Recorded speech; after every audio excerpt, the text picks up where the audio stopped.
Yo, Razzie fellas. Hopefully y'all doing well, man. I could listen to this song all day, bro.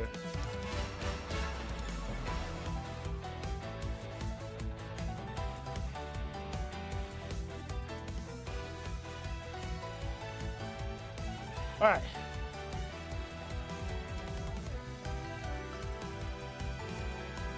Yeah, it'll probably take a minute for people to realize, but yeah, I said I was gonna start late today, but oh man, I got shafted by the 8th Attorney Twitter account, bro. They pretty much told everybody to calm down because everybody was freaking out. They said they're not showing anything new, so I'm like, you know what? If they're not showing anything new, I'll watch it tomorrow on stream. I'm not staying up.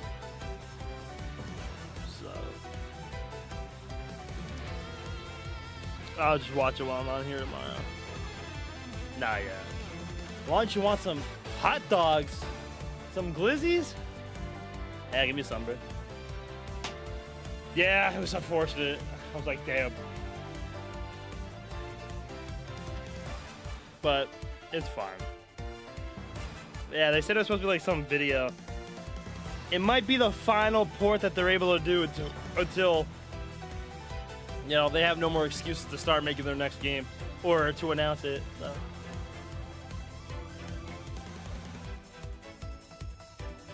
Which is probably the Professor Layton game, which I'll play, of course. But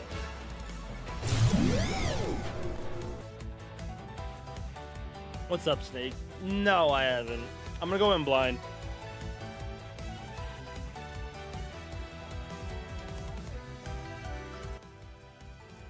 I'd personally just rather go in blind than play the demo. Well, that's just me. But yeah, my next paycheck, I'm gonna pre-order it. So, I mean, it's out in like 2 weeks from now, right?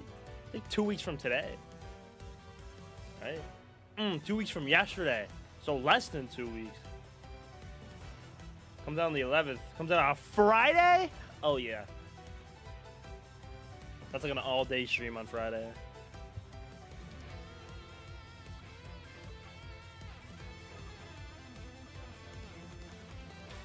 Sorry for some reason Twitch rewind like 40 seconds. No, I'm gonna go in blind.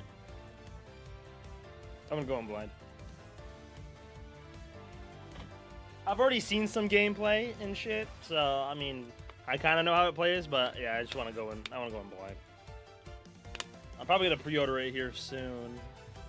Is there a digital deluxe edition? I don't know if there is or not. So I'm gonna buy it on PC. Yeah, the prologue. I heard it's like, yeah, it's the entire prologue, and your save data can transfer over. So I don't know if there is a digital deluxe edition. 35th digital anniversary edition. What is this? Can I see what's there? Or like, just gotta throw in my card.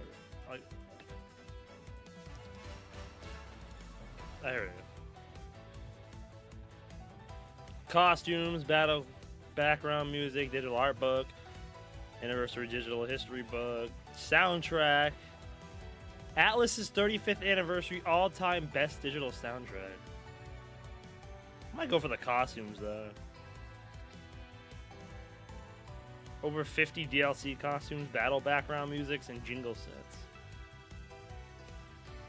I might go for that.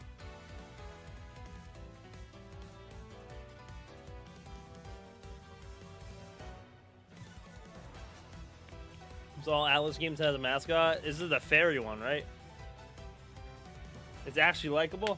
Well, yeah, Morgana and Tenny were it, but Koromaru, I think, was like the last one I enjoyed. But no, yeah, I get you. It's the fairy, isn't it?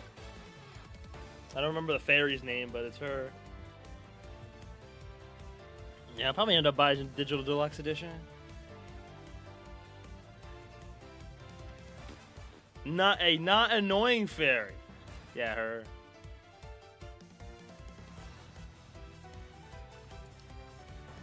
Yeah, this is definitely gonna be like an all-day stream day one for sure on Friday. Because it comes out on a Friday, thank God. And I have Fridays off, so we will definitely do that. Alright, while this loads up, I gotta grab another Dr. Pepper. While we continue. Like I said, today was supposed to be a late stream, but about the Ace Attorney Twitter hoed me, bruh. So I'm like, I'm just gonna do a normal stream today.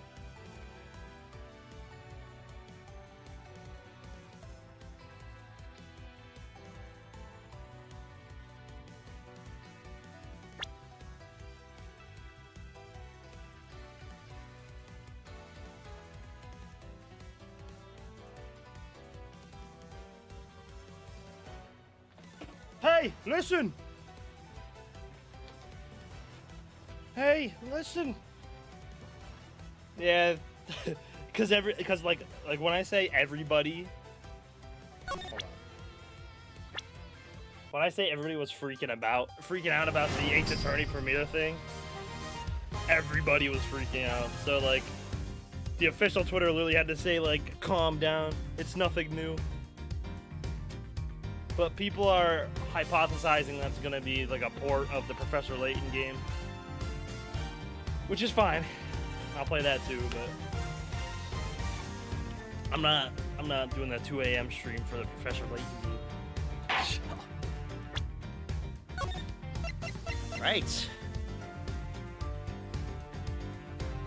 I will just react to it tomorrow when I go on stream. Also tomorrow is going to probably be, I'll probably start a little bit later tomorrow. I gotta go apple picking with the family tomorrow after I get out of work, but I don't know how long that's gonna be. But I definitely won't be back by 3, so I'll probably just go a little bit longer since I don't work on Monday. But yeah, you have a good one, Snake. Yes, go get some sleep, bro. All right.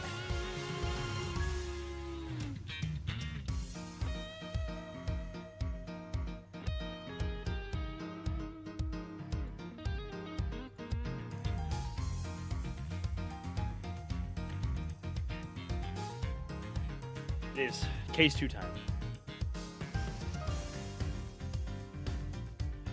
So far, the first case was a banger. I won't lie. I like that first case a lot. The captive turnabout, bro.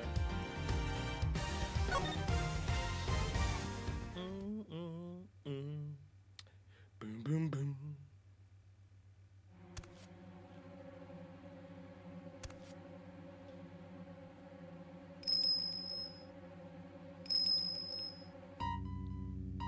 Oh shit.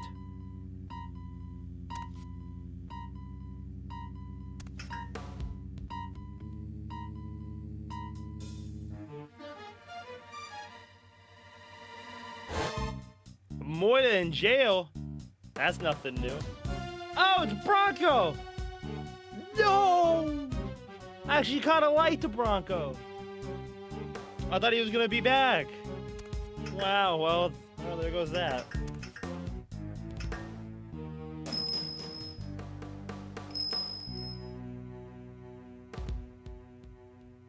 Look at that. Dog.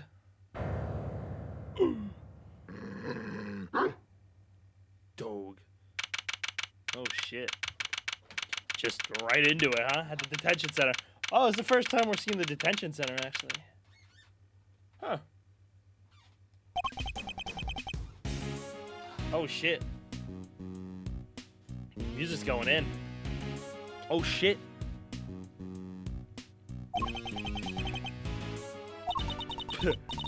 Still no sign of them, huh? Yeah.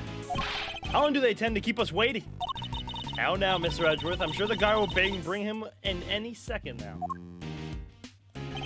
The killing of Bastion Rook. It's been 2 days since the incident at the park, and today we're paying a visit to the detention center.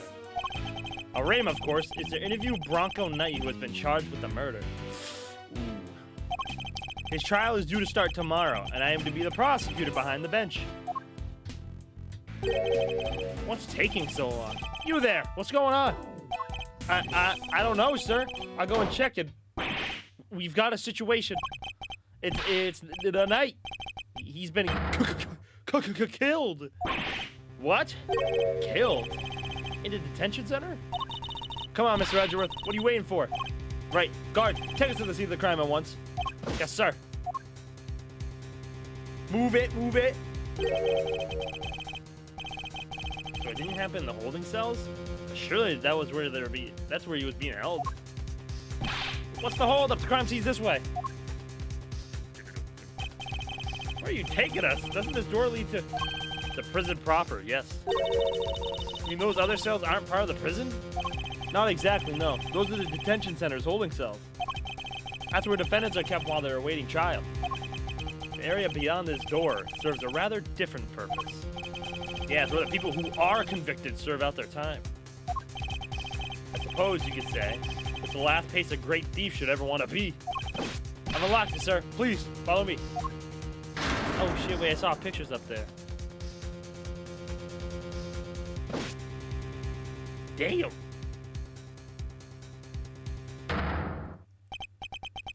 That's Knight, alright. Like, he's dead. How could this have happened? And how did he wind up inside the prison proper?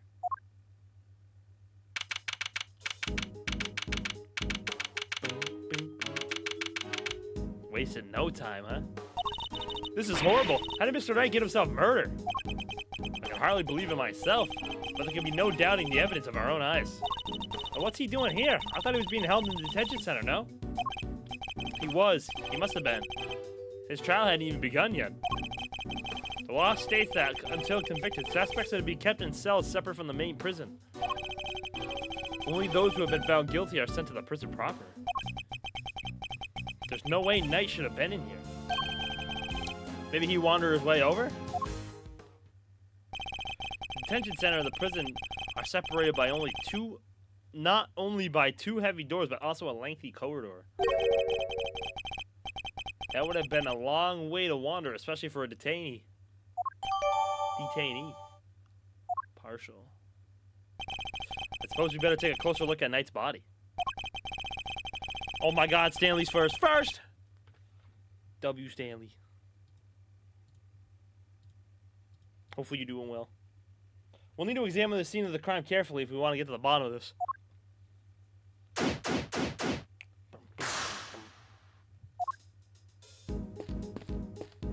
Can I leave? I want to see the rest of the prison, dog.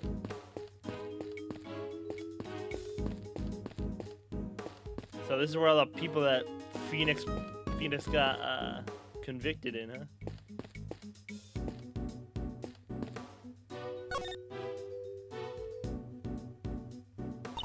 Time to expect every suspicious-looking nook and cranny. Indeed. This area is too big to take on all at once. Okay. I'm gonna scour the scene and inspect anything that catches my attention. Okay, so I can look up and down, too.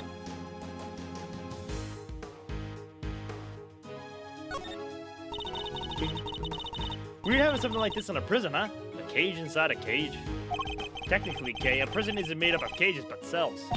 What's the difference? No offense, Mr. Edgeworth, but you gotta look at the basic nature of things more. Yes, and the basic nature of an investigation is the pursuit of accurate facts and information.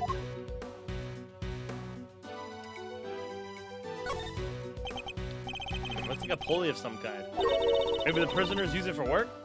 I suppose so, yes. Okay, so I know you want to say no, but absolutely not, Kay. You are not permitted to swing on that rope. I knew it. I should have known you were. I should have known you were being serious. I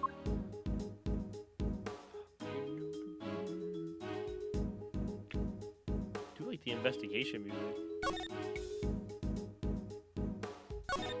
There was a rope near Knight's body too. Speaking of which, when I see my super stealthy rope escape trip, thanks. But I'll let you know when I'm in need of saving. She seems genuinely disappointed. Of course she does. The tarps are rather colorful. Pile of tarps. Kind of stand out in a room like this, don't they? They certainly don't look like they belong in a prison. Look, there's a whip on top of them. You know who that reminds me of, right? Hey, maybe it's actually hers? Maybe she left it in here? Not a chance. She and her whip are attached at the wrist. Trust me. Definitely not Francisca's whip.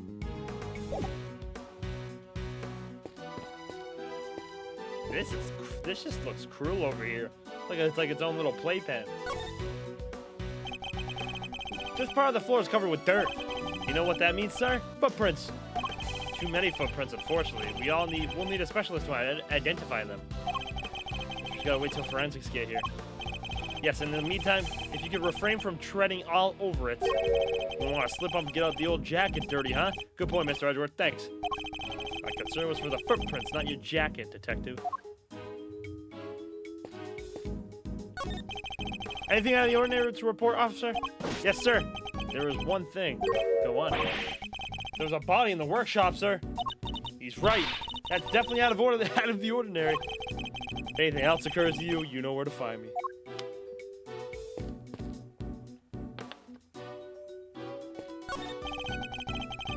There seems to be a list of prisoners' reservations for this workshop. What are all these numbers, Mr. Edgeworth? Prisoner numbers, I imagine. I hate to be given a number like that. I rather agree. People are meant to have names. I'd much rather be called Great Thief or the Second Yatagarasu. Alright, no name for you then, I guess.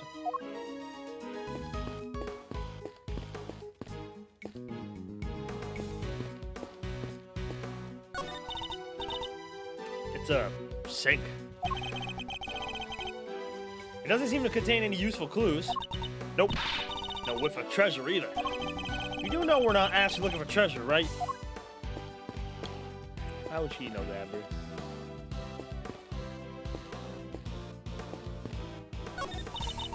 What's all the weird equipment? I'm not sure, but I don't see anything particularly suspicious here. Smells weird, though. Kinda musky, like wet fur. I was gonna say, isn't this where they wash animals? This looks like an animal. Oh yeah, it's definitely like an animal wash, because, yeah, that pen is like... Yeah, it's like pet. Yeah, it's like a pet room. I didn't know you had such a keen nose. Oh, it's nothing special, really, except when it comes to sniffing out treasure. Remind me to seal all my valuables away in airtight containers. No way, Mr. Edgeworth. I never steal any of your stuff. You would happily steal someone else's? I'm not sure that's entirely reassuring.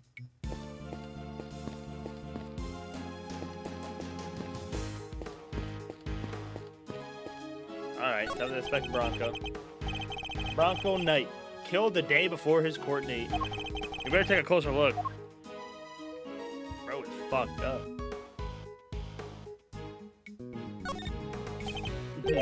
Rubber glove. Yep, just the one though.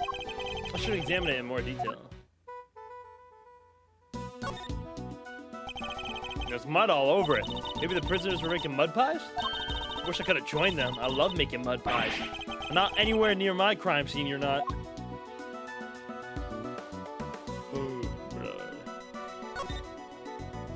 Inmate use only.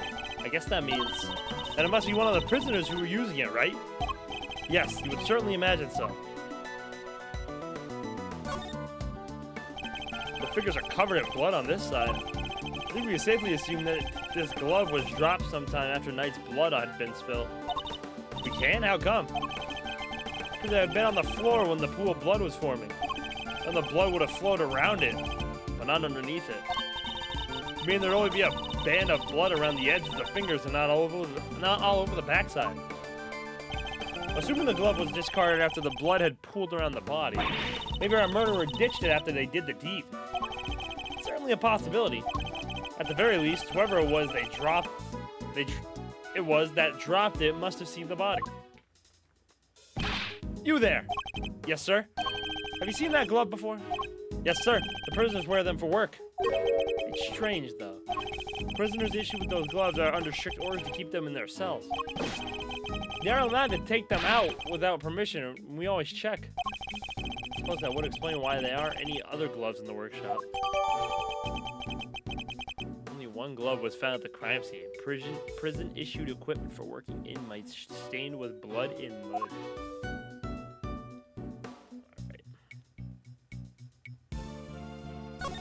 The body is partially covered with a dirt-stained tarp. There's a rope on top of it. Was Knight tied up with the rope somehow? We should take a look under the sheet as well.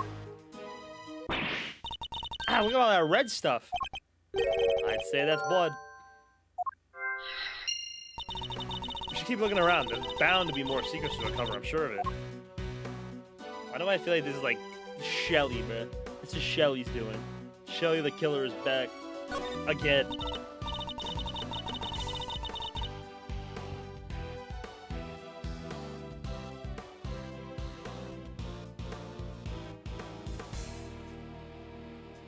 The killer? Ah, his neck brace is soaked with the blood from the hole in the neck. I would assume that's the cause of death, and that it was probably instantaneous.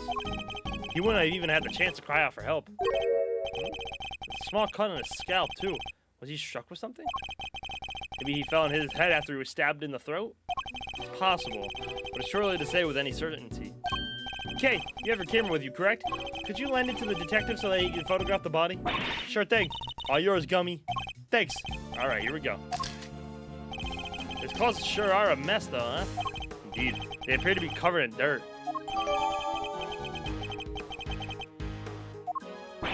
Guess he's like me when it comes to laundry. It'd be grave error to think that anybody else could be quite like you, detective.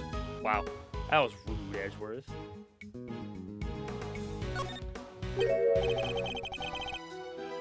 There's something on his finger. Let's take a closer look, Mr. Edgeworth. It's a ring. Expensive looking one at that. Don't even think about it, Kay. What? I didn't say anything.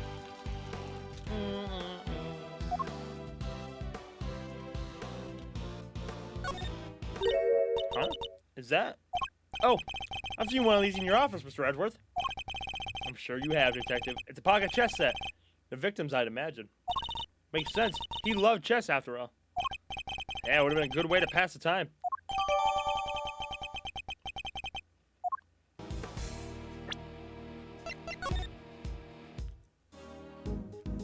Open it. Come on, come on, come on. Hurry up and open that clasp. This is a murder investigation. You sound like a child on Christmas morning. Oh, please. Even your heart must skip a beat when you're about to open a mysterious box. All of us think like you, Kay. Thankfully.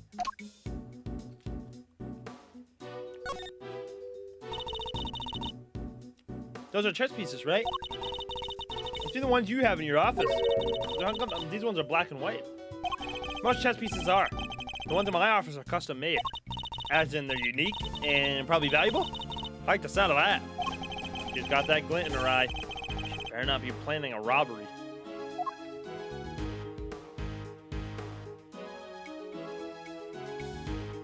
Is that it?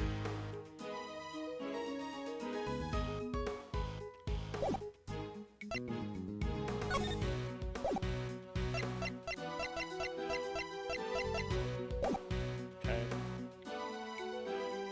That's all the body.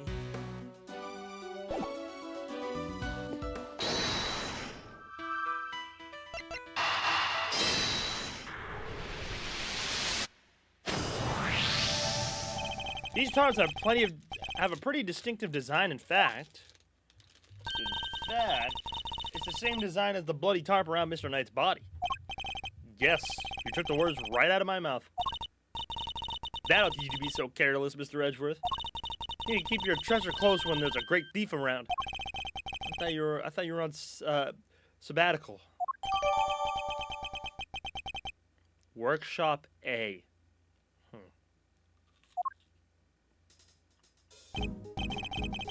Not a bad bit of evidence gathering. Huh, nothing can stop us when we're on the hunt together, right, Gummy? You betcha. We're unstoppable. A regular 3 musketeers. Let's not get carried away, Detective. There's one thing we still haven't found. Murder weapon. What do you mean, sir?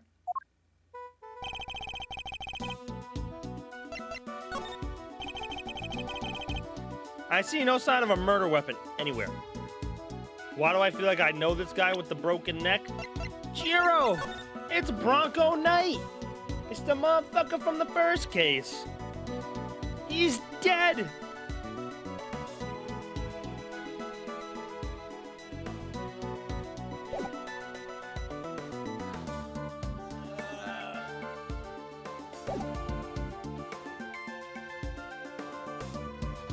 So long story short, I mean, we just started.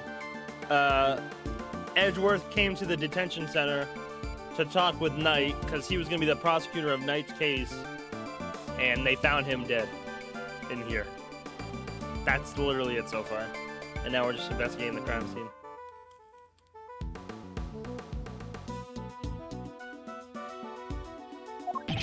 You're right. I didn't even think of that.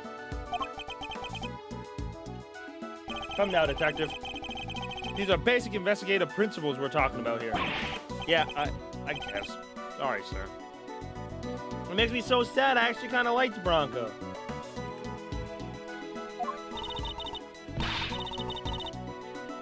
Don't worry, Gummy. That hasn't crossed my mind either. The fact that Holly puts my mind at ease, Kay. Items that can prove even potentially lethal are strictly controlled within a prison. After all, we wouldn't want the inmates getting their hands on them, would we? Which means acquiring a murder weapon would be hard enough, let alone leaving the scene with one. Oh yeah! Nice thinking, Mr. Edgeworth. What was the murder weapon? And where has it gone? And why do I have a feeling it was Shelly the killer? It was him! I think that's just me going off my head. But yeah, about streaming late tonight, yeah. The Ace Attorney Twitter was like, everybody slow your roll. It's nothing new. So that's why I'm just doing a normal stream today. I'm like, yeah, I'm not going to stay up if there's nothing new being announced. But I will react to whatever the video is tomorrow on stream. People were saying that it might be a port of the Professor Layton Phoenix Wright game, which I will play, of course, but yeah. That'd be cool if that was that, but I'm not going to stay up till 2 to do it.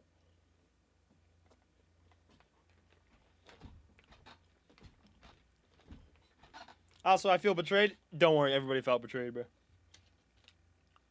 Ace Attorney Twitter was up in flames. We're not the only ones that felt betrayed, bro. Either a new anime or a port of the Professor Layton game, which I'd be okay with. Because they said nothing new in quotations. So, I don't know. I'll check it out tomorrow. And like I said, tomorrow I'll probably start a little bit later, though, because I'll be out apple picking after work. And I don't think I'll be back in time, so. But yeah, I'll talk about it a little bit later in the stream, too. But yeah. Go watch those balloons up close, bro. If you see one pop, book it. If you see someone with a neck brace, also book it. The answers to these questions may be the keys to figuring out what happened here. Huh? Didn't know the guy had a whole entourage. Who are you? Oh shit, I've seen this guy. I don't know his name, but, excusez-moi, but this is the scene of the crime, right? Oh shit. Wait a second, are you? No way. Those piercing eyes, that furrowed brow. Mr. Fender. It's been far too long. I know, right? But even after all this time, I know that deep bow anywhere, and that neckwear of. Obvious. Manfred von Karma, the man, the legend. Gotta say, I didn't expect to see you here. Huh. What are you talking about, pal? This is Mr. Edgeworth, not that old geezer. What's up, Magic? Cowboy dance. How you doing, homie? How you been? Detective, please. Edgeworth? Wow. Guess that explains the fresh face. Can't blame the guy for mixing you two up, though. You're a spitting image of the old devil in his days. I see you haven't changed. How many years has it been? Man, good question. But who's going, eh? Been away traveling so long I lost track. You know how it is. But you know what I do, remember? You betraying everything you were supposed to stand for. But you know what I do remember? You betraying everything you were supposed to stand for. Whoa, where did that come from? And who are you anyway?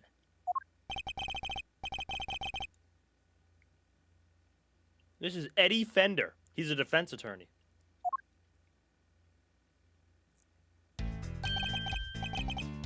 Enchante, as they say. Fender's the name, and defending's the game. I'm a bit of an ace attorney. Liar! Betting my future on it. You betting magic on it? I highly doubt this guy's the real murderer. Detective Dick Gumshoe. And I'm Kay Faraday. Great thief. I'm on sabbatical at the moment, though. A great thief. Wow, that's so romantic. Très chic, if you will. Right? It's nice to finally meet someone who gets it. I'm looking to expand the franchise, actually. I even made signing up super simple.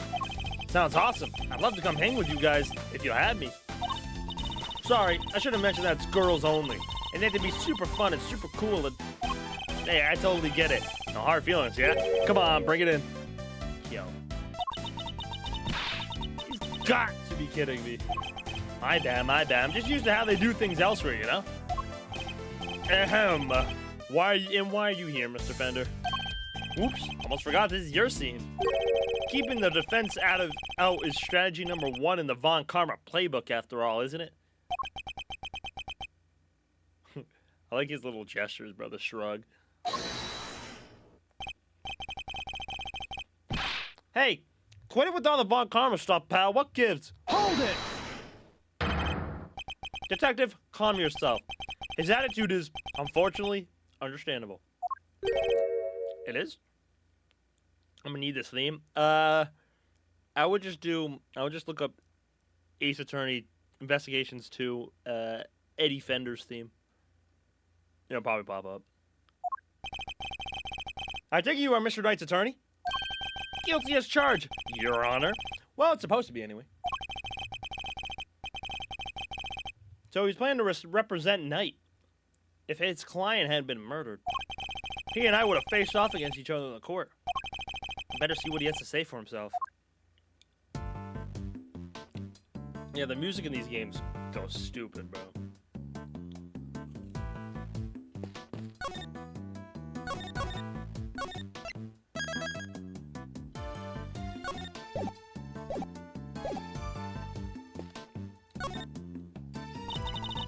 First, let me talk to Kay.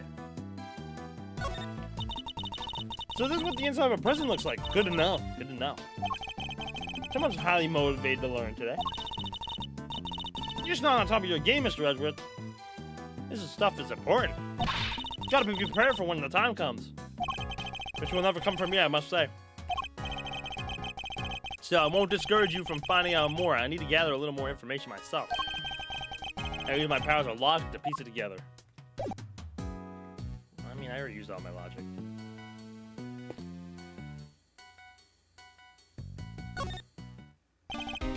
Gumshoe! I fucking love Gumshoe's theme, bruh. Wise cracking candor. W. Yeah, these investigation games have wicked good music. I'm definitely gonna do like a tier list after like I'm done with these games. And if the Professor Layton game does get announced as for like a port, I'll probably wait to do it after I play that one, whenever that comes out. Unless it comes out in a while, like later. But I do want to do like tier list of like the games and shit. Since after this one, I'll pretty much have played all the Ace Attorney games.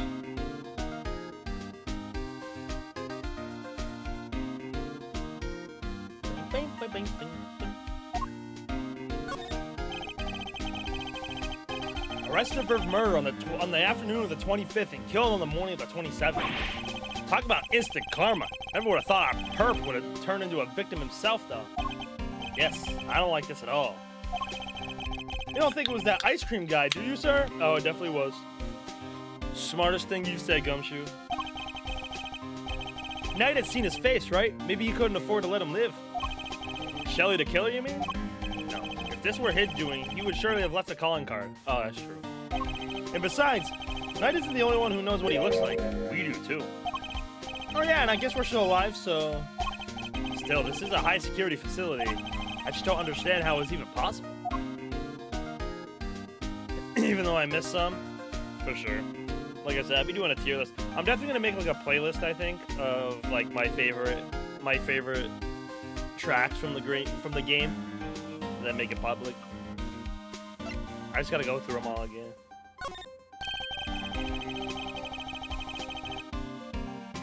Guess it makes sense having the detention center and the prison in the same building. It means they can share the visitor's room. Indeed, it's an unusual design, but it's certainly convenient for anyone using it. Yeah, but then why have two different areas in the first place? For the two different classes of detainees, of course. Those pre-trial and those post-trial. The two facilities may be housed in the same building in this case, but they are actually quite different. Gumshoes is a classic. This is a classic song. Well, all I know is that they're both cramped and dark, and don't let you leave when you want. Perhaps spending a night in each would help clarify the differences between them. No, I'm good, thanks. How's my badge, Gumshoe? I think it's pretty small. You don't lose it all the time. The sacred symbol of my office? No, detective, I do not. Guess it's a good thing I'm no prosecutor, huh? I've lost 100 this week alone. I mean, I lose my badge at least that often. That's quite a talent. Good one, Mr. Edgeworth, I think. You weren't showing me that for a reason, were you? Wouldn't know the first thing about it. And yet, that doesn't seem to bother you at all. Wait a minute, it all makes sense now. I just figured out why people say checkmate. Go on. It's because chessboards are checkered. More logical than I expected, to be honest. I think you'll find, detectives, that checkmate is an expression meaning the king is dead. It has nothing to do with the pattern on the board. Oh, dang. Thought I made a real breakthrough there. Perhaps the breakthrough you ought to be striving to make is learning how to tell when you're the one doing the checkmating or the one being checkmated. Yeah, guess I've still got a ways to go in the game of life. You're still young, Gumshoe. Stabbed in the neck. Doesn't get much worse than that. How's a guy supposed to slurp down his instant noodles like that? Very funny, detective, though I think carefully before saying any more. Otherwise, you might find that you too aren't able to slurp down any more of your beloved noodles. What do you mean, sir? Your salary is performance-based, so you better start performing. Talk about a hard pill to swallow. Gumshoe does his job.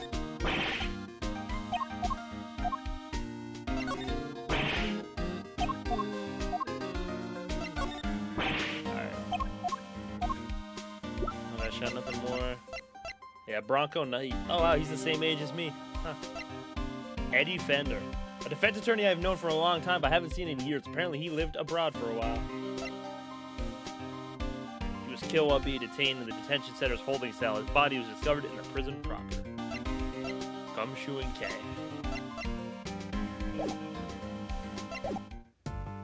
Alright. Let's talk to Eddie.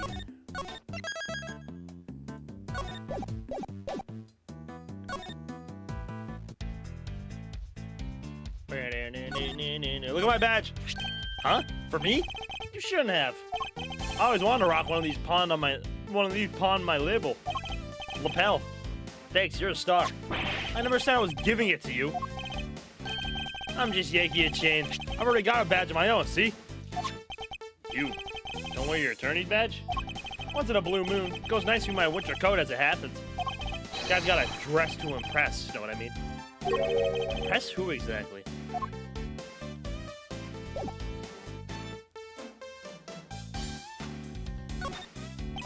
Yeah, his team does go hard. So the victim asked you to represent him? Sure did. We were supposed to have a little chat today. As was I. But a guy showed up instead and told us that his body had been found. I'm as bummed about it as you. Even brought him some weenies to cheer him up. Man, what?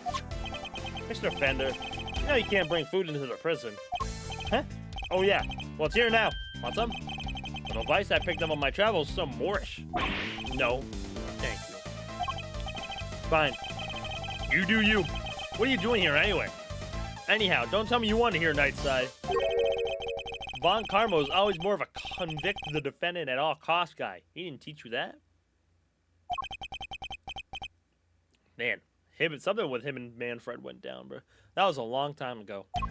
If you say so. She don't want any weenies?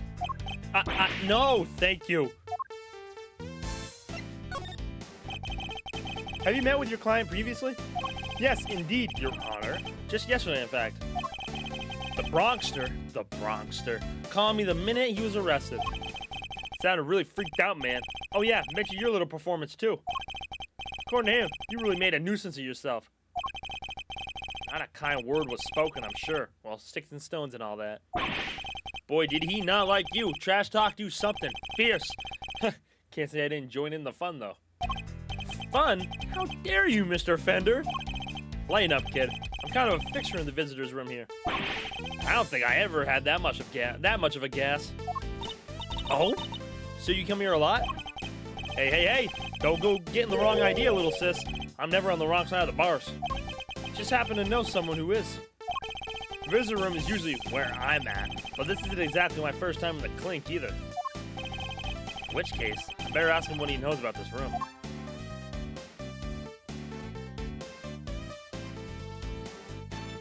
Is a mint of fresh music?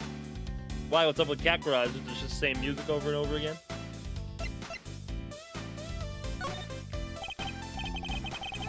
Tell me, what do you know about the scene of the crime?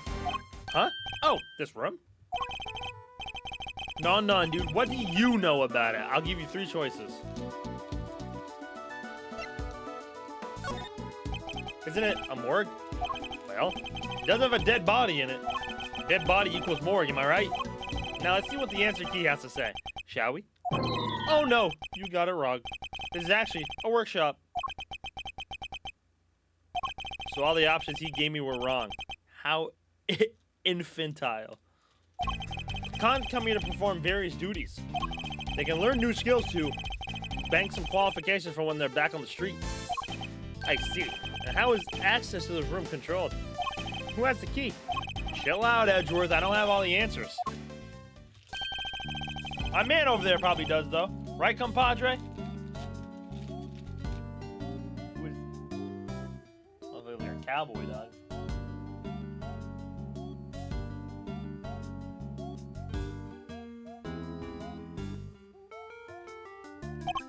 More ambience, more than music. Gotcha. How is Kakarot? Yes, sir. The workshops aren't locked with physical keys. The doors are fitted with sensors instead. What kind of sensors? Inmates are issued with special bracelets, sir. When they walk through a workshop door, the sensor checks their bracelet. If they're not supposed to be there, ding-a-ling-ling, an alarm sounds. They let it ring for too long, and then bzzz, they get a real shock, if you know what I mean. If they try to break or remove the bracelet, bzzz, shock 3 times worse than that. What? That's brutal. I guess they need to ensure the inmates follow the rules, but that sounds a bit excessive. If they wish to pass through a door like this one, prisoners need to be accompanied by a guard. We disable the sensors for them and let them in. You get all that? Have any prisoners used this workshop today? Oh, sure. No one's been in here for days. I'd known if they have. So no prisoners have entered, let alone use this workshop today.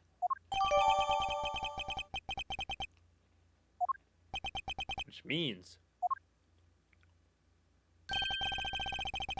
that there's a contradiction in this crime scene.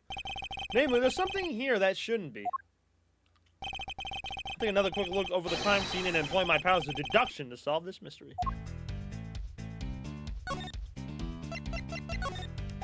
Alright, oh! I think I get it. So this is it, huh? The key to unraveling this whole mystery? Yes, perhaps. Great! You, keep hold of it then, yeah? Quickly now, back in your pocket it goes. I guess he doesn't think much of it. Alright, Eddie.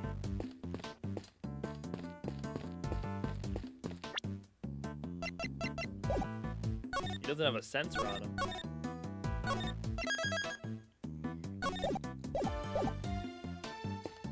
The blue tie and the brown shirt's kind of hard. It is.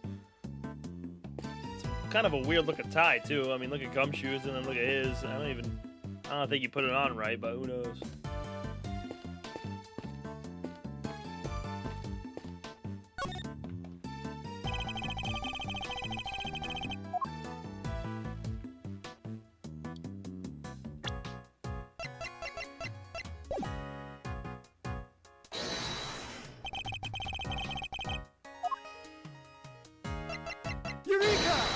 Eureka! Never mind.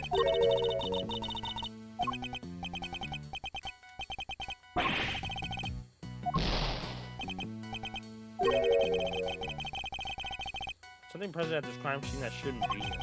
I feel like should have a piece of evidence that proves that fact beyond a doubt.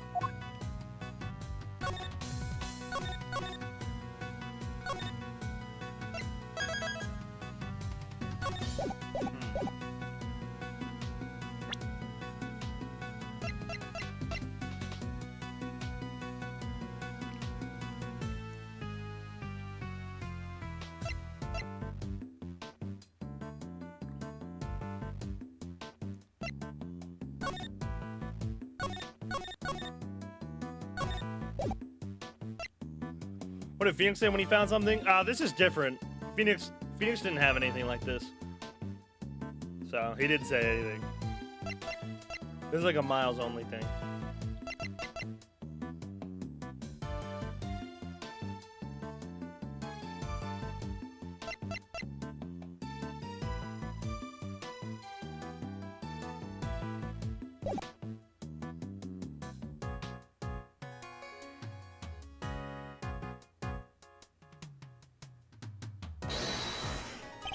What about the glove? Eureka!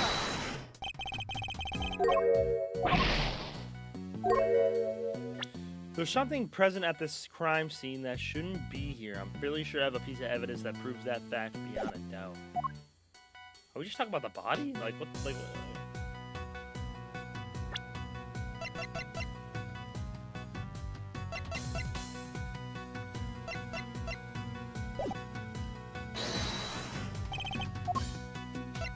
Eureka!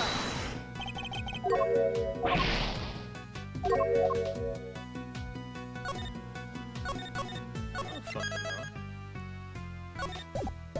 Eureka!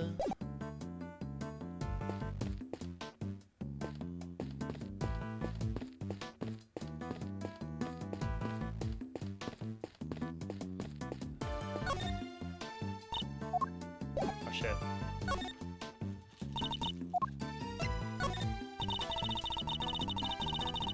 Guess it makes sense that the security is pretty tight in prison.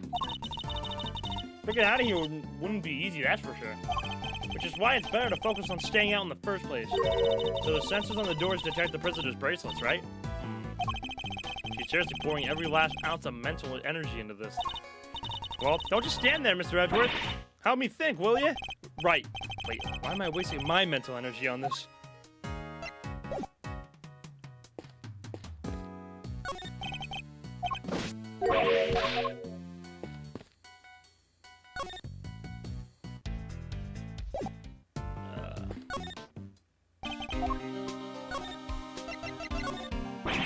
Nothing to say. Okay, Carrie, you got anything to say about this?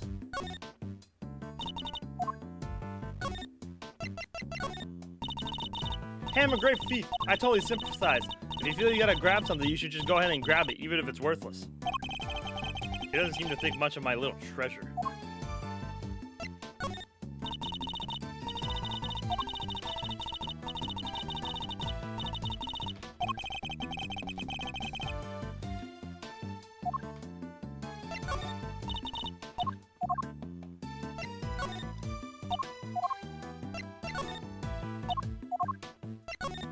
Anything, Kay? You gonna keep your arms crossed? So you want to see some rope tricks, huh? I can show you how to stealthily escape when your hands are tied.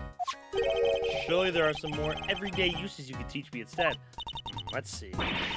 What about how to make a ladder? Or how to tie an evildoer up super tight? There's no end to cool stuff you can do with a good piece of rope. Assuming you're a great thief, I suppose.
Which time was this?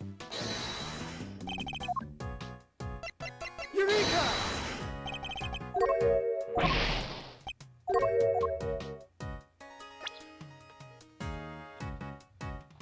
There's something present at this crime scene that shouldn't be there. I'm fairly sure, and I have a piece of evidence that proves that fact beyond a doubt. How about the gloves? Like...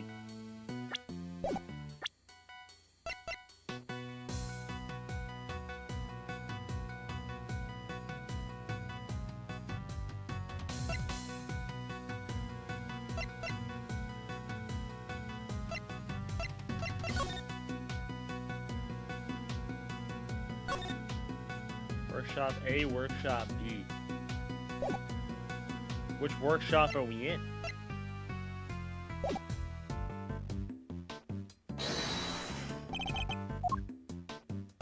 Eureka!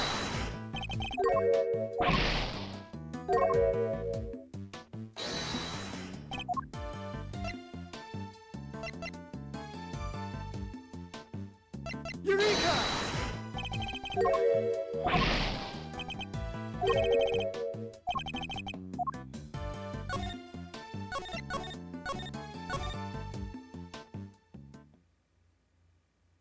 It's a real question. I don't even know what workshop we're in.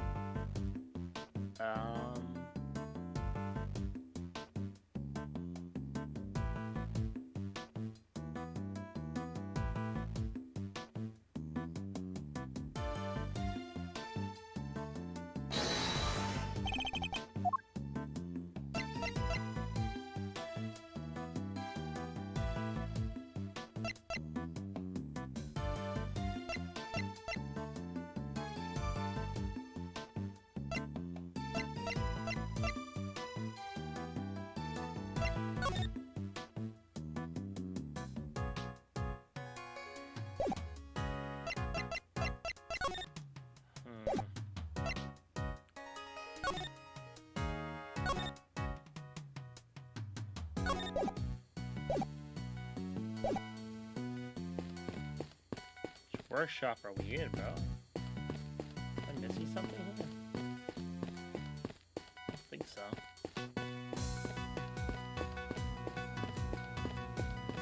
I guess this is workshop A where the door is. Yeah, it's definitely workshop A.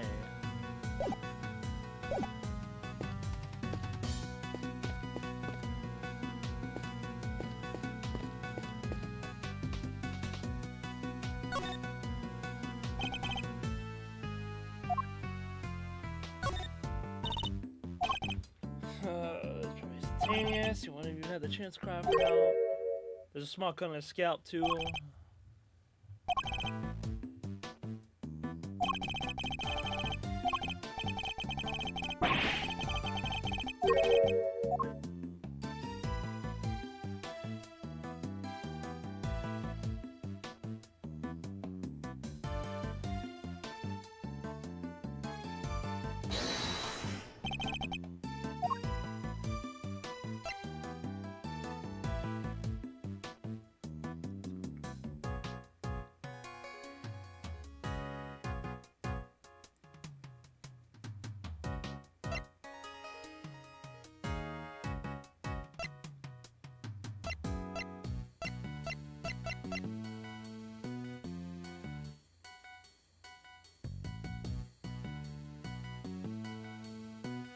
Eureka!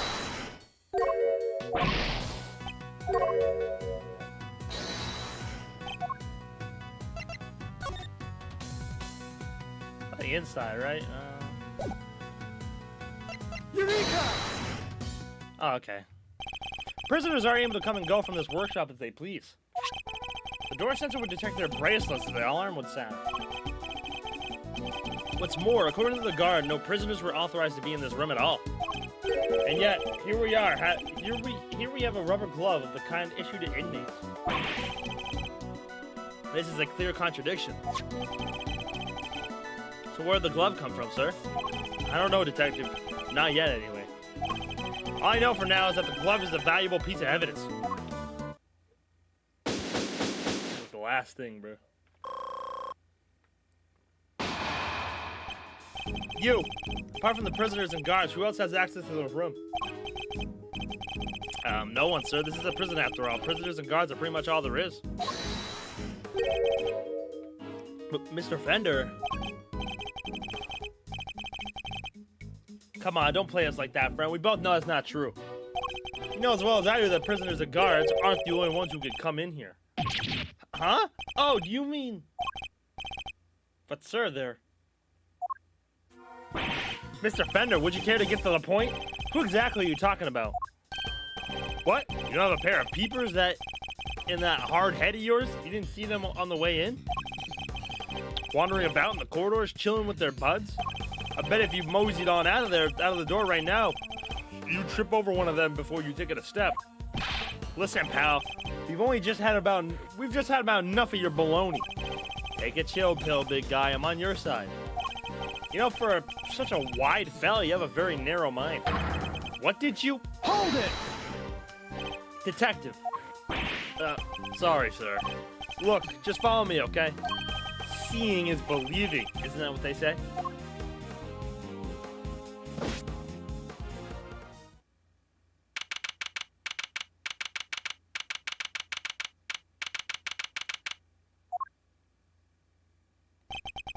This is no ordinary. Here the humans share their space with some special friends. There's no ordinary slammer. There's just wild animals running around. Animals? Yep. Bird and feathered fellows of all shapes and sizes. Guard filled me in on how it came about.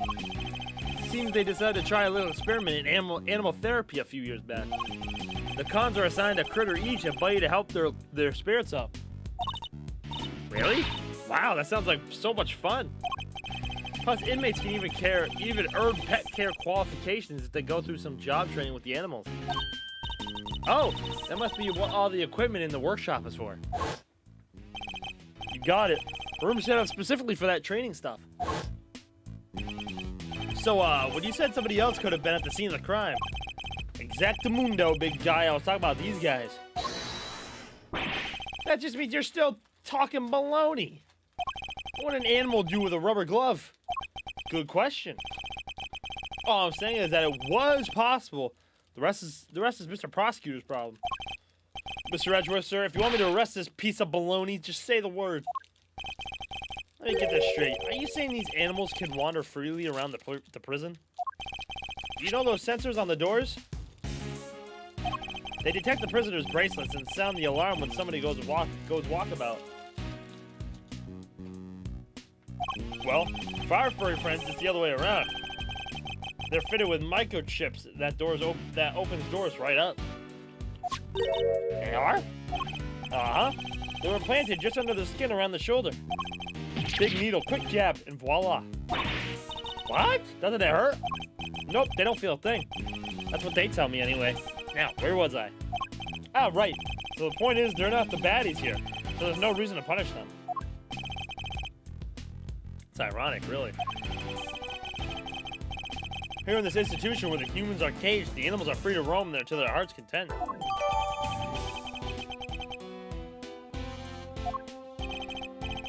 They're not completely free, though.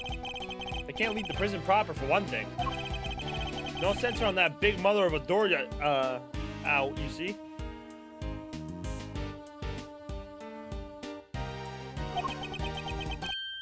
Ah! What's that tinkling sound? Sir?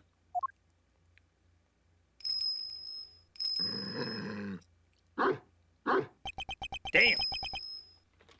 Look at that big mutt. Just look at that thing. And is that a bell around its neck? That explains the sound, I suppose.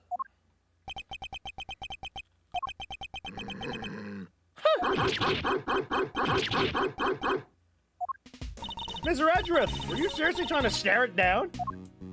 I refuse to lose to a dog, he yelled. Not for nothing, sir, but your dog handling skills could use some work. Leave it to a pro. I know how to treat them right. Come on now, come to Gummy.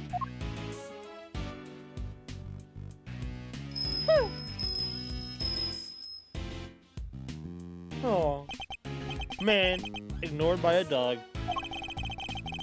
That dog was certainly very different to the other animals. You seem to have a real thing against me. Only me. Alrighty then. You met the menagerie. What's next? Guess we better interview some witnesses, right, sir? Indeed. We need more information regarding what was happening around the time the body was found. Let's start with that guy. Hey, you! In there in the cell. Oh, wow. Ignored again. Hello? We were wondering if you might be able to tell us anything about this morning's incident. Is anyone else a little afraid of this guy? Not a big talker, huh? It's alright, man. I'm on your side here. Let's start with a handshake, huh? Maybe a hug to break the ice? Seconds. Out. What's that supposed to mean? Hey, I get it, man. Not everyone's the hugging type. I'm cool with that.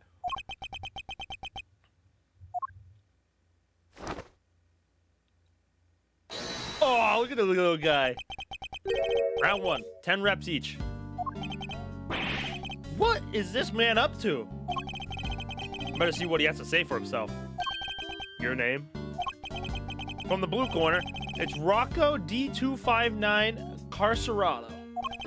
Don't mind if I keep moving, do you, boss? Fighter can't let his heart rate drop, see? Doesn't look like there's any danger of that. Don't worry, you'll lose too much weight. Don't you worry you lose too much weight doing all that? Gotta make weight before I fight, boss. Won't even make it to the ring if you don't. So you're... Wait, I get it. You gotta be a boxer, right? Was, back in the day. But it's good to stay fighting fit. Leastways, that's how I see it. So was that bear part of your... Oh, shit. Oh, my God. So is that bear part of your training, too? It's kind of like an apron. It's so cute. Ain't nothing cute about Teddy. Oh, my God. His name's fucking Teddy. Kid's my partner, see? This polar bear keeps me on my toes. Seems to have loosened up a little bit. Now's my chance. Where were you and Teddy at the time of the incident? Come on, boss. I ain't no stoolie. And I don't know nothing no-how. I'll be the judge of that. Please answer the question.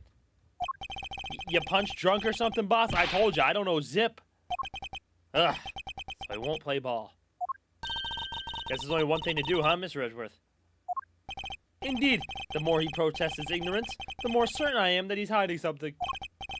All right, let's see exactly what you do and don't know, shall we, Mr. Carcerado?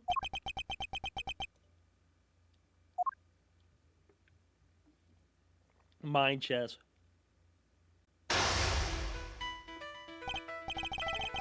Now, let us analyze the state of play.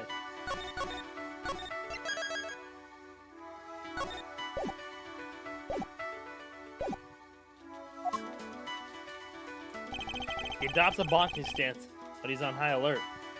My guess is things won't go well if I push too hard at such moments. When my opponent's on the offensive, I should remain calm and bide my time. He's bound to reveal an opening eventually, which is when I'll pounce. First, let's see if our friend here knows anything about the incident. I'll start by asking about his movements, and bring this fight to an end before he knows what hit him. Get his ass, Edgeworth. Get his ass! Why don't you start by telling me what you've done today? You will answer me, Mr. Carcerado. What? You want shots at the champ? Is that it? Then put him up, pal.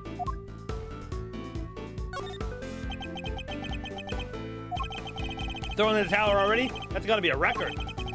Fisticuffs is hardly my style, but I'm more happy to take you on in a game of chess. Incidentally, don't you get tired ducking and diving like that all the time? You think I don't got the stamina, kid? Oh, just try me.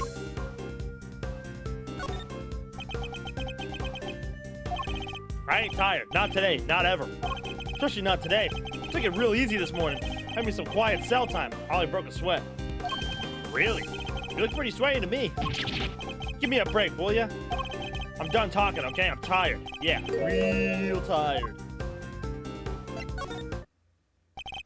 You may have kept your boxing skills sharp, Mr. Carcerado, but I'm afraid your lying needs quite a bit of work. Tired? Really? I hardly think that's possible. Especially not after you just told me your quiet cell time this morning. Boom. Oh my god, I actually got that perfect. Ooh, gotta be more careful here, Teddy. When this guy lands, he lands.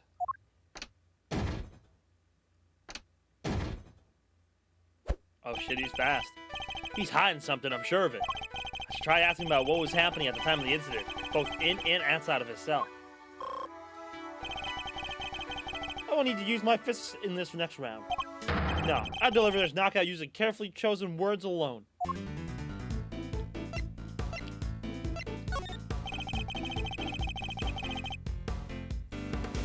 Did you notice anything strange around the time of the incident?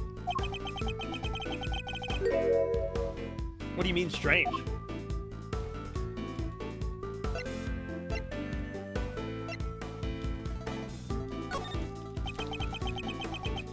Hey, get the heck out of the ring if you're not gonna fight. Ugh, I'll need to attack more if I aim to win. Shit. Kenzo would talk to Boxing Stand when he's raring to fight. By my time in such moments and aim to strike when he drops his guard.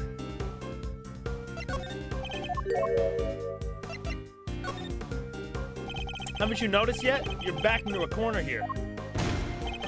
Get a load of this guy, Teddy. He thinks he got a champ on the back foot. Guess I better knock some sense into him. Curses. Should have picked words more carefully. Fuck. Alright.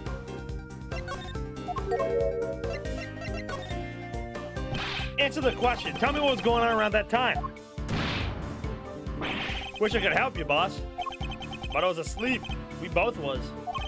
I don't have a clue as to how to proceed with this line of questioning. Never consider my approach. Do you remember what you were doing at the time of the incident?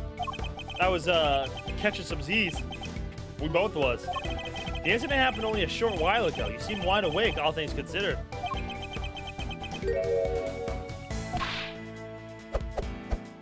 Damn.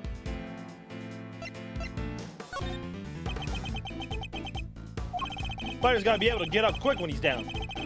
But he needs his beauty sleep too, builds muscle. Is that so? And I apologize for waking you. I've read that rest is an important part of any boxer's training regimen. You don't say. So, Mr. Prosecutor, savvy when it comes to the fight game, huh? Who knew? Interesting. How do you know I'm a prosecutor? I don't remember telling you. You've been eavesdropping, haven't you? You've been listening to every word we said out here in this corridor. Which means you weren't asleep, and now you are lying. Again. You're good, kid. Caught me clean with that one. Alright, I admit it. I wasn't catching no Z's. But what? Guy can't work out in his cell no more without lawyers getting involved? Or is a man taking care of himself a crime now? The fact that we now know he was awake and an important development. It could well prove to be a useful clue.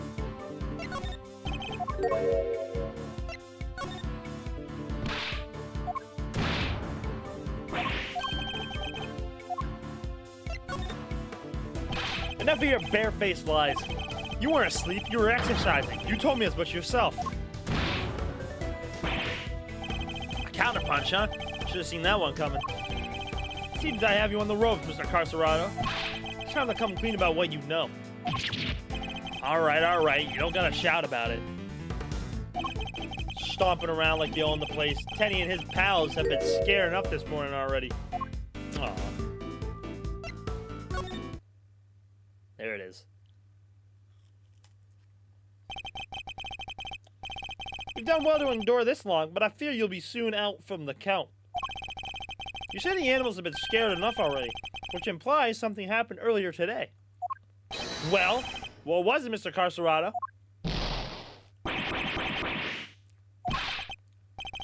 Quit it, will ya? I'm getting shellacked here. Fine. Somebody yelled, okay? Real loud, real scared. Got all the little guys scared, too. Yeah, laugh it up, Mr. Big Shot Lawyer. Let me see you do the same thing in the ring. Checkmate. No Z's, no sleeping. Mind chess is pretty cool. I'm starting to get used to it now, too. Excuse me. I think we've now established that you know more than you're letting on, don't you? Fine, I'll talk. You did it, Mr. Edgeworth.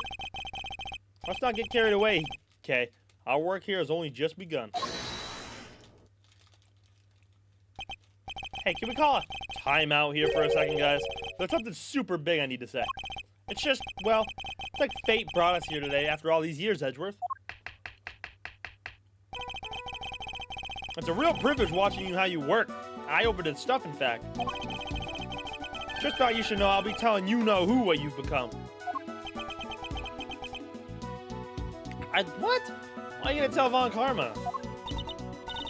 Who-know-who? Keen to get the lowdown, huh? Well... Hold it! That's enough. This has nothing to do with Kay. Oh, don't have a cow, man. Why so sensitive? Report whatever you wish to whomever you wish. Just do it on somebody else's time. Whatever you say, boss man. But I think he should know at least. You know, how you've been living your life since you signed on to doing things the Von Karma way. After all, you've disappointed him enough for one lifetime already, am I right? What's he talking about, Mr. Edgeworth? Nothing that need concern you, Kay. Our focus should be on Mr. Carcerado. Now, shall we continue? Time to hear the truth at last.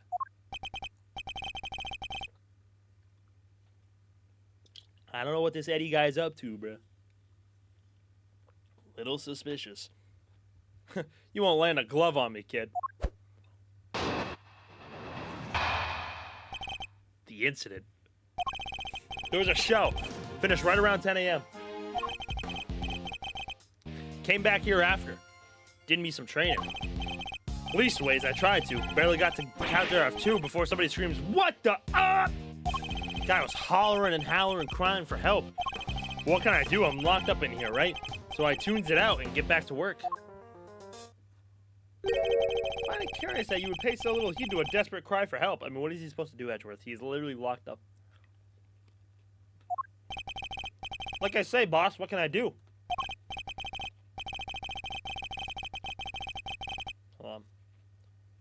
Besides, this is the joint. Don't nobody think nobody for getting involved in what ain't none of their concern. I hear you, brother. Best you can do is rubberneck from in there anyway, am I right? You mentioned trading, Mr. Carcerado. I can't help but notice how well equipped your cell is. There's a guy, the fixer they call him. What's a fixer? Fella who can get his hands on just about anything you need for a price. No way. Think you find a... Do you find me a... Perhaps, Mr. Carcerado, what you ought to ask for is a better beginner's guide to giving a better testimony. Because I can promise you that you'll be down for the count in 1. You? Put me down? Try it, you bum. And what am I? Chopped liver?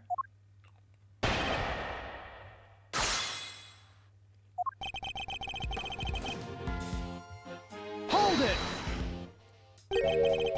What kind of show was it exactly? Depends on the day. They're bringing him in from outside, see?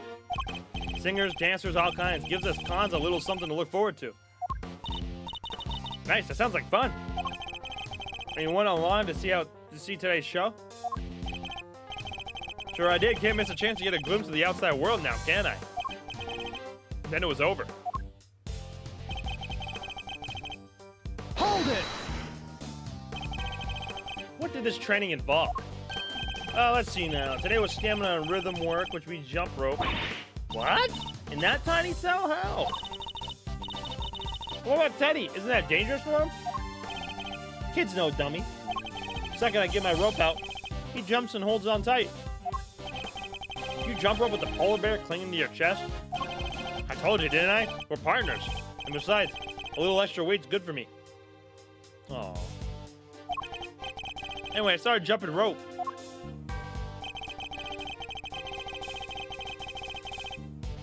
Hold it! Tell us more about the scream you heard.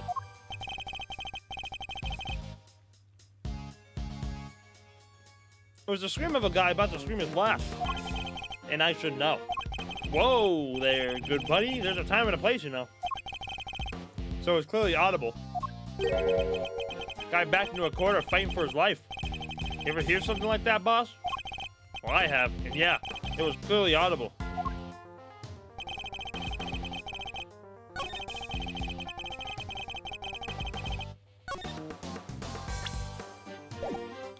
old is this guy? He's 31? Older than 31. Hold it! And that's all you heard? There was nothing else. Nope. Nothing much anyhow. Sure, there was something. What else did the victim say? You have to tell me. Oh, I do, huh? Why don't you come over here and see if I can make you squeal like he did? Whoa, whoa, whoa, whoa, whoa, whoa, whoa! Forgive the kid here. He doesn't know when to quit. Come on, Miles. Apologize to the good man. But this is clearly important, and yet he insists on remaining infuriatingly vague. Look, friend, how about you let this slide, please, for me? So yeah, I heard the voice like I said. Hold it! You were able to concentrate on your training even after hearing all that screaming? Look, if I was on the outside, maybe things would have been different. Maybe I had seen what I could do. But this ain't the outside. I can't go no place even if I want to. And you didn't think to slip out from your cell to go take a sneak peek? I don't think anybody else would have thought of doing that except you, Kay. If only this wasn't a prison, Mr. Knight might have lived. I somehow doubt it. Frankly speaking, there was no saving him. What? But if somebody could have just gotten to him in time. Mr. Carcerado is clearly lying. What I don't understand is why. Let's see what I can uncover by pointing out the contradiction in his testimony.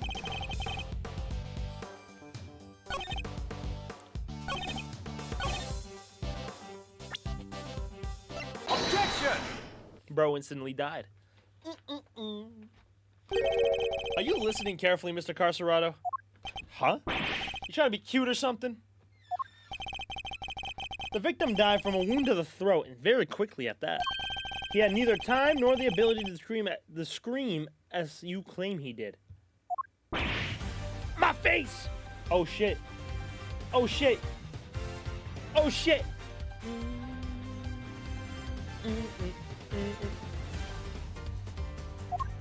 You say you heard the victim's cries, and yet, that would have been impossible. But there must have been a scream. He said there was. He said there was? Quit looking so smug, will you? Fine, I admit it. I didn't hear nothing, alright? But the guy in the next cell did. He told me so. The next cell? You mean... Wait a second, bro. Wait a second. Huh? What do you want? I heard a scream. What of it? We came back from the show and they put us in our cell, same as always. Then just like I told this guy, I heard it. A scream. A real scary one. Scary how exactly? Didn't tell him this part, I guess, but it was kind of like, eek! Someone, anyone, come quickly. He's something like that. Well, I guess it's safe to say that probably wasn't the victim. Indeed. Sounds more likely it's been the person who found his body. Ah, that explains it. So Mr. Carcerado was telling the truth, more or less. Is that really the case, though? Are there really no problems now with his testimony? I'm afraid a new problem has reared its head, namely. Why didn't you hear the scream yourself, Mr. Carcerado?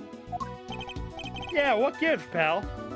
How come you didn't hear anything when your neighbor heard it clear as day?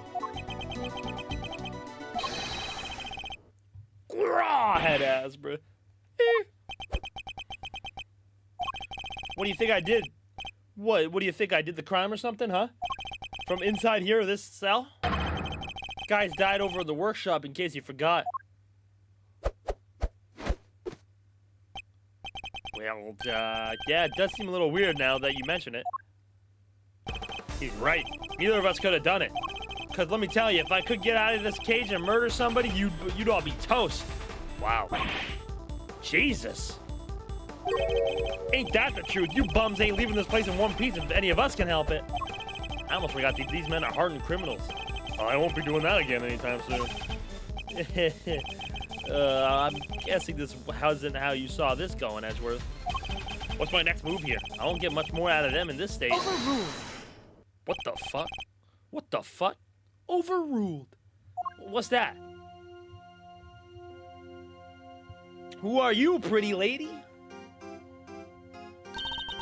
Super pretty lady. Order in the court. Who died and made you the boss of me, huh? Can't you see we're kind of busy here? Hush now. Silence is golden. Silence, you say? Somebody say silence.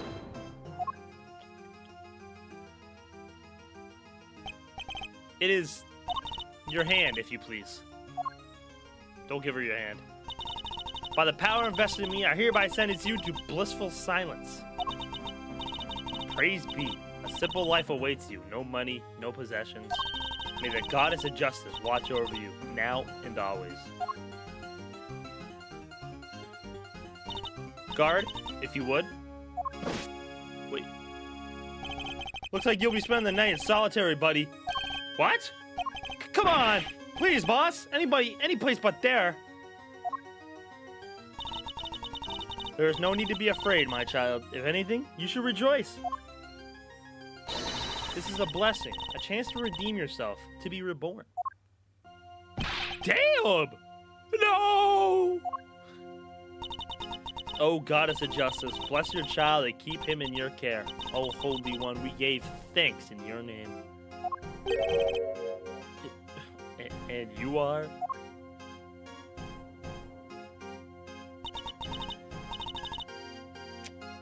Verity Gavelle. Gavel? Verity Gavel, at your service. Why can't we have this judge for once? True! But I like the old man.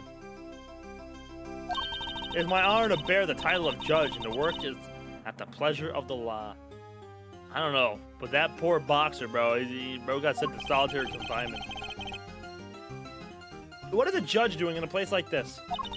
Since you asked, Mr. Edgeworth, I have been sent here to find you. I come bearing a message from the Committee for Prosecutorial Excellence. It is my sacred duty to deliver it. The Committee for Prosecutorial Excellence? What the heck is that? It is first and foremost a name that should not be taken in vain, my child.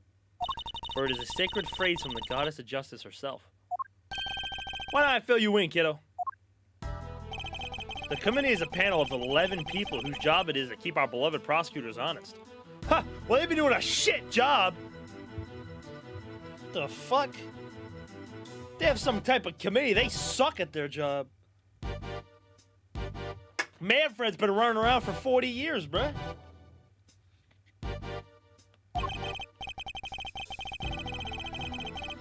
In other words, they make sure people like Edgeworth here don't cross the professional line. Edgeworth? What about y'all? This panel is comprised of people from both the legal and political professions. A panel of which you are a member, I assume? I am. Allow me to thank you on the committee's behalf for your service. Thanks for coming to see us like this. Speaking for myself, it's a real honor to meet you. It's always great to hang with a judicial compadre. Come on, bring it in and chillax. We're all friends here. Overruled. Overruled. Yeah, to remind you that the committee has a long-standing relationship with the Bar Association.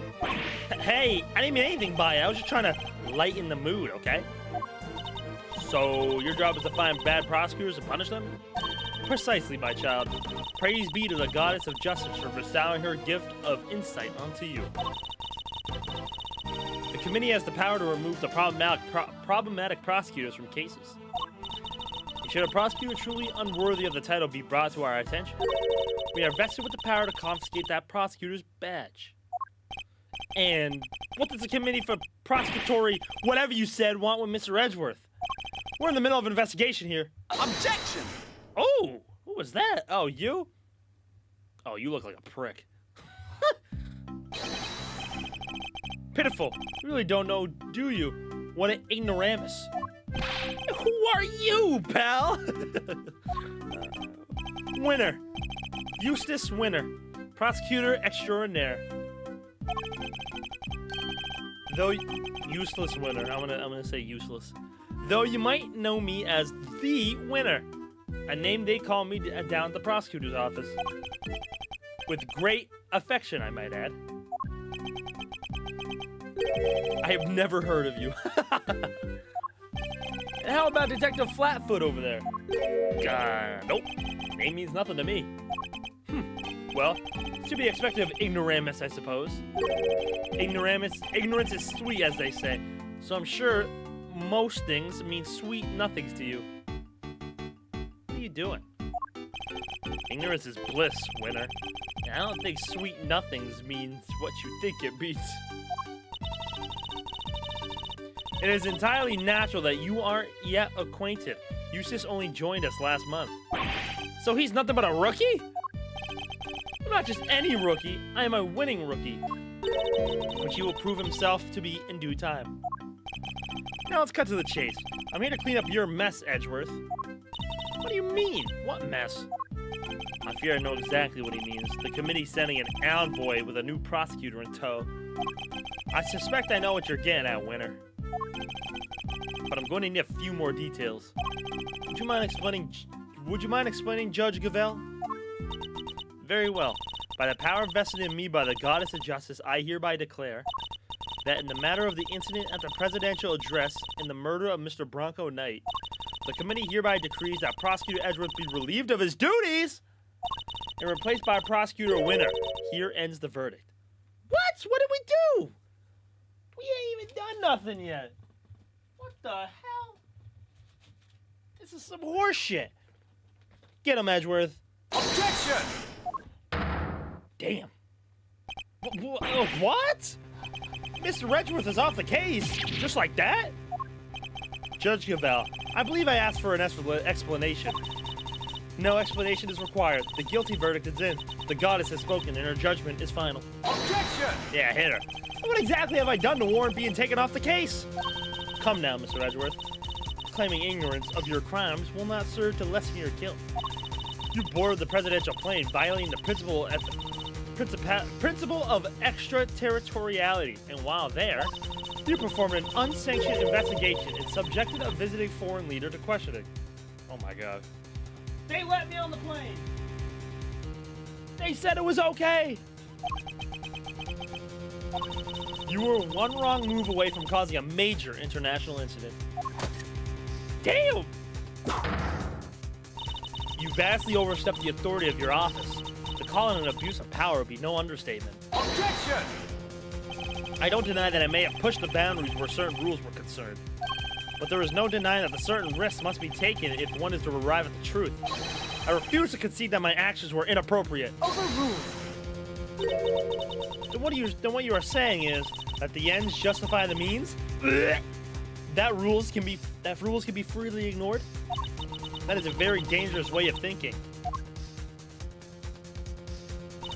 The law is absolute. It is not to be bent to your whims. Forgive me, but not all of us believe as you do. Is that so? How unfortunate. Still, it changes nothing. When a trial ends, the hammer falls. By your defendant or attorney. Be you defendant or attorney, even if the verdict seems irrational, nothing more can be done. Nothing, that is, but to give thanks to the Goddess of Justice, divine grace. Unless you wish to appeal? To do so would be to risk your badge, of course. So they mean to take my badge if I don't play along. Whoa, tough break, Edgeworth. I see you've accepted your fate. Good. Guards, if you would be so kind as to escort him out. Hit him with the objection. No! Stop! What are you doing, detective? I'm in charge here now, so you'll do as I say and move out of the way. What? You're not the boss of me. Unluckily for you, Flatfoot, that's exactly what I am. They're holding all the cards here. I don't stand a chance. Detective Gumshoe, do as Mr. Winter says. But sir... Judge Gavel? Yes, Mr. Edgeworth? The committee's decision is beyond irrational. So yes, I do plan to appeal. You haven't heard the last of this. Duly noted. Until we meet again, then. Let's go, Kay. We're leaving. Right. Wait, don't leave Gumshoe behind! Oh, and remember, you know who will be getting a full report on all of this. Bro, what the hell is going on? That is so unfair.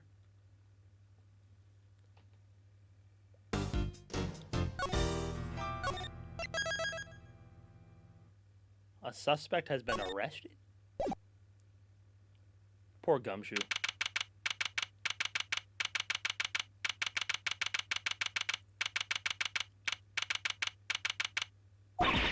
Ugh, I can't believe what happened yesterday. It was terrible, the way those two treated you.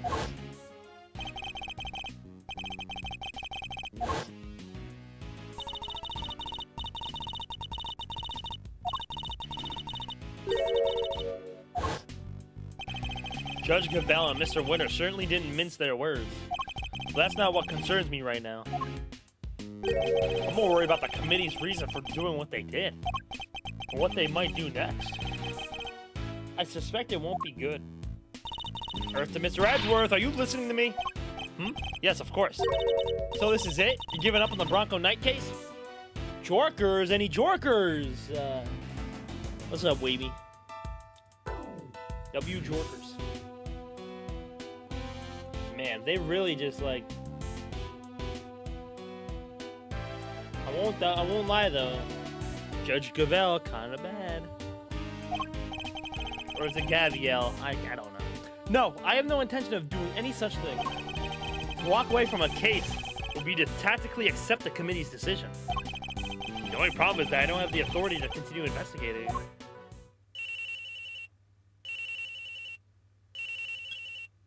Yes? What is it, Detective? I've got some bad news, sir. Word down at the precinct is... They just arrested somebody for Knight's murder. What? Do you know who it is? No, but I heard they're being held in the detention center. Maybe you could go talk to whoever it is. Good idea. Let's get down there, Mr. Edgeworth. Even without the authority to investigate, surely they can still pay a suspect an innocent visit. All right, we're on our way. Me too. I'll see you there, sir. But won't you be missed, Detective? Nah, everyone's busy in the prison going over the crime scene anyway. Good. Then we'll see you shortly. Yes, sir. W Detective Gumshoe, bro. You got it.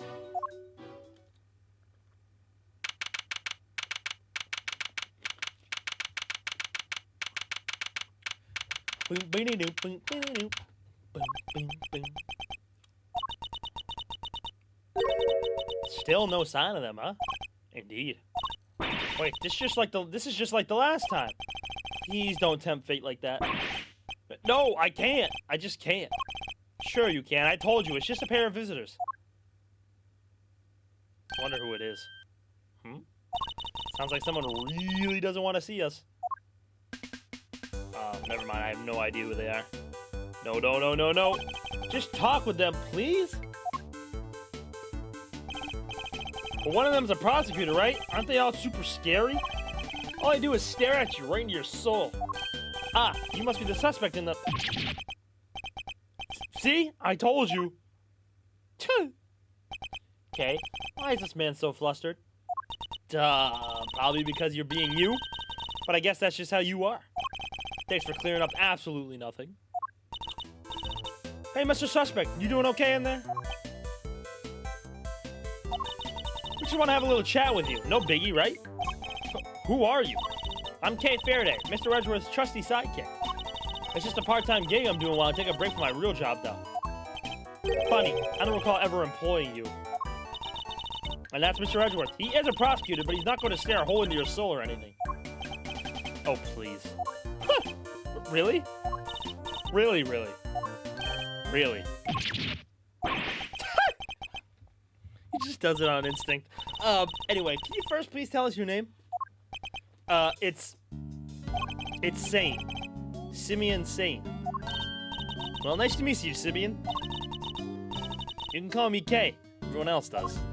Prosecutor Miles Edgeworth. I'd like to ask you a few questions, if I may. Please, Simeon, we're trying to help you. I promise. Really? Thanks to K, it sounds like we might finally get some answers at least. Let's see everybody here. Let's see. You're 24. You and Bronco are the same age? Doesn't even look like it. 26 and 17. You and Kay are the same age? District Court Judge and member of the Committee for Prosecutorial Excellence, who also acts as its mouthpiece. You're just a mouthpiece. Perhaps you can start by telling us a little about yourself. Who, me? Why would anyone want to know about anything about me? I'm boring. I'm nothing. I'm a nobody. Do you have a job? So, well, it's not entirely worth mentioning, really. I'm your average corporate pencil pusher, just like everybody else. Honest. This is going to take a while. About you and Mr. Knight. Just when I thought we were making progress. Okay. So, Simeon, did you know Mr. Knight? Come on, you can tell me. But Bronco? Yeah, I knew him. We were friends. Interesting. I wonder if you knew that Knight had been arrested. And, did you know Mr. Knight had been arrested? Yeah, I even came to visit him. Came to see Knight. I wonder when that would have been. And when was that, Simeon? It was the day before yesterday, around lunchtime. I came as soon as I got the call from the cops. Jesus, Kay's just taking our job. The police called him. Why? Yo, this is so funny. It's like Kay knows what Miles is thinking. How come the police called you? They said Bronco asked them to, that he needed a favor. A favor? Uh-huh. He wanted me to bring him his chess set, the pocket-sized one. So I went by his place and then I came here. A chess set? A chess set?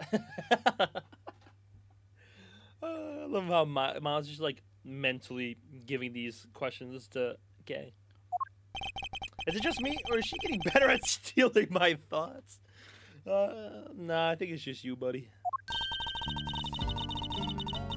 You do know everything you think is written all over your... You do know everything you think is written all over your face, right, Mr. Edgeworth?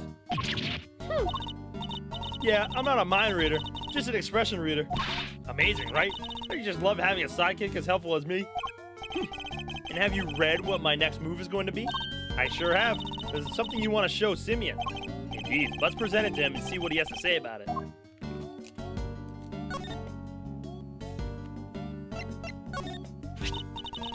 So this chess set.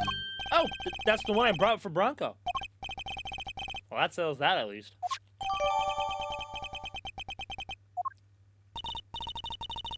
Yeah, found it next to Mr. Knight. He always had to have a chessboard somewhere nearby. I'm not surprised he had it with him when he Simeon. You and Mr. Knight, you were very close, weren't you? Yeah, we were best friends. At least I thought we were. But I guess I was wrong about that. What do you mean? I knew him so well. Why was it such a shock for me to find out he had killed someone? It's not easy to discover that someone you're close to has committed a terrible crime. It's a very bitter pill to swallow indeed. How could it all end like this? I could never imagine something so awful. Something's not right here, Mr. Edgeworth. There's just no way Simeon murdered Mr. Knight. Yes, he certainly doesn't seem to have an obvious motive. Then again, he wouldn't have been arrested for no reason either.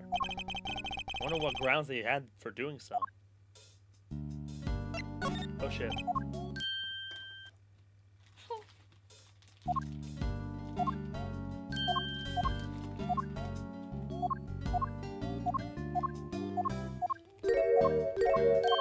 Kay the mind reader, bro.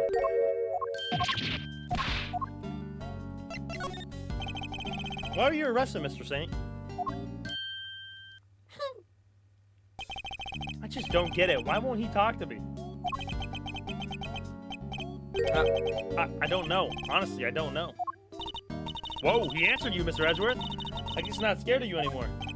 Thank goodness for small miracles. The cops burst into my house this morning out of nowhere. And before I knew it, I was here. These policemen, was there a prosecutor with them?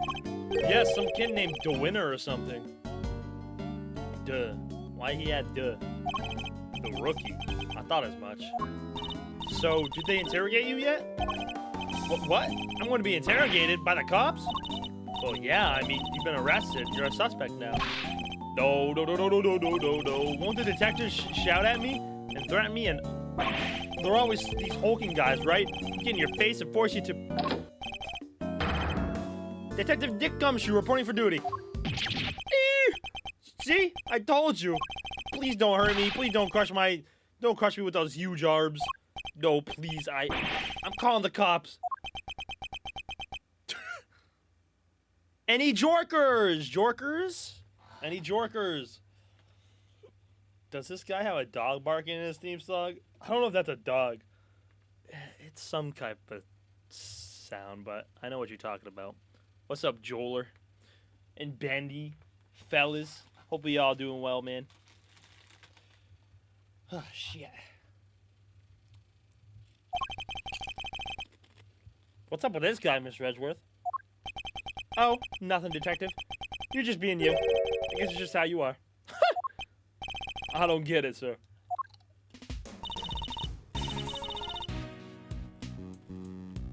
Look, Mr. Edgeworth, Simeon is clearly innocent. So there's gotta be something we can do for him, isn't there? Mr. Saint. Yes? You were Mr. Knight's friend, and 2 days ago you came to visit him. You had nothing at all to do with his murder. Is my understanding correct? Yes, I didn't kill anybody. Very well. Now I'll choose to believe you, and I'll do all that I can to assist you. Huh? Why would you help a nobody like me? Let's just say that I may not be doing it solely for your sake. I have something of a personal interest in this case. Yeah, these two bums. But at least Gavel is nice to look at. Not this winner motherfucker, dog. That's right. Payback time. We'll show those two whose investigation reigns supreme. Ooh yeah, now we're cooking. Unfortunately, I still lack the authority to conduct said investigation. As such, my resources are rather limited, and I'll need to lean heavily on the ones I do have at hand. Which means you, Mr. Singh. Your information will be invaluable going forward. This music, bro. The music in the second game is going insanely hard, bro. In other words, let's see if we can't help one another out, shall we? Oh, I just thought of something. Why don't you just borrow an attorney's badge? Then you can represent our pal here. Oh, no way. We being a defense attorney? Phoenix! Phoenix! Now's not the time for jokes, gummy. I mean, Mr. Edgeworth is a prosecutor. He couldn't defend anyone if his life depended on it. He's done it once already. But I wasn't kidding. I just thought, helping suspects, that's what a defense attorney does, you know? Sure, but we can do that too. The only thing that matters is that we find the real culprit in the end.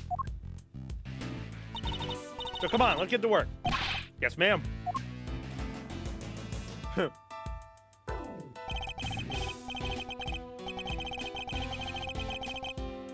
I'm sure you know already, but just to be clear, if our investigation ultimately proves you to be the culprit, we'll have no choice but to treat you like any other suspect. But you needn't worry. I believe you. Or at least, I have decided to try. For now.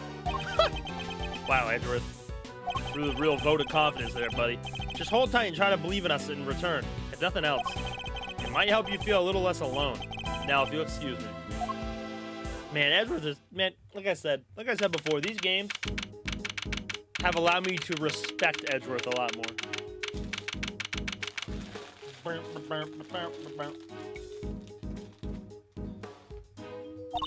So we talked a good game in there, but we can't even get back inside the main prison to see the scene of the crime. Oh shit. Maybe defending the guy in court is our best bet after all. Gummy can't defend for his life, remember? Well, who do we have here? Oh my god, hey Fender. Isn't Edgeworth and the gang? What are you cats doing here? Listen, pal, if you come to harass Mr. Edgeworth again, I'll... Hey, easy there, Detective Flatfoot Sholmes. I'm here to work. Word. What? You're here to defend somebody? Whoa, who? Whoa, the K-Meister nails it in one. Aren't you just the uber-intelligence, intelligentes of one of the bunch? Uber-intelligentes? That's not how you use either of those words, Fender. Some may say I am an easygoing old rogue about town, but I'm actually not a half-bad attorney. Which is why I've been summoned to the old Jailer-Rooney for a meeting with a new client. The suspect is one Simony Sainsbury. You mean Simeon Saint? Wow, that's freaky. You know more about my job than I do. Wait, Mr. Edgeworth, Mr. Fenders is a defense attorney. Aren't you think what I'm thinking? I fear I might be, in fact. Could be our only option. Or we can call Phoenix. But, what do we know, bruh? Not so long ago, I found myself embroiled in another case that wasn't mine. I managed to worm my way onto the crime scene by agreeing to be a certain someone's subordinate. Not an experience I ever wanted to repeat, but I fear I may have little choice. Fender, I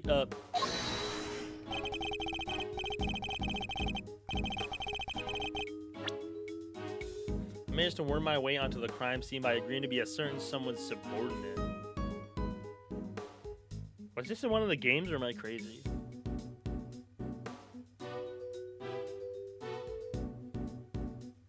He's not talking about the trials and tribulations case, is he? Before you say another word, I just gotta point out the fine print. Eddie Fender doesn't take on associates. Say it ain't so. I hear you're protesting, but pompous prosecutors are a no-go. Especially those of the Von Karma variety. I should have known he wouldn't forgive me that easily. I understand why you wouldn't want to work with someone like me. What's more, I understand how you feel about all the things Von Karma. About all things Von Karma. But please, believe me when I say, I'm not the man I was back then. I'm no longer under my old mentor's spell. You better believe it, pal. Mr. Edgeworth is a changed man. Sure, he used to be the demon prosecutor, but he's not like that anymore. Aw. I do have feelings, detective. Aw. Gummy's right. Mr. Edgeworth's one of the good guys now. He's not just a prosecutor, he's a hero. Somebody cutting onions? He just got me off the hook just last month. You don't say. Well, that escalated quickly. But he was. There's no other word for it. He was heroic. Great thiefly even. Please, Fender, don't you think there's something odd about the way the committee stepped in yesterday? There's more to this case than meets the eye. I'm certain of it. I can't just walk away from this. I can't. Please allow me to help you with this investigation. Oh. Sheesh. A bow from the great Miles Edgeworth? Never thought I'd see the day, but here we are. So enlighten me, if you will. What made the leopard change his spots? Well, I suppose I would have to say the courtroom itself. I've experienced so many things and met so many people there within its four walls. Including some old friends who show me a better way to be. How could that not change a person? Well, I'll be. The old you would have never bared his soul like that. That was beautiful. Aw, bring it here, buddy. You might have even surprised you know who, and know how much that takes. Tell you what. Here's what we're gonna do. We're gonna start again with a clean slate. So, this is me. Edgeworth & Co. Law Offices. Eddie Fender, senior partner. Edgeworth? That's right. Mr. Fender here began his legal career. Oh, with his dad. Oh, shit. As an assistant to my late father, Gregory Edgeworth. What? Your dad was a defense attorney? So the you-know-who Mr. Fender keeps talking about is... The clever K-Meister nails it and won yet again. That's right, I was talking about his old man. Guess you all noticed I kept his name over the door, so to speak. At least like I do for old Gregory, really. Listen, Edgeworth. Miles. I'm going to level with you here. I don't trust you. Not fully, anyway.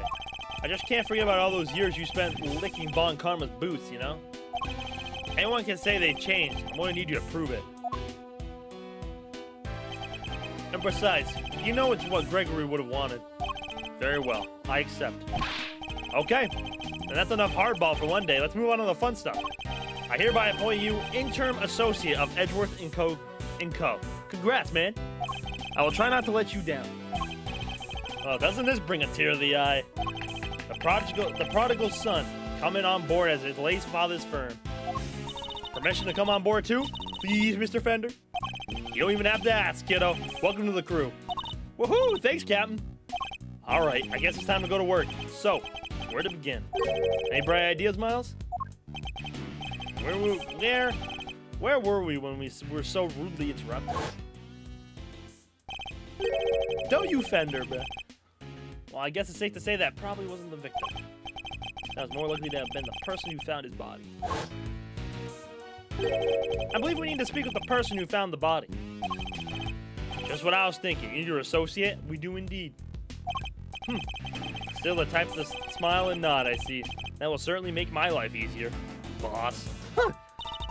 Now that's decided. Now that that's decided, let's get going. What about me? I'm a detective. I can't just hop on board as an attorney's assistant like you guys. He has a point. I can't leave him adrift all on his own. Now can I? Detective Gumshoe, I have a special assignment for you. You are to continue investigating the case under Mr. Winter. And if you happen to discover anything that seems useful, you are to notify me immediately. You are in a uniquely powerful position, Detective, and I'm going to need all the info you can pass our way. You can count on me, sir. Let's go. I'm a real pro when it comes to letting things slip to the defense. That is true. Trust me, I know. But just this once, those loose lips of yours might be what saves our ship. I don't know why they just don't say Phoenix's name, bro. At this point. Throw the wide prison gates good, sirs, because here we come.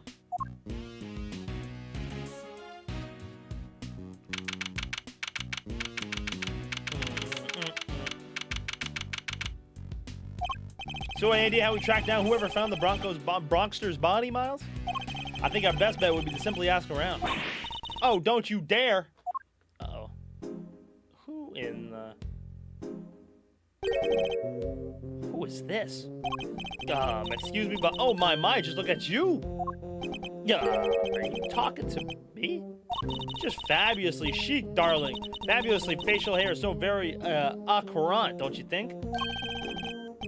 Enchanté, Mademoiselle. And much obliged. Defense attorney Eddie Fender at your service. Let's get things off on the right foot, shall we? A little embracer, perhaps? Oh ho ho! I like the sound of that. Oh! Oh! He is down for the count. Right on the kisser. Well, how else does one greet a new friend, Little smooch is entirely de rigueur, don't you think? Wow, talk about stealing a kiss. Indeed. An act so shameless, it puts even great thieves to shame. Oh, even the little fox is doing the wide open arms. Hi, Bendy. How you doing, Bendy? Physical contact is so very important as a form of expression for our little family. Everyone in this lovely home will tell you as much. Hey, if everyone else is hip to that, I can be hip to that too. Sure. Fifi Lagarde, by the way, warden of this charming abode. You may call me Fifi, of course. So she's the warden of the entire detention center and prison facility, is she? Pleasure to meet you, Mr. Lagarde. Miles Edgeworth. I'm a prosecutor, an associate of Mr. Fender's practice. I hope you don't mind me asking you, but were you here in the prison yesterday? Oh, don't be silly, darling. Of course I was. Yesterday was a very important day, after all. Important in what way, exactly? A big meeting of some kind, perhaps? A meeting? Oh, heavens no. I couldn't think of anything worse. No, yesterday, the circus came to visit. Oh, my God. Not the big top. It was simply spectacular event featuring some terrifically talented animals. Anyone had to be there. If you were at home, you were watching the show with me. The performer set up a special stage in the yard just for us. We are one very lucky family. This says Pas. So she was at the circus performance for the inmates yesterday morning. Mr. Carcerado mentioned a show yesterday as well. You must have been talking about the same thing. What time did the show take place? From around 8 until 10, maybe? Yeah, something like that. Meaning it finished right around when the body was discovered. And by dinner having attended the show, she has a reasonably solid alibi. Oh, wishing at the time. Sorry, darling, but I really must dash. Feel free to explore our home. Mi casa, su casa, and all that. Ciao for now. Fender really just got, like, straight up smooched. Well, what now, Mr. Edgeworth? The person who found the body screamed, and that scream was heard by one inmate we know of. Therefore, I'll first ask to question this inmate and see where his information will take us next. Look at all the animals, bro.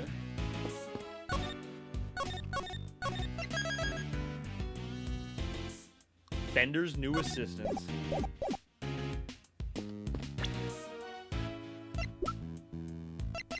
Age 37. Warden of the prison, an animal lover who considers physical contact to be very important. There's no one in here. They took him to solitary, remember? I wonder when he'll be back. Maybe a while. I got the feeling he was in pretty serious trouble. Poor guy. Did you see the tears in his eyes? He really didn't want to go. Yes, the way they had to literally drag him away was certainly unusual for a simple timeout. I shudder to think what kind of punishment he's facing right now. Is that motherfucking Polly, bro? They even have ponies. This one's big enough to carry a small child. Isn't this great, Mr. Edgeworth? It's like being at the zoo. Except it's the humans, not the animals, who live in captivity here. No one would mind if I took one home with me, would they? If by home you mean behind the bars, then no, I suppose not.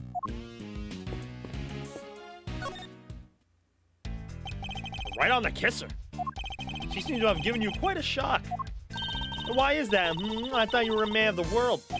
Yeah, well, I'm all for saying hi with a hug, but going straight for the kiss? Pull your boots, am I right? Woo me a little before puckering up, that's all I have. Wow, I never would have pegged you as the shy type. That's not the issue, I think, here, okay? Listen, Miles, I've been meaning to ask. Does that frown of yours turn upside down? An assistant with a permanent scowl on his face is bad for business, you know. I don't see any reason why an associate attorney needs to smile. And that's how I know you've never worked in a private practice. It's all about building trust, man. You gotta create rapport with your clients. Smile here, wink there, hug to break the ice, and a card to show you're legit. Otherwise, they'll never open up. Yes, well, to each their own, Fender. I'll give it to you straight. Running the biz was tough going at first. I mean, Gregory Edgeworth, man, those are some pretty big shoes to fill. I see. What kind of cases does the firm take on? Might be better asking them what we don't. We do murders, parking fines, the whole 9 yards. Our basic principle is this: everyone deserves a defense. So you've never refused a request? Well, let's just say I have a certain preferences in the clients I work with. Didn't you just say that everyone deserves a defense? I'm just messing with you, little sis. Of course we treat all our clients the same. I mean, Gregory's name is still above the door. I've got to live up to his ideals, you know? And that means always doing my best for everyone. Edgeworth & Co. The firm my father built, huh? I love his theme, bro. His theme goes hard.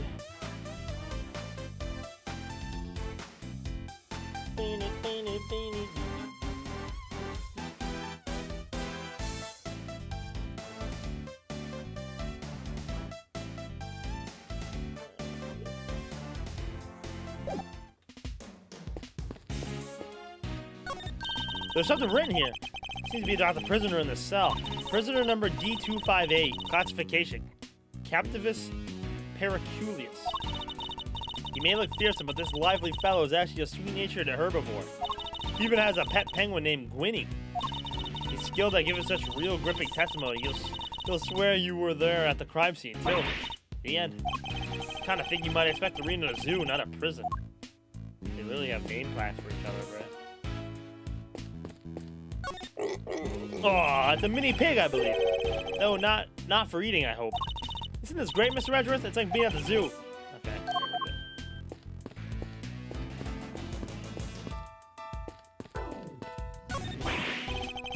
Why is this rabbit just... You literally tripped over it. Isn't this great? Okay. You have a moment? We have a few questions for you. Oh, who's a good girl? You are. You're just perfect. She really is. She's beautiful. Ahem. Meow. Yo, he finally noticed me, I think. I was wondering. What's her name? It's Waggy, ma'am. She's my little friend. Yes, right. As you were then. Well, I need her answers, not clawful puns.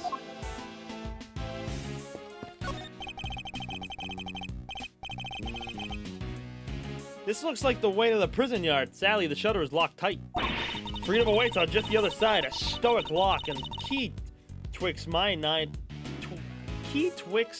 eyes and nose on the outside breeze. Such a cruel fate, it is indeed. The more I think on it, the more it eats at me. Whose thoughts are you attempting to channel exactly with that soliloquy? I'm about to say, that hurt my head. I wonder where this door leads. I don't know about you, but I'm getting some real strong vibes coming from there. Maybe that's where they keep the super duper dangerous prisoners? That's certainly a real possibility, in which case we better turn back while we still can. Wait, I was only kidding, you know.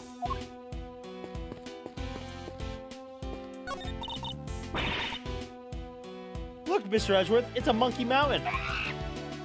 Not something I ever expect to see in a prison, I must say. Doesn't it look fun? Not at least, and while we are on the subject, you are not under any circumstances to climb on that structure. Do I make myself clear? We'll have to show that monkey who's boss. Please, Kay, you really don't. This bench has seen better days. It's covered in rust. Yeah, only cats would dare take a nap on there, and maybe Gummy. I fear you may be right. I can see the crime scene through the window in this door. Mr. Edgeworth, you can't just show your whole face in front of a window like that. You have to do it more sneaky-like, steal a few good looks while keeping a lookout for your enemies. I am not a criminal, Kay, so why should I have to behave like one? Yeesh, I was just trying to teach you my special sneak peek technique. Well, I have no need for any such technique, thank you very much. This is the door to one of the workshops. Why do they have workshops in a prison anyway? They're for people to train in, for when they return to life in the outside world. But a dead body was found in one of them, right? So then, it's not really doing a good job of helping anyone return to life, is it? I suppose. That's another reason why we should aim to clear up this mystery as soon as possible. Alright, I think I got everything.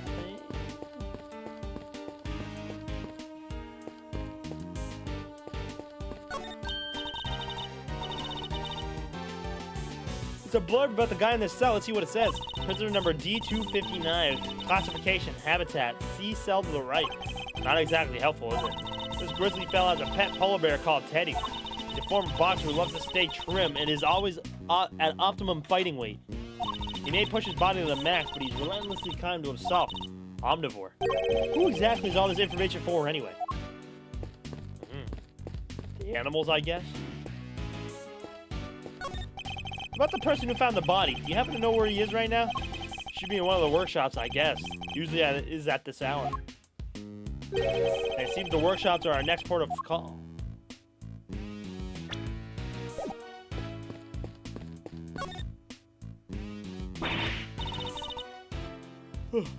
Hello? Anybody in there? Nice try, kiddo, but this isn't a bathroom stall. Yo, you there! Could you help us out here, my good man? Yes, sir. What can I do for you? Is somebody using this workshop right now? Yes, sir. One of the prisoners is in there. Just confirmed it myself during the noontime roll call. I'd like to speak to this prisoner if that's all right. Sure. I'll go fetch him right now. Won't take a sec.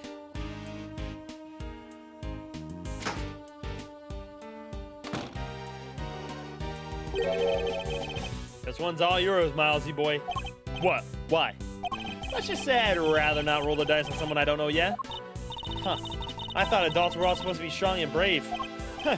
Well, you're not looking so brave yourself right now, so let's call it even. Here they come. Who is it?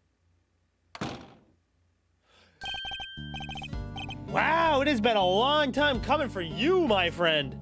Wow, this guy was the first ever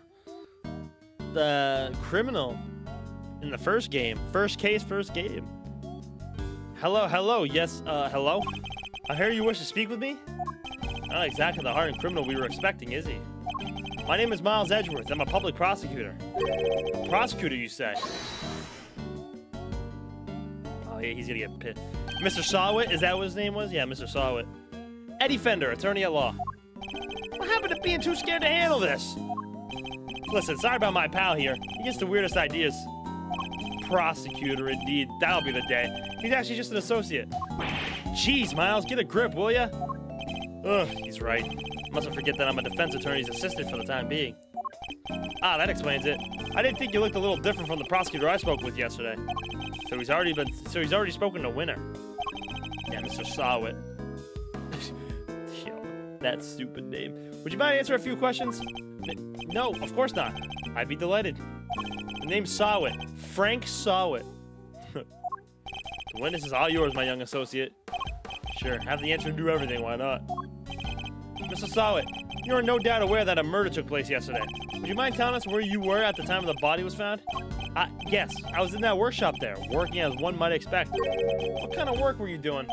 Well, I'm actually retraining at the moment. Retraining at the moment. I'm hoping to become a stylist, you see. A pet stylist, that is, yes. So I've been studying hard and practicing every moment I can. An unusual field of study befitting of an unusual prison, I suppose. And that's it, I certainly didn't see anything. Interesting, I barely asked him anything at all and he's already sweating bullets. This guy, bro, this guy. So, yes, I'm afraid I won't be able to help you, sorry. Hold it! No, I'm the one who's sorry, Mr. Sawit, for this interview has only just begun. Well, I mean, if you were to ask me, you know something, don't you? It's that...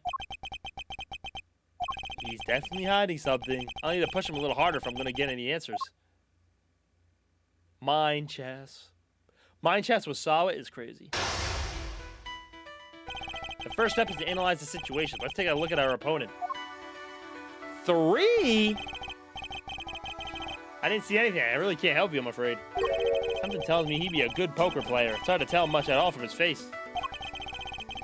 I don't think he'll be giving me much in the way of physical cues either.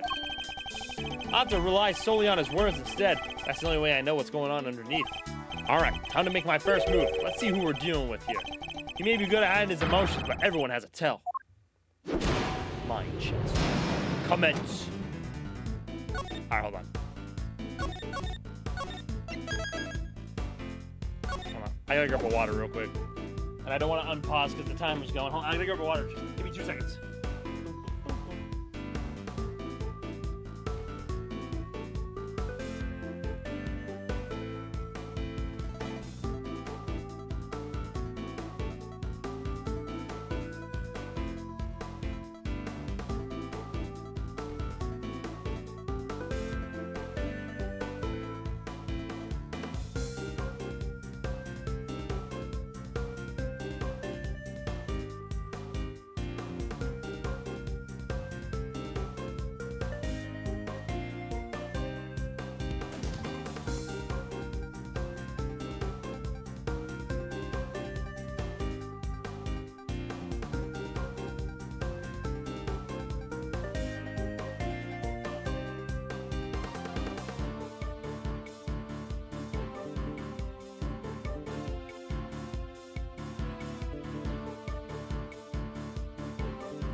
Alright, I'm back.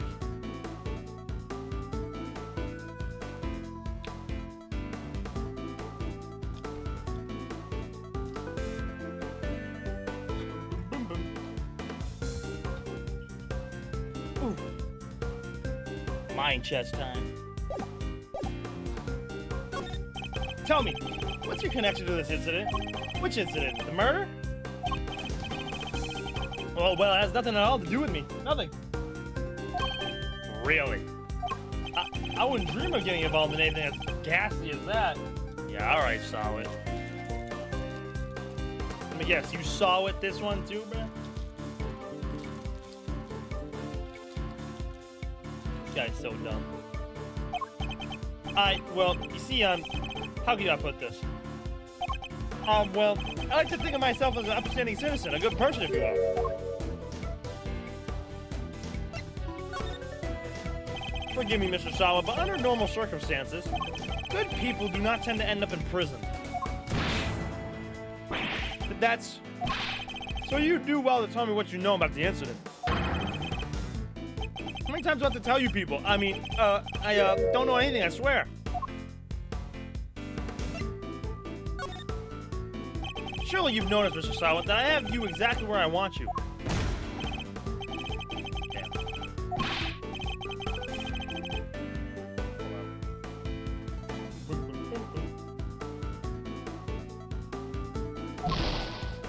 No. No. Shit. No.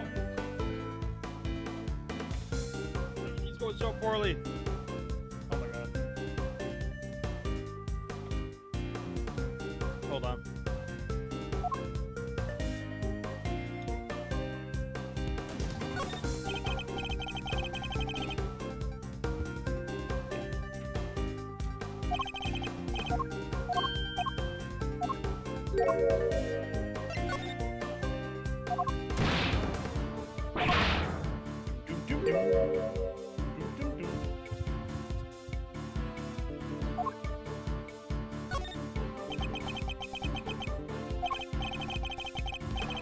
Sorry, I don't know what to say, but I can't help you. My apologies, Mr. Sawa. But considering that the incident occurred right here in the prison, I find it very hard to believe that you know nothing at all. Oh, well, yes, I suppose I can see how it might seem unlikely, but it's true. If you're looking for the person who found the body, you have to look elsewhere. What do you think I'm looking for the person who found the body? I certainly never mentioned anything of this, any such thing to you. It's because you do know something you're not telling me after all? No, I just sense that that's who you might be looking for, that's all. I'm simply a pet stylist and trainer. I don't know anything, truly. There's no doubt about it. This man is hiding something big. In which case, let's find out what he did yesterday, the day of the incident. My opponent is very good at hiding his true feelings, but not for long. Time to smash that mask of his and see what lurks behind that phony smile. What's up, Toady? Tell me about the day of the incident. If you really don't have anything to do with the murder, then you have nothing to hide, right? Well, the day of the incident? Oh gosh, I mean, so much happened.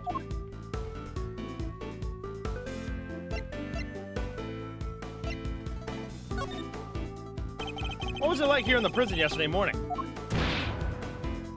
I really don't remember. I don't have the best memory, I'm afraid. I don't have a clue as to how to push that conversation forward. Try another tag.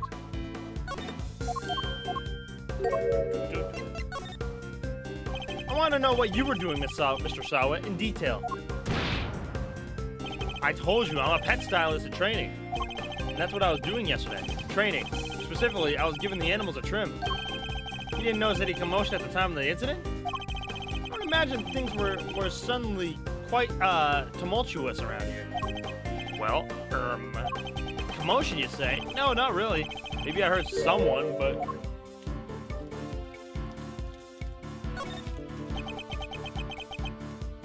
If you don't have anything to ask me, I do not need to be going.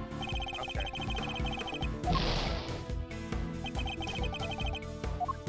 Damn it.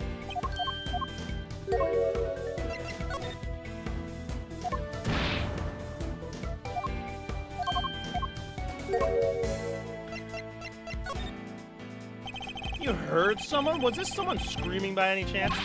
Don't try to tell me you don't remember. You continue to assert that you know nothing about the incident, Mr. Sawa, but I'm afraid I don't believe a word of it. God! No, I thought I heard someone yelling, but I don't really remember. The fact that you heard a scream at the time of the murder may well prove to be a useful clue. So you better bear that in mind.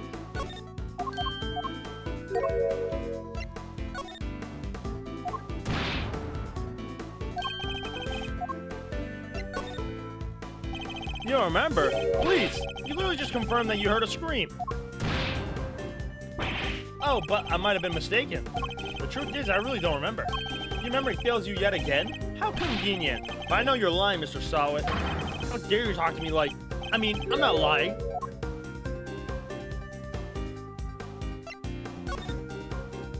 Surely you've noticed, Mr. Sawit, that I have you exactly where I want you.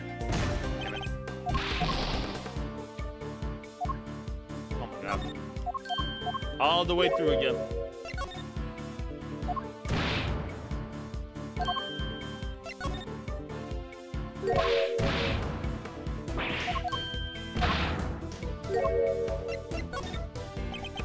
I love how he just sits there in silence.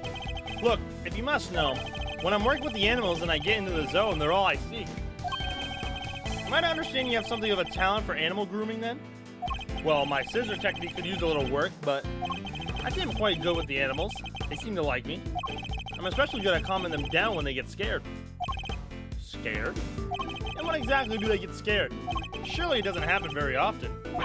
Well, no, thankfully it doesn't.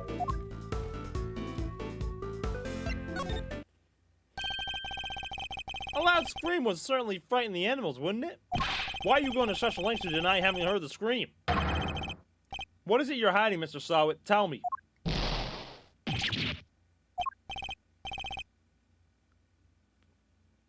I can assure you I'm not hiding anything. I'll admit, I really did hear somebody scream, but I'm not hiding anything, I promise. The mask is finally beginning to crack. Now to shatter it completely by asking the scream itself in more detail. I'm afraid you're about to learn a painful lesson, Mr. Sawit. The hiding things from me never ends well for my opponent. When did you hear this scream? Oh, wait. Now I remember. I forgot about the show. They put on a show for us prisoners around the time of the incident, you see. Yes, performing animals. If I remember rightly, that's where I was in the morning. So now you wish to claim that you didn't hear a scream because you were at the show? Did you realize that goes completely against everything you've told me so far? What are you gonna do about it, huh? That is, my memory is patchy, as they say.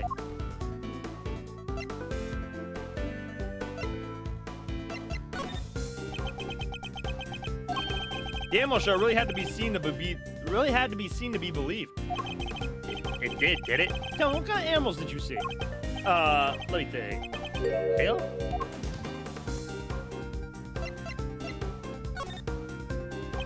Enough of your lies.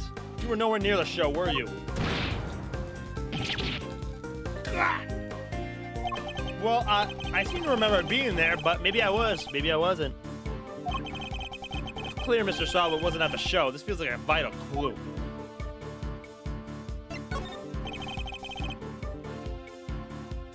Who'd you hear screaming?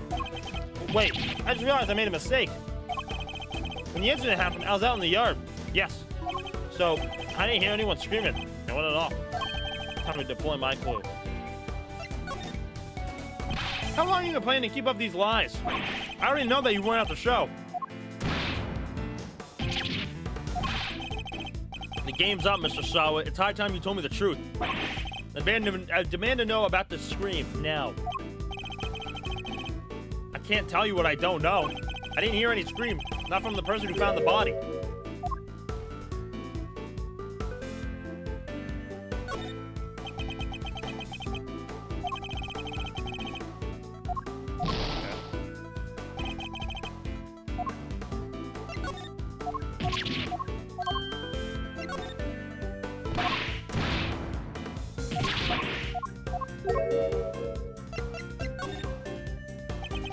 How curious.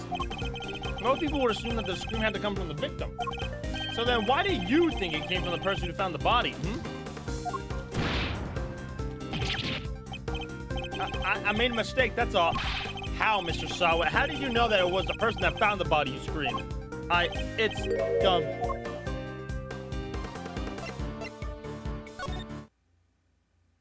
Oh, Mr. Sawit. Shall I tell you? You knew, because it was you who found the body. And the scream that was heard when the incident occurred didn't come from the victim. It came from you. How did you... It's true, I admit it, but... what gives you the right to treat people like this? Checkmate. Got his ass.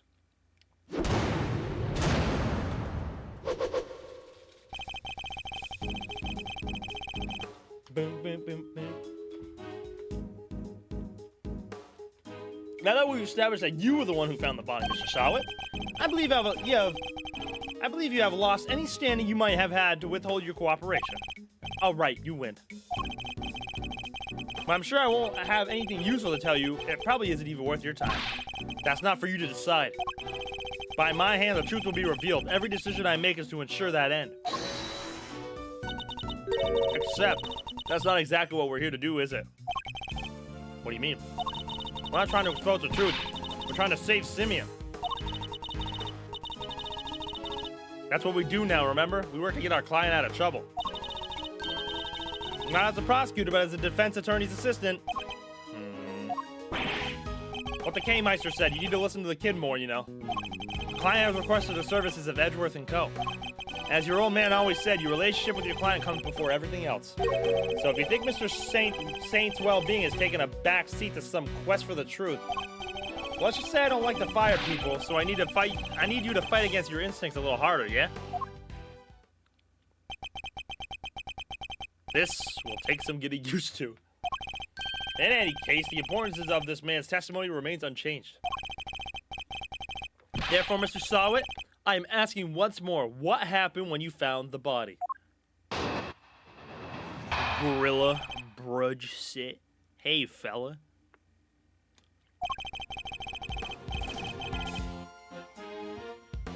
I was in that workshop there by myself practicing what I learned. I don't remember how, but I found myself in front of the door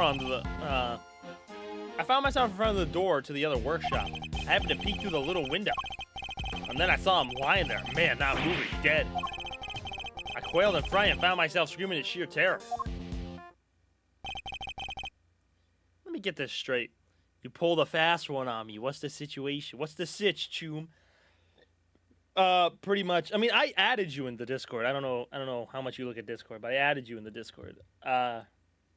So the thing that Ace Attorney is doing tonight, technically at like 2 a.m., they're not showing anything quote unquote new.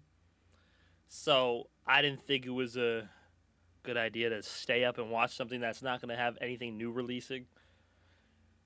I'm going to guess, and a lot of people are guessing, it's going to be a port of the Professor Layton Phoenix Wright crossover, which is fine. Don't get me wrong. I'm going to play it, but I don't think it's something to stay up for. So I said yesterday that I'm just going to do a regular stream, and then I'll react to whatever premiere thing it is tomorrow on stream. But yeah, I decided to just do a normal stream since the official Ace Attorney Twitter literally said, calm yourselves, it's nothing new. So yeah, here we are. Bridge sit. Okay. My fault, bruh. So this case pretty much right now, Bronco died, which makes me sad actually. I kind of liked Bronco. Bronco's dead at the prison. He was just about to have his trial and he died. Edgeworth got kicked off the case, so now we're working under this guy, Eddie Fender, who is a defense attorney along with the late Gregory Edgeworth, who was Miles' dad. We're pretty much working under him right now as an assistant because we got kicked off the case as the prosecutor from this lady and this guy. And yeah, now we're just trying to go through the case as of right now.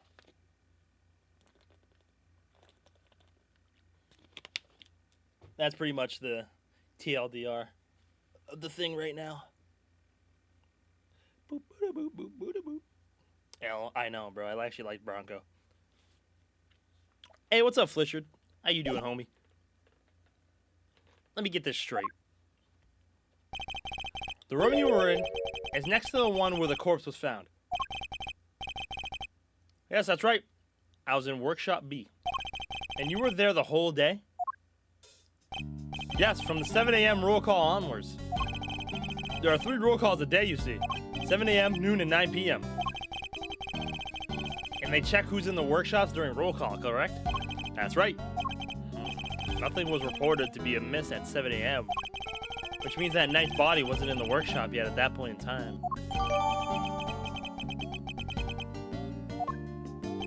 Guess that means the murder took place after 7 a.m. Which puts it right around the time that the show was happening. Ah, yes, the show. I remember the other prisoners going to see it. And therefore, anybody who wasn't at the show has no alibi. Would that be a fair assessment, Mr. Sawit? I guess so, but I only found the body, I swear. There's a clear contradiction in Mr. Sawit's testimony. Rooting it out should be my first priority. So technically, right now, Edgeworth is a defense attorney. Technically. If not, I won't. Yeah, sounds good, homie. I'll let you know. But yeah, I should be good. I usually only get stuck like once in a blue moon. Like stuck. So. Hold it! What exactly were you practicing? Had to be a pet stylist, of course. I'm a model prisoner after all. Alright, solid. So he keeps saying.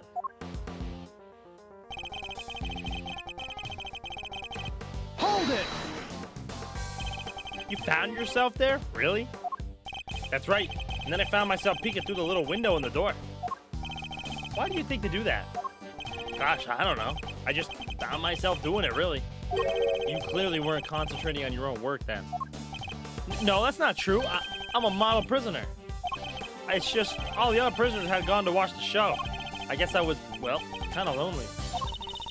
Like being stuck at school after everybody else had gone home, huh?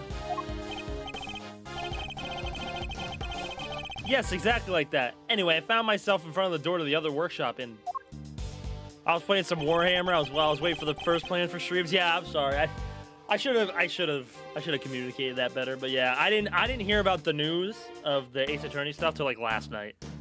So yeah, I had like you, Jiro, Joel in the Discord, pretty much telling y'all that I was just gonna stream at normal times today, because I didn't put the @everybody in the Discord yet for my plans. Thank God I didn't, because I would have looked like an idiot.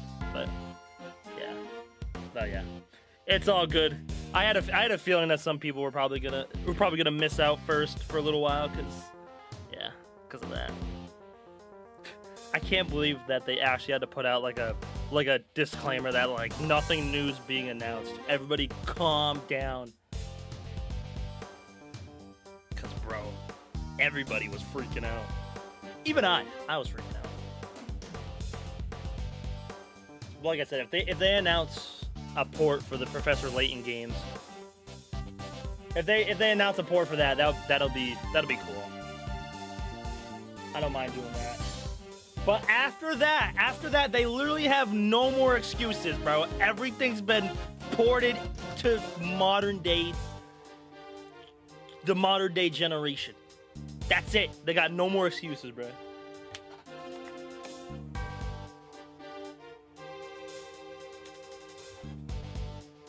Hold it! Does that mean you didn't get a good look inside? No, I couldn't. The window was not only small, but it had bars over it, you see. Not exactly a panoramic view. They're just so the guards can check on what's going on, right? Hold on, you know what? Hold on. I'll show y'all the fucking... I'll show y'all the tweet. Hold on, bro. Look at this, bro. Look, they literally had to put this out because everybody was freaking out, Doug. I know that many of you are excited for this video, but please do manage your expectations. This trailer will not be introducing any new products, but we do hope you will find enjoyment with what we have to share. So, there you go. Which is why everybody thinks it's the Professor Layton, like, getting ported or something.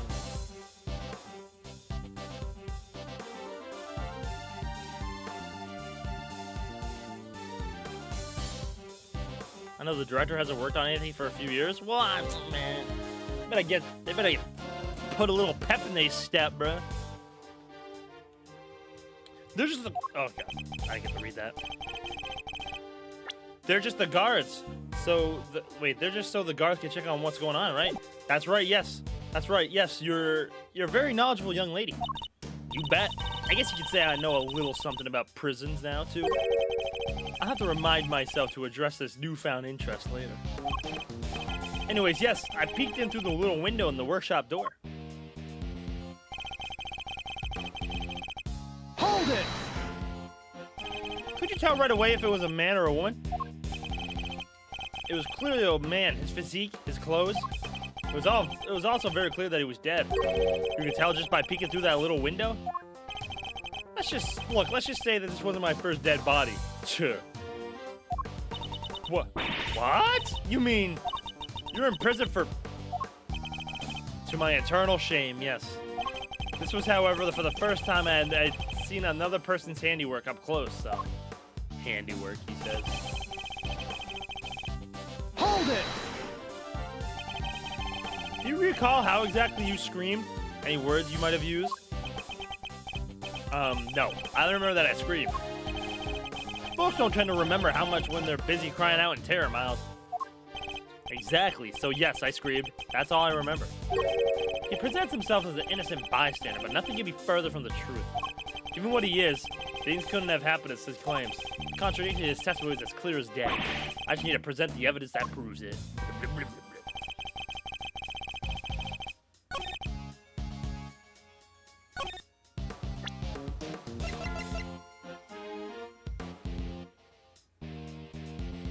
But raise the alarm if inmates' bracelets are detected. Objection! Saw it. Pathetic. Enough of these pathetic... Nice. Enough of these pathetic lies, Mr. Sawit. Hold on, bro. He said the word, bro. I gotta do it. Objection! I'm afraid you've rather lost sight of what you are. What I am. I know precisely what I am. I'm a former newspaper salesman who's trained to be a pet stylist. Hold it! But that's not all you are, is it? Or did you forget the bracelet you were wearing around your wrist? A bracelet that marks you as a prisoner and therefore unable to move around as you please. As we both know, stepping outside that door would have sounded an alarm. Well, that's... But there's no other way you could have looked into the other workshop without leaving the room you were in.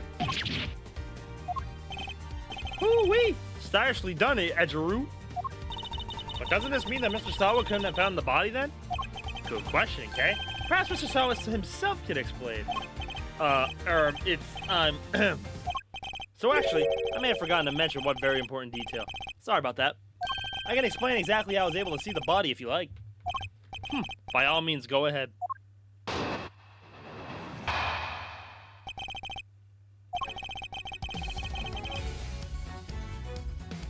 Bing, bing, bing. Bro got dumpstered by Phoenix, and I was getting dumpstered by Edgeworth. There's a little trick we prisoners know about, you see. As long as you leave your bracelet inside the door, you can lean out without triggering the alarm. That's how I was able to peek through the window, into the workshop next door. Inside, I spotted the victim's dead body, which made me scream in fright. So he's saying... He was able to take a look next door because he had kept his arm inside the workshop B as he leaned out. Please don't tell anyone about our little trick, especially not the guards. Please? Where's the guy, Fender? He's still here. We're actually working under Fender now. Since we got kicked off the case, we're actually an assistant defender. Is this it? Is this all he was hiding? I better dig a little deeper into his testimony just in case.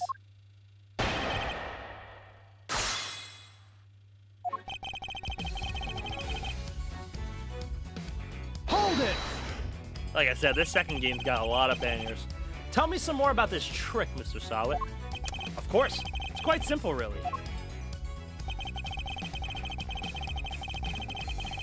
Hold it! I suppose this allows you to enjoy a little taste of freedom? It does. To be honest, it's one of the few things that brings me joy anymore. A rather surprising source of joy, but rule breaking isn't exactly a demonstration of remorsefulness, is it? Oh, but I am remorseful. I always am. I'm a model prisoner after all. I'm beginning to suspect that he doesn't know what a model prisoner actually is. So he used this trick to peek through the window. That's right, yes. I made sure the guard wasn't looking and leaned out into the corridor.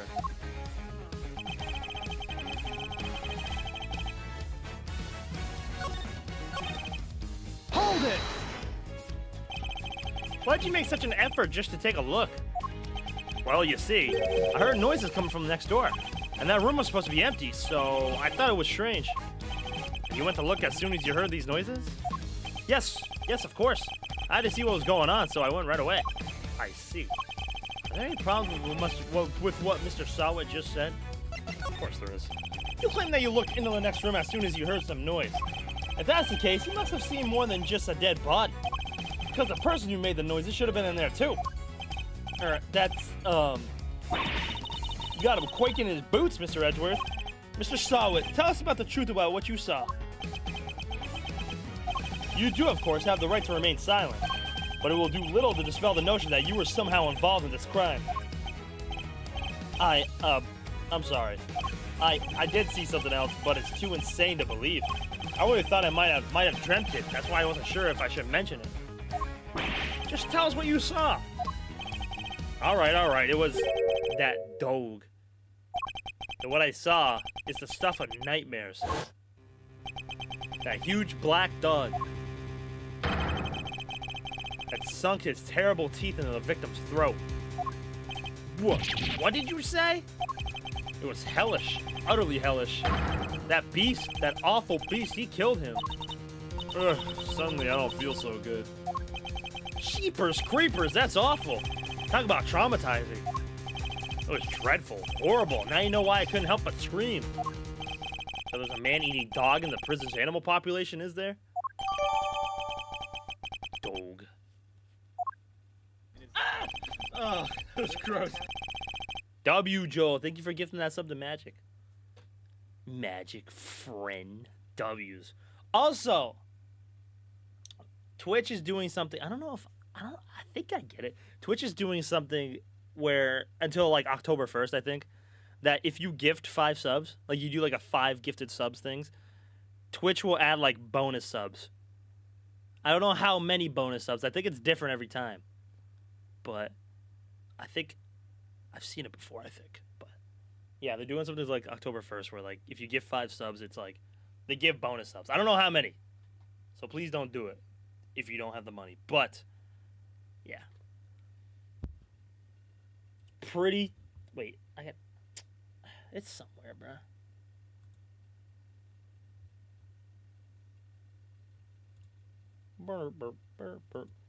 Look, I can check. Wow, I don't want to be that guy, but like give 5. Oh, Twitch. I like how it just says Twitch. 2. It gave 2 gifted. That's kind of badass. Oh shit. Well, there's that. W's. Joel, thank you for the 5 gifted, homie. That is pretty cool. That is actually kind of sick. I won't lie. That is pretty sick. 2. I'll take 2 extra gifted. Thank you, Joel. I appreciate you, homie. Big 5 gifted. All right. Is this guy the prison bottom? Oh, I don't think you were here. This guy was the first in the first game. In the first Phoenix Wright game, he was the first killer. He was the first killer in the first game.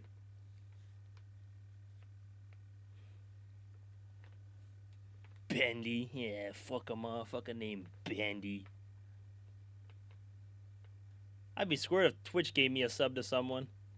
That would be kind of crazy. And that really is everything, I promise. You believe me, don't you? For now. This one seems too far-fetched to lie, even for you. I'd like you to append what you just told your testimony, if you don't mind. Very well.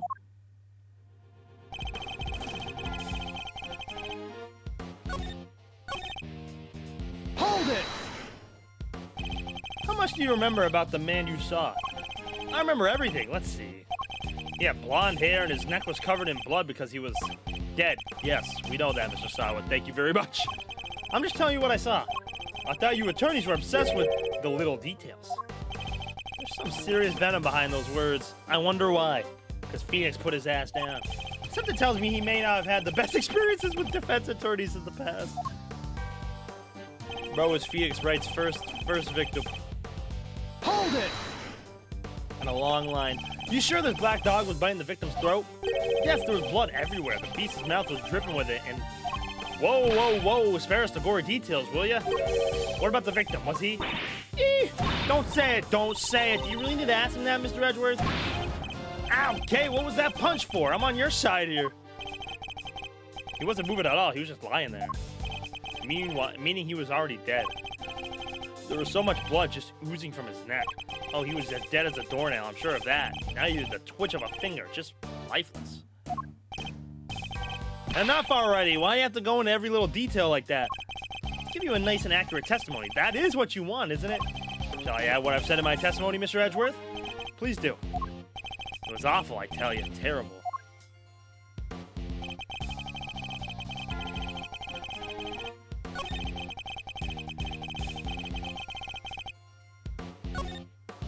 Hold it! I already know what it is. You paint a very vivid picture. Well, I had a front row seat, I suppose. I could almost feel the agony of the poor man's final moments. I don't think I'll be getting any sleep tonight, Mr. Edgeworth. You won't? Well, that's unfortunate. Yeah, and it's all your fault for pressing him for more gory details. I'll be having nightmares tonight myself. It's all still so fresh in my memory. Yeah, there's this. Hold it! A snowflake motif in relief. You seem to have a very clear memory of this ring, Mr. Sawit. Well, I used to go to the door to door selling newspaper subscriptions, you see. I had to take the people in at a glance, their appearance, their mood, that sort of thing.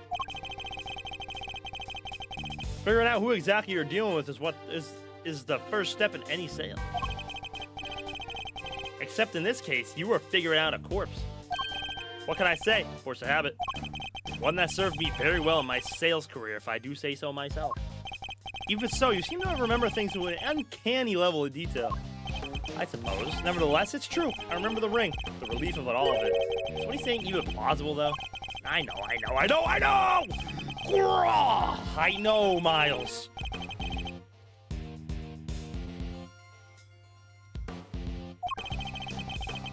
So Knight was bitten in the throat by a dog that lives here in the prison. Not the most plausible of explanations, I have to say. Well, they do say that pets take after their owners, but there are some things they shouldn't take after, not if they're supposed to help reform their owners. Otherwise, what's the point of having an animal therapy program? I should probably ask Mr. Sawit a little bit more about this dog. Dog.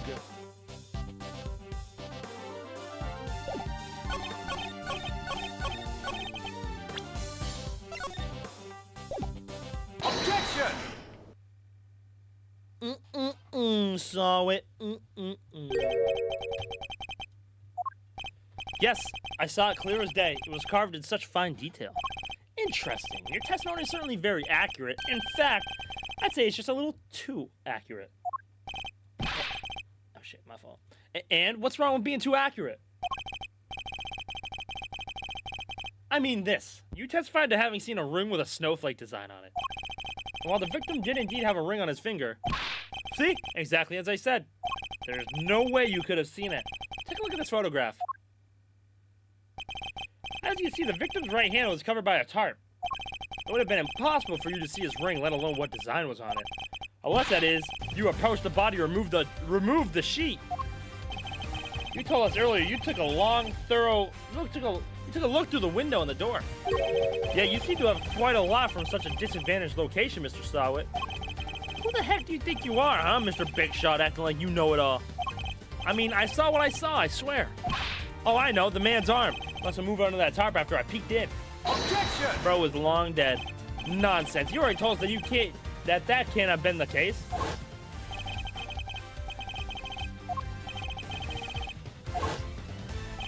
You said it yourself that the victim was already dead, and a dead man don't move, do they? Ooh-wee! Is that the stench of desperation I smell? What are you hiding, Mr. Sawit? Tell us. No, you're wrong. I know what I saw. Oh, shit. Not the hair. Not the hair again, bruh. You couldn't let it go, could you? Had to keep on poking and prodding. You slimy two-bit associate attorney. Seems the real Mr. Sawit has finally revealed himself. Whoa, that's quite the rug he was rocking. Came straight at you like some kind of flying black cat. Look, I'm just a sweet, innocent witness here. But are you really? Because I must say, I have doubts. Very serious doubts. What's that supposed to mean? You saw something that should have been impossible to see from the outside the workshop. So how did you do it? That's simple. Mr. Sawit, this is where you were standing when you saw the body. Take that! You were in the same room as the body. That's the only way you could have seen the relief on the ring. Huh. Say what you want, but you don't have a shred of evidence, do you? Nothing to prove I was in that room with the body anyway. You can't prove it, can you? Because I was in the next room over, minding my own business and looking after the animals. Why else would I have signed out a pair of rubber gloves? For fun? And there you go. Now put up or shut up. I want to see evidence that proves I was in that room with the body. Take that! Pathetic, Sawit. Pathetic. Remind me, Mr. Sawit, what were you doing when you discovered the body? How many times I was practicing my pet styling technique. Of course. Then perhaps this rubber glove might mean something to you? This glove was found by the victim's body. I believe it was dropped by the killer. And I can't help but notice that you have a similar glove tucked into your apron. No, this one's different. Hold it! Yes, that one does seem awfully lonely, doesn't it? It's just a rubber glove. There are hundreds of them all over the prison. This doesn't prove anything. Objection! Not yet, perhaps, but if we were to ask the police to check this glove for prints, I have a feeling the results would be rather fascinating. Oh, shit. What is happening here? That was weird. It's over. Objection! What the? Who was that? Toupee grenade. Love how Phoenix didn't flinch, but Edward freaks out. I feel like Edward freaks out about everything, though. That was a pretty rad objection, am I right? Please, Fender, now is not the time for tomfoolery. That was his objection? That was a badass objection. Dr. Pepper? I need to get one, actually. Here. After I'm done with this testimony, I'm going to go to the bathroom real quick. Take a bathroom break and then grab one. You can hear the crisp opening. But I have a legit objection, because this isn't over. There's something that still doesn't make sense. I can do the hydrant right now, though. Our man here's a prisoner, right? And he's got one of those bracelet doohickeys on. That's true, so how could he have left his workshop in the first place? His bracelet would have triggered the alarm if he tried. Right. We don't have a good explanation for that yet. Well, anything you'd like to share, good buddy? We're all friends here. That's weird. He should be clinging on to that bracelet like the big round lifesaver it is. In what way? As in, it's the best hope our wig-flinging friend here has for getting off the hook of murder. Sorry, can't get into the crime scene with the bracelet on. If it was me, I'd be arguing that for my life. And yeah, he hasn't said a peep about it. I wonder why that might be, The sound of silence. I suppose Miss Law Priestess did preach that silence is golden yesterday, too. Fuck, I missed it! That was pretty badass. Whoa, whoa, you sound like an actual attorney for a second there, Mr. Fender. Oh, shit. The worst of times are when lawyers calmly show our biggest smiles. It's close enough to what Phoenix says. Gregory taught me that. It was part of the attorney's code he lived by. So, friend, what's the dealio? Why so coy about your bracelet? Well, to tell you the truth, it's broken. Broken? I fell over a little while back, you see, and I hit it on the floor. After that, it didn't seem to set the sensors off anymore. I should have told the guards about it, I know, but, well, it was awfully convenient. I see, so your bracelet's broken. But do they really break that easily? If so, then this prison has a serious security problem. You there! Could we have a moment? Aw, aren't you just the newest... Aren't you just the cutest? Ahem! Meow, how can I help you, sir? The prisoner's bracelet appears to be broken. What? Really? That's not good. I'll get someone to find a replacement right away. Thank you. We'll keep hold of the broken one for the time being.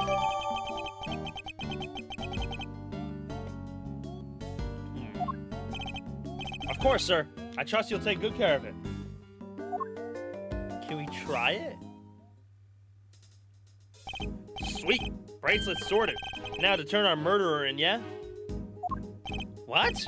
No, I didn't kill anybody. Whoa there, Palio. You were the one who said yourself your bracelet was out of commission. Or there were other inmates freely... Or were there other inmates freely roaming the halls while everybody was busy watching the show? No, I found the body. That's all, I promise. And when I did, that enormous dog still had his mouth wrapped around the poor man's neck. I only went into the workshop after the beast had left. Then why'd you go in? Well, oh, fine. I wanted to go through his pockets, okay? He was going to rob the corpse? That explains why he remembers Knight's ring in so much detail. Hey, why are you looking at me like that? I'm a great thief. I never stoop so low as to steal from a... Well, I didn't steal anything either. The show ended just after I entered the room and all. The other inmates came trickling downstairs thereafter. I panicked, rushed back to the other workshop, and started my fake screaming. You dropped the club in your haste, huh? I guess this is all just about hanging together. Anything smells funky to you, Miles? Other than whether Mr. Sauer is the one who did it, I'd say one very significant question still remains. The question is how Knight made it into the prison proper from his holding cell in the detention center. Ooh, yeah. That one's a doozy. I also can't help but wonder another key feature of Mr. Sauer's testimony. Dog. That dog's involvement can only mean one thing. Mr. Sauer. Yes? What is it? Were you the only prisoner who didn't go watch the show? Well, no. There was one other who didn't. Am I right in thinking that this person couldn't have watched the show even if he wanted to? Yes? How did you... I knew it. I had my suspicions when we first ran into that black dog yesterday, but this confirms it. For a criminal that dangerous to end up in a place like this is unbelievable. But where's this person's cell? You're going to see him? Ah, what are we talking about here? Him! He's not like the other prisoners, you know. He's special. Gets treated like royalty. But you didn't hear that from me. All I say is, if you value your life, you'll stay well away from him. What? Will you please stop trying to scare us all the time? A big cheese, huh? Well, I, for one, definitely value my life, so that sucks. They keep him in maximum security. Which is over there. Who are they talking about? Maximum security. Well, that's certainly one way of treating someone differently.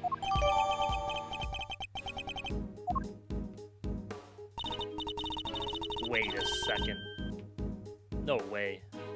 If I'm thinking of... No way. Alright, quit being so mysterious to tell us who he is already. Is it Manfred? Why do I feel like it's Manfred? Let's just say he's highly skilled when it comes to people's lives. Rather than anyone, in fact. It's definitely Manfred. And, that's all I'm prepared to say on the subject. In fact, I may have already said too much. Well, Milesy, anything you care to share? Or are you going to leave Kay and I in the dark here, too? The mystery man in maximum security. It's an old acquaintance. Manfred von Karma. Let's go pay him a visit. I suspect we'll find our dark canine friend there, too. Oh, is that his dog? Oh my god. They let him have his dog in here, dog? Oh, wait. Let's go say hi to Manfred, why don't we?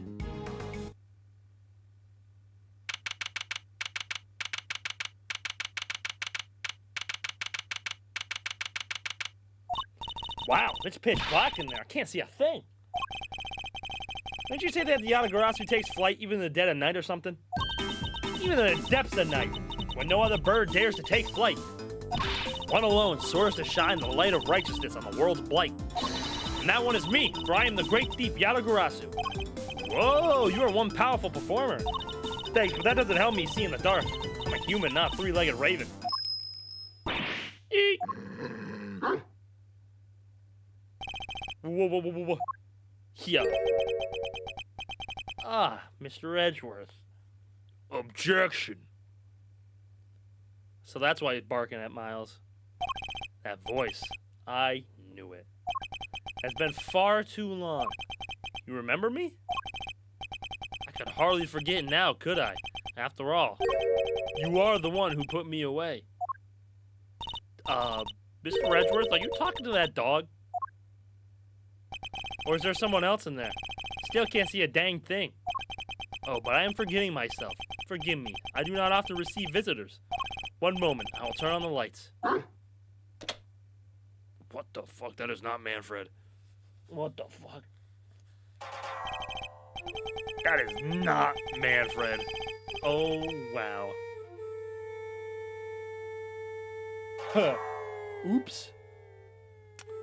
You are a heavy-footed lot. Am I right in thinking there are 3 of you in all? Very well. Perhaps we should start by introducing ourselves.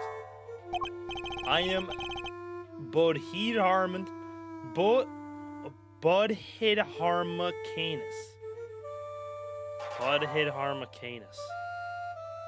What's the pun on that one? Bodhidharma Canis.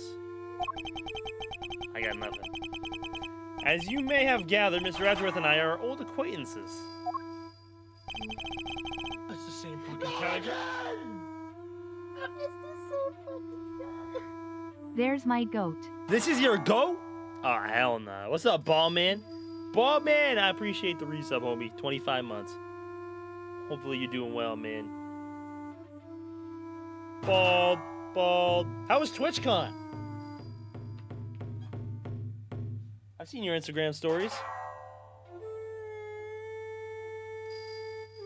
It was so mid, really.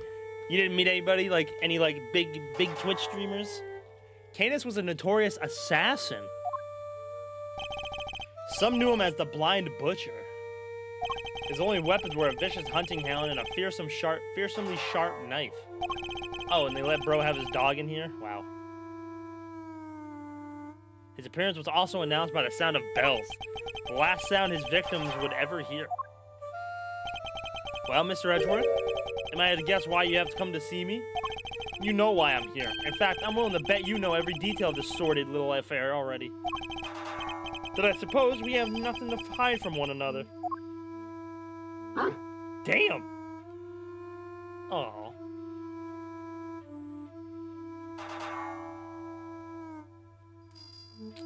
It was so mid. Seeing the Twitch homies was sick, but the venue was so ass. Saw a bunch of them, that was cool. The event itself is a scam. What, you just walk around and greet people? There's not like anything to do, right? Love Cadis' tag joke. B055, yeah, boss. Boss, man.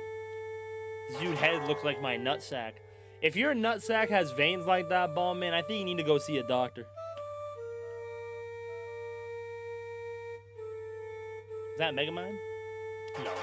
It's empty, nothing to do. Food is so bad. I really eat prison food. It's so embarrassing. Really that bad, huh? Shit. I've always wanted to go to a TwitchCon, but now you're make me not want to. I'd only want to go for the little affiliate badge you got. I saw that you and Jules got like your own like badge that said you guys were affiliates. That was kind of cool. Your faithful canine friend is currently the chief suspect in a murder investigation. The person who found the body saw a dog with its mouth around the victim's throat. Your witness is mistaken. Helma is a gentle soul. He is my eyes, nothing more. It is absurd to think that he would do such a thing, isn't it, boy? Yes, it is. You're a good boy, aren't you? Helma is more than a mere seeing eye dog, and he's certainly no good boy. He's also a trained killer. A weapon once used in this man's sordid trade. This witness of yours, he is trustworthy, I assume? Ugh, Solid is anything but trustworthy, and he's still very much a suspect himself. I can hardly claim that his testimony is beyond reproach. A no, then? I thought as much. Yes, I did, Helma. Yes. Figures that he's already knew who our witness was.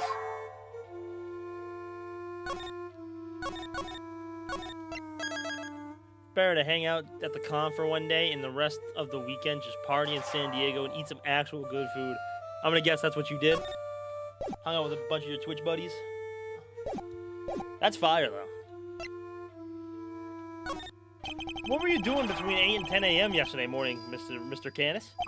During the show, you mean? I was here, ensconced in these humble surroundings. I've developed a passion for wood carvings, you see. An obsession, even. I was engrossed in it all morning. And you have a permission to engage in such a hobby? I can't believe someone would actually let you. The warden and I have a understanding. Understanding? That's ridiculous. This man shouldn't be allowed to let alone 5 chisels. Nothing but lethal weapons in his hands.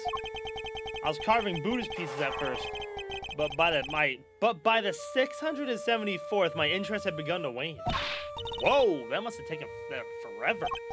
Time is all I have, child. In any case, my focus has now shifted to pieces such as these. Oh, wow. I didn't know you played chess. You play too, do you not, Prosecutor? Perhaps one day you might indulge me? Though you may find my game rather rudimentary. I only begin after my arrival here, I'm afraid. What's that piece? A dog with 3 heads? Ah yes, the dogs of war. You must forgive my little joke. Chess is after all a game of war. Soldiers, knights, castles, all doing their utmost to protect the king, all loyal to the last. I've always thought it strange that such a game has no place for a dog. After all, what more loyal weapon could an army call upon?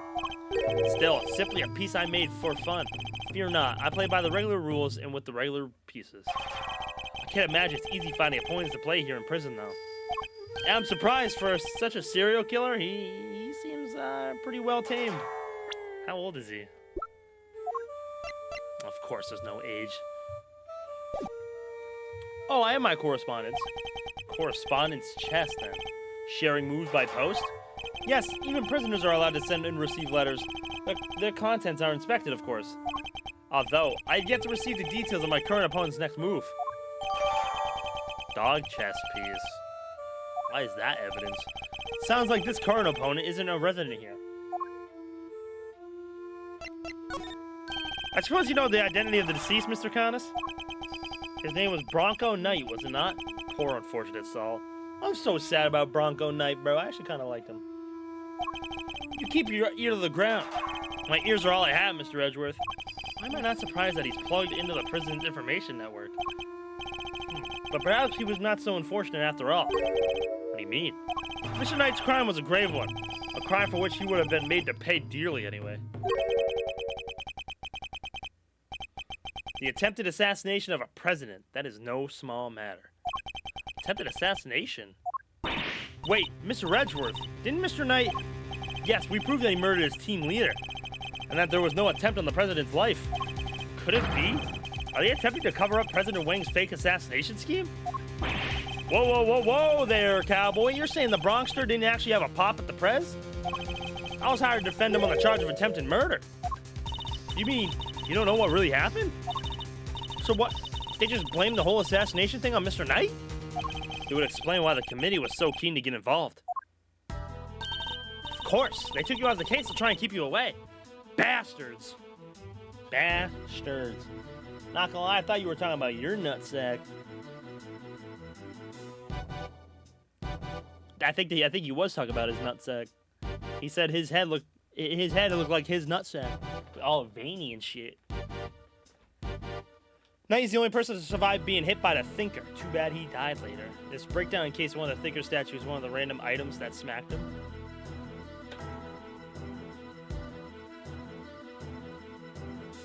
Oh, I'm like, what are you talking about? I'm like, did you just spoil me? No, I remember. No, yeah, because he was breaking, yeah, I remember the Thinker falling on his head. Of course, they took you off the case to try to keep you away. And swapped in that Wiener kid. Swapped in that Wiener kid to push through an attempted murder charge. In other words, they're trying to cover up the truth. Bro just called him Wiener. So they really were trying to frame him. According to the guards, this Knight, was it? They tell me he was violently insisting that he had attempted no assassination, which would have come out anyway when the case went to trial. I am no expert in legal matters, but allow me to say this one thing. I know for certain that he would not have been the first inmate in prison on false pretenses. So they're talking about getting rid of bad prosecutors, but they're bad prosecutors themselves. This goddamn committee. Oh, when he said there's empty and nothing to do with his balls. Oh, okay. I was about to say. An uncomfortable fact, but a fact nonetheless. Yes, Helmut? Yes, it is. Yes. The courtroom is not always the bastion of truth you believe it to be, Mr. Edgeworth. No bastion of truth, huh? I've heard something to that effect before. Yes, from a certain Interpol agent who doesn't have much faith in prosecutors. Aya! Bring him back. There he is. Bring him back, bro. Bring him back. Helmut? Yeah. Yeah, I got that one. You're not twisting the truth behind those closed courtroom doors, too, are you? Fueled by the kind of thing. Is it any wonder that courts perceive nothing but falsities and lies? Sorry, but the truth doesn't need the likes of you to distort it today. Aya! I was never able to fully dispel his mistrust of prosecutors. Even Helmut understands. Don't you, Helmut? Yes, you do. The truth revealed in court and your deductions. It is dangerous to trust either implicity. I am not bitter. You are not the first to make me a subject of unfounded suspicions in recent days. In fact, I was visited by another prosecutor only yesterday. He was accompanied by a judge. They even dragged the warden along. Her distaste for me lingering unspoken in the air. Not those two again. Prosecutor Wiener and Judge Gaviel. Or Gavel. They went over my cell with a fine-tuned comb, but they left empty-handed. They were looking for the murder weapon, I believe, to no avail. But I mustn't take it personally. Rumor has it that they searched every cell in the prison. Still failed to find what they were looking for. I pray they weren't too disappointed. Prison search. Well, that posed more questions than it answered. What do we do now? Sawit's testimony is flimsy at best. I'll need more proper evidence if I want to take Canis on this.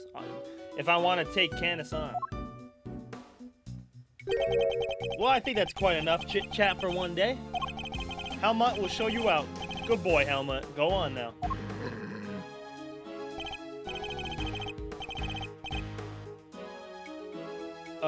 He's not showing us out permanently, right? Let's get out of here. Come on. I love how Miles just stands there. Until next time, Mr. Canis. It does pain me that our brief time must end, just as we were becoming reacquainted. I await your return, Mr. Edgeworth.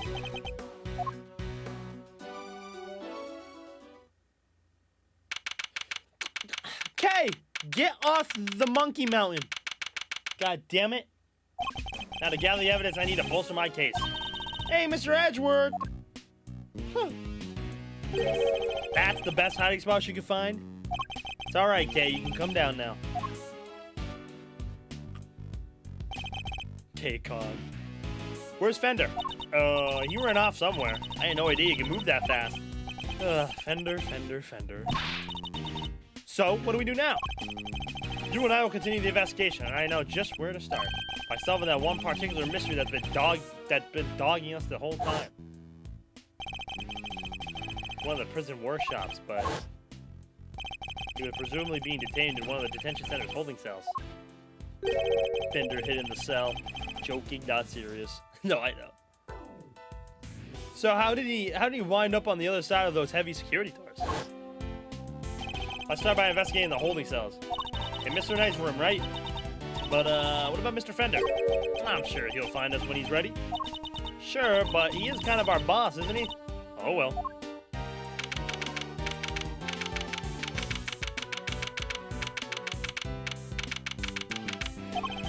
The victim's cell is just over there. Lead the way, Mr. Edgeworth. I have had just about had it. Who's that? Oh, this lady. Warden Lagarde. She must have come from the corridor marked no entry. He's still not talking, ma'am. Even with the evidence you borrowed from the precinct? No, and I've tried so many times I've lost count. What am I supposed to do? I can't send in a blank report. I guess a killer for hire was always going to be a tough nut to crack. Killer for hire? Oh!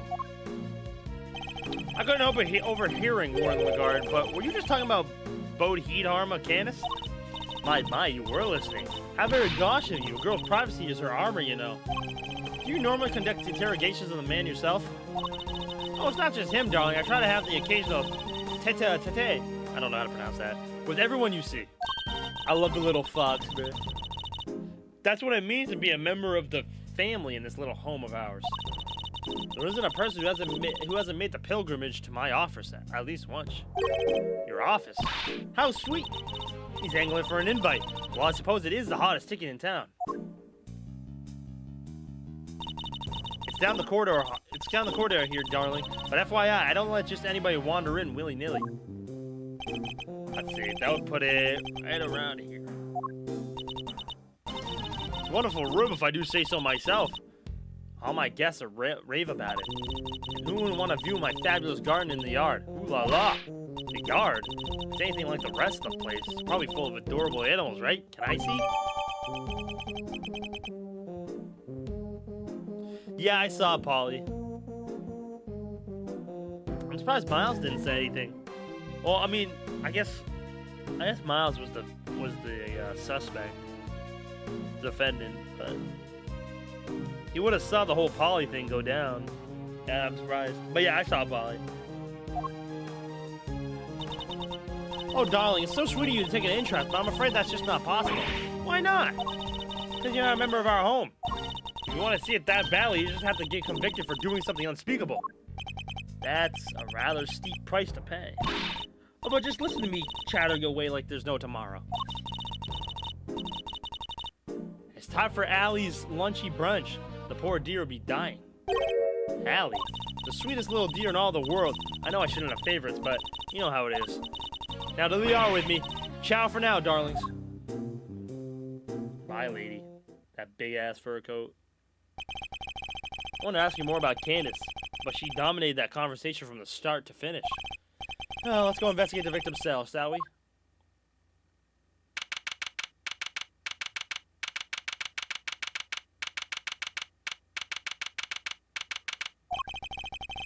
So this is Knight's cell. When do you think he was brought in, Mr. Edgeworth? It would have to have been the evening of the 25th, just after the events at the lake. And then at some point, he wound up in prison proper, but how? There must be some evidence here that will point us in the right direction. All right, let's get looking, Mr. Edgeworth. Boom, boom, boom, boom. Investigation begin. All right, hold on. Perfect timing for me to go to the bathroom real quick. Bathroom break. I will be right back, fellas.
That's the good stuff.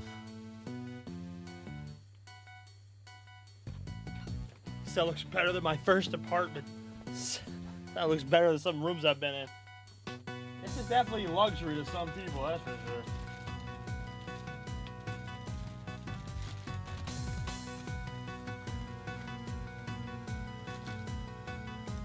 Alright, I'll hook up.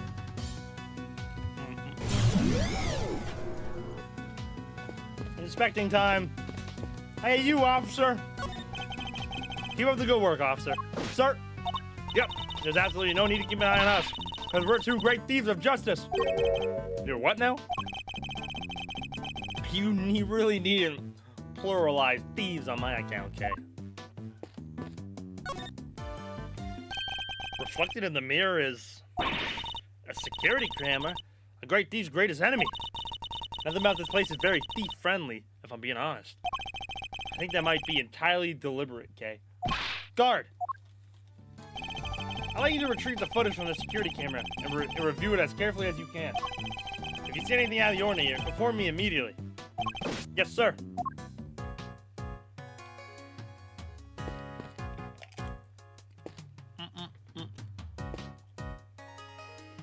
Why is there a ball chain on the table? What? What purpose is that?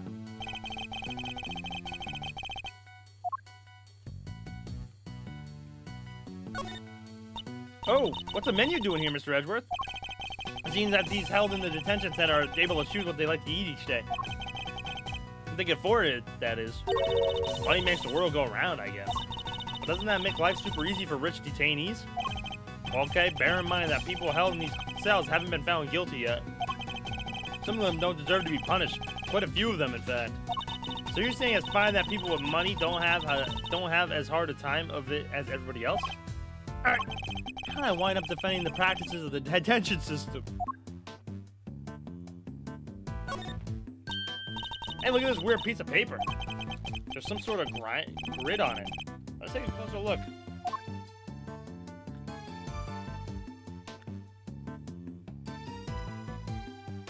Oh shit. This grid appears to be a chess diagram. Victims, I suppose? What's a chess diagram? A visual representation of a game of chess. See how the locations of all the pieces are marked? This seems to be the closely fought contest, but perhaps if this pawn were... No, wait. Not now, Mr. Edgeworth. There's just no time to be playing games. Yes, I suppose you're right. This isn't the first time I've seen this configuration of pieces. It's from a different perspective, but it was definitely from the same game. Perhaps it'd be wise to take another look at the evidence in my possession.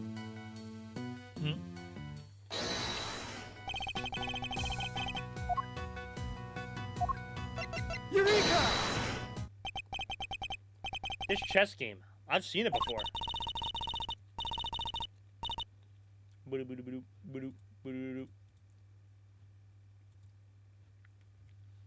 Enough with the chess chat, Mr. Edgeworth. We're supposed to be investigating here. Focus. I am investigating. This particular bit of chess chat could prove to be vital now. Take a look at this. Can you tell me what it is? It's a chess set we saw in Mr. Candace's cell. But I don't really know the rules of chess, so... The rules of the games are not important here. What is important is the positions of the pieces. Compare the ones in Mr. Candace's cell with these. Do you notice anything? Ah! I don't know which piece is which or anything, but if you turn the diagram like this, there are pieces in the same squares. Indeed. There's no dog in the diagram, but that's to be expected. Apart from that, however, the positions of the pieces are identical. And what does that tell us? Hey man, my room ain't that bad. Are you sure, Gorilla? Mr. Knight. This could be just the proof we need to show that Mr. Candace had a connection to the victim.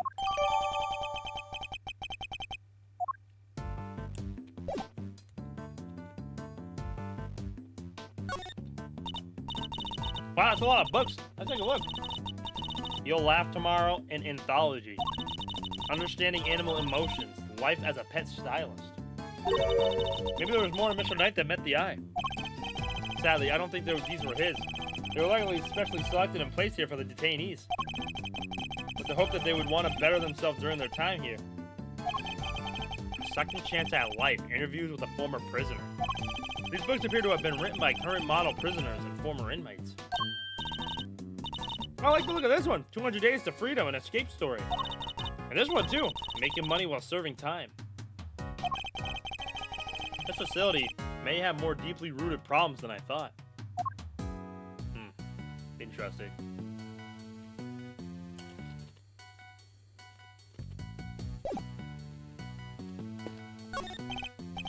The bowl is nice and spotless. There are no signs that the toilet paper has been used. Everything seems to be in order with this toilet here. What? Are you serious? Why? What's wrong? There's no door. There's not even a curtain. Whoever designed this place should have thought a little more about the people who have to live here. I think there might be a reason behind the open plan layout. Standard bar window. No signs of it having been tampered with. I don't think there's any chance that our killer escaped through here. Aha! Must remember to bring something to saw through iron bars with. As they say, fail to prepare, prepare to fail. Glad I got the chance to scope this place out. Hey, we're investigating a crime scene, not preparing for your eventual escape.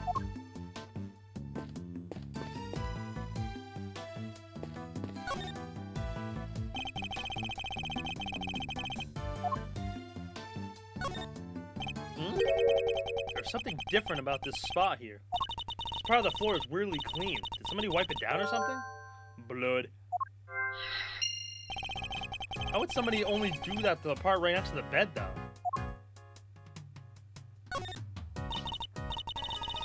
Hey, look, this newspaper's got a chunk of it missing. You're right. A few of its pages have been roughly torn out. But why? Maybe Mr. Knight wanted to clean his cell, but didn't have a cleaning cloth? It's not a totally implausible theory, I suppose, but who would want to try to clean their cell? Why wouldn't you just use the toilet paper? This bed doesn't look very comfortable. Well, that pillow cover is very clean, spotless, in fact. I bet this is the kind of bed Gummy sleeps in. I can just picture it, can't you? No. That says he's more of a mattress on the floor type. Poor Gumshoe.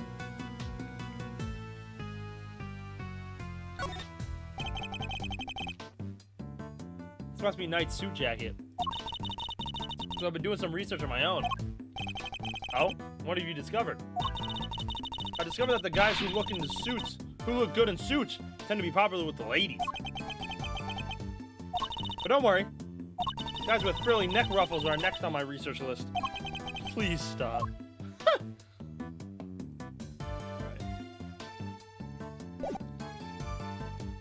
Eureka!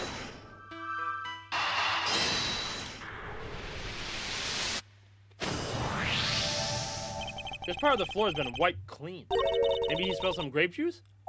Who knows, but we can certainly imagine what he used to do with the wiping. He's torn out pages of that newspaper. Why wouldn't he just ask the guard for a cloth or something, though? Perhaps he didn't want anyone to see what he was wiping up.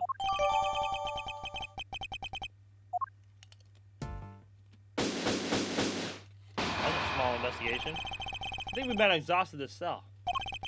We made significant progress by establishing a connection between Mr. Candace and the victim. This is bad, sir. Is that the guard? Security camera footage, sir. I watched it, and... What is it? Can you just show it to us? Yes, sir, I have a small playback monitor with me. What are you waiting for? Let's see it.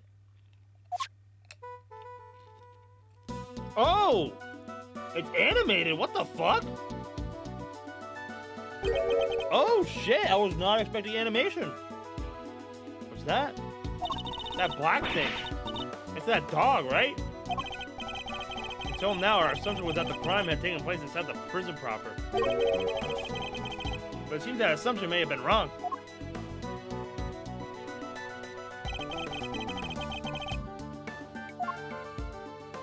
Take that! Right here in the detention center. And the perpetrator was indeed Mr. Candace's dog. This is just the evidence we need.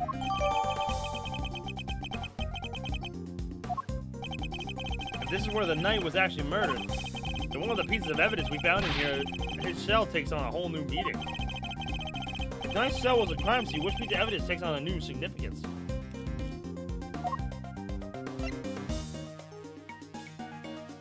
Take that!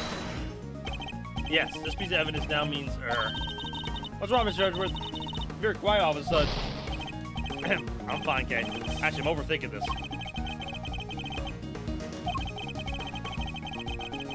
Oops.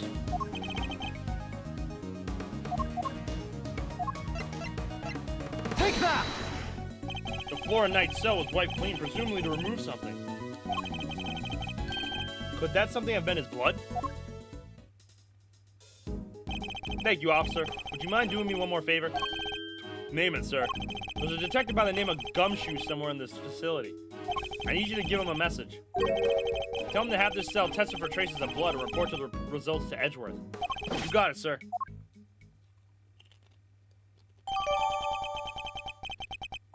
Now I can really go after that Canis guy, right, Mr. Edgeworth?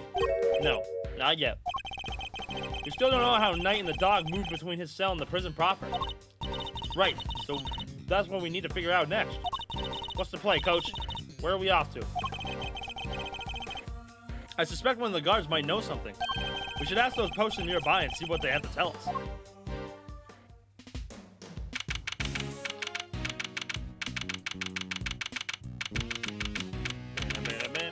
They actually have, like, animation. Like, I think that's the first security footage in a while where it's, like, actually animated.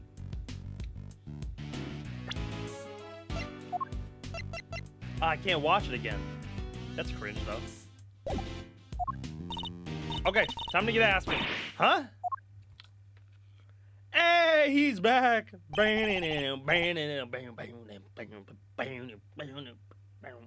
Ay-ya!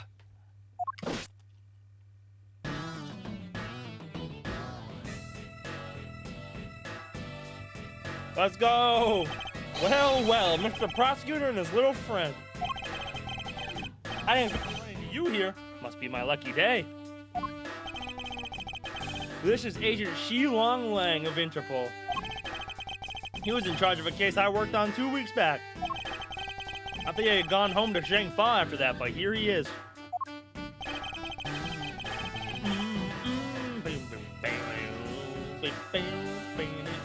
You have some business to take care of, I take it, Agent Lang?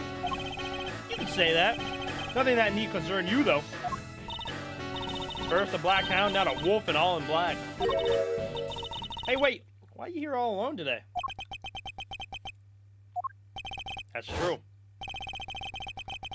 He's usually accompanied by an army of police officers. And here you were at it again a couple days back, sticking your nose into things. A couple of days back. Ah, it means the incident with the president of Zhengfa. Actually, I had the thought you might be there as well, heading up the security detail. Huh, our president didn't have that much faith in the efficiency of his own country's police force. Maybe now he'll think twice before using contractors again. Amateurs. Agent Lang doesn't have much faith in the prosecutors or the courts to do their jobs right. Which is why he's so meticulous about investigating with his hand-picked cream-of-the-crop officers. Indeed. No doubt things would have turned out differently had you and your men been in charge. My men, huh? Yeah, those guys aren't around anymore. What? They're not? It's funny, isn't it? I'm a real lone wolf now. Wow. What are you saying, Agent Lang? What on earth happened? I told you. It doesn't concern you. See you around, Mr. Prosecutor. Damn. Wow.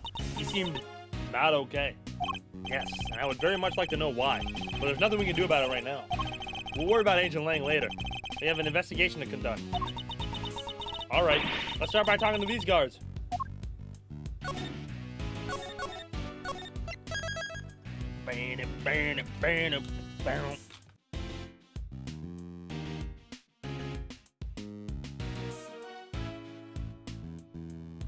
Alright, let's do it.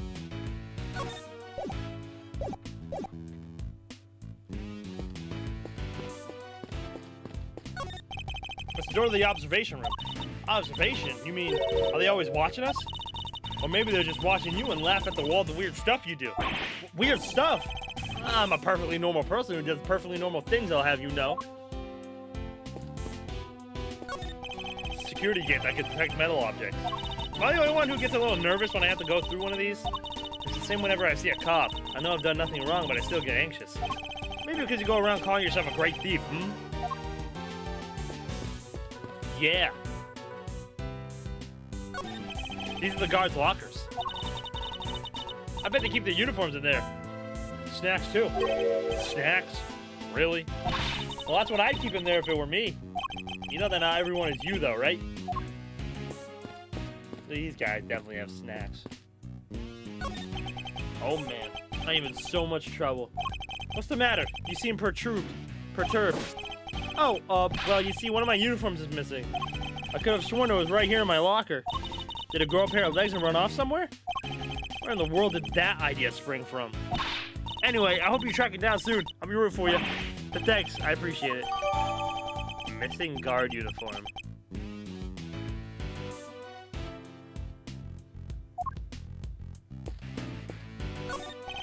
I was wondering, have you seen an enormous black dog wandering around here recently? That thing? No way. If I had, I'd well, let's just say I'd be a lot more nervous about standing guard here. So do you and this dog have some kind of history or something? Now, Kay, you should have known when to let sleeping dogs lie.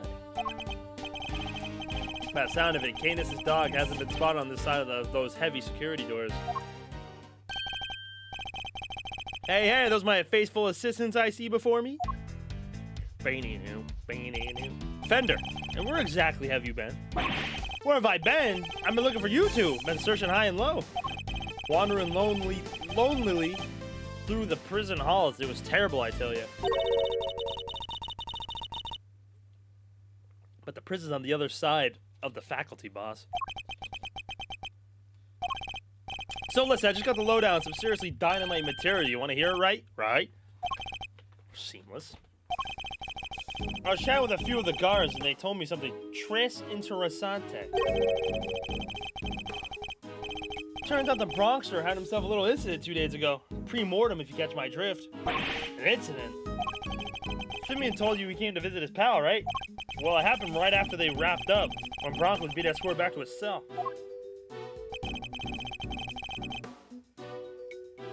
It was just one guard, and he was handcuffed, obviously.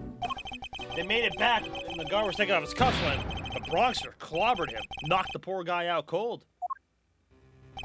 Sounds like it might have been the prelude to a jailbreak, because when the other guards showed up, they couldn't find their comrade's keys. Were there any rumblings about Knight attempting to escape? That's the bit that fries the old noggin. There were none. He just sat in his cell, then turned up dead. And what's more, he swore right to the end that he never stole the keys. They turned his cell inside out, too, but no dice. The guard was struck. What did he have to say? Nothing. Poor guy was still out when they took him to the hospital. Word is, he's still there. So there's nobody around to tell us what really happened. Mr. Knight's cell key. What the? It's you losers? Oh, that's all we need.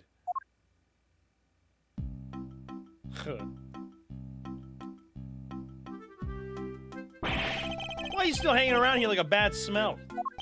Hey there, little buddy. Listen, Miles here is working with me now as an associate. Nonsense. You're all just here to cause trouble and turn my investigation into a fart. Wow.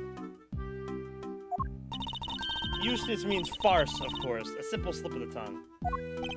Seems like a reasonably apt choice of words to me. Judge Gavelle, great to see you again. I know who you are. You are Simeon Saint's attorney. Guilty as charged. And that we've broken the ice. How about a friendly? Or not. I'm totally cool either way. Now, did I hear you correctly that Mr. Edgeworth has joined the defense team? Yep, and me too. We're officially employees of Edgeworth & Co. But a prosecutor is a public servant. You would draw your sword on the goddess to work for the personal gain? It's not a problem if I'm not getting paid, though, correct? Exactly what he said. Miles here is just a volunteer. We're all about pro bono stuff over at Edgeworth & Co. How wonderful. So you all work without reward. The goddess would surely approve. Yeah. I'm a regular philanthropist. Judge Gaviel. I was hoping to ask about the grounds for Simeon Saint's arrest. That information is on a neat... Is that a challenge I hear? No, I was just asking Judge Gaviel. I'm always ready for a little verbal combat to show what it takes to be a real winner. How is it a verbal combat if you won't let me speak? Still, this could prove useful. Fine, we'll do as you suggest. Now, if you could begin by telling us why Mr. Saint was arrested. There will be no need for that. Eustace, we should... Not now, Gavel. Watch and wonder. As I put this pathetic prosecutor in his place, he's going to run rings around me. I think you meant to say that you would be the one running rings around me. And I will, so badly that your eels will be ringing. Prepare to be humbled, Edgeworth. This little kid, Doug. It's just his stupid music. Want to know why I arrested that man? It's simple, simple. I found the evidence. Evidence of him all over that thing. How's that for some winningly incontrovertible conclusive proof? And who saw the truth first? Why, me, of course. Winner by name, winner by nature. Where do I even begin? Look at you, utterly lost for words in the face of such mastery. I'll take your silence as yet another win. Honestly, does he ever shut up? You said that you were the only one who you said you were the one who arrested Mr. Saint. But do you even have the authority to do so, Mr. Winner? Well, obviously it was the police who actually arrested him. But I told them to do it, so they can claim the credit, don't you? Of course that's what he meant. Oh, God. This is clearly going to take a while. A shame, really.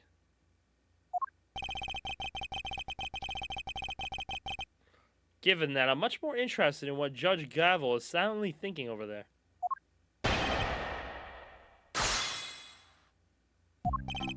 Are you okay with hints for Achievo? Sure. Achievements are fine. Hold it! I'm just checking, but you do know who it was who you arrested, correct? Eh? Is this not a joke? Of course I know who I arrested. It was Simeon Saint. Couldn't know he remembers that much, at least.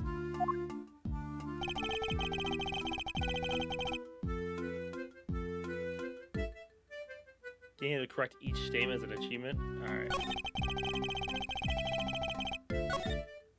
Hold it! I was gonna end up pressing him anyways. Rock salad, you say? I'm impressed. Hold on, I know what you're doing here. You're trying to butter me up. Well, it might work on the chumps you meet in court. But it won't work on me. The evidence we found is certainly rather damning for Mr. Saint. Perhaps you should tell Mr. Edgeworth about it, Eustace. Damning is right, and it was on the strength of that evidence that I decided to arrest him. Hold it! Evidence of him was all over that thing? Could you be a little more specific, Mr. Winner? Do I really have to spell it out for you, Edgeworth? I'd hope even you could put two and two together.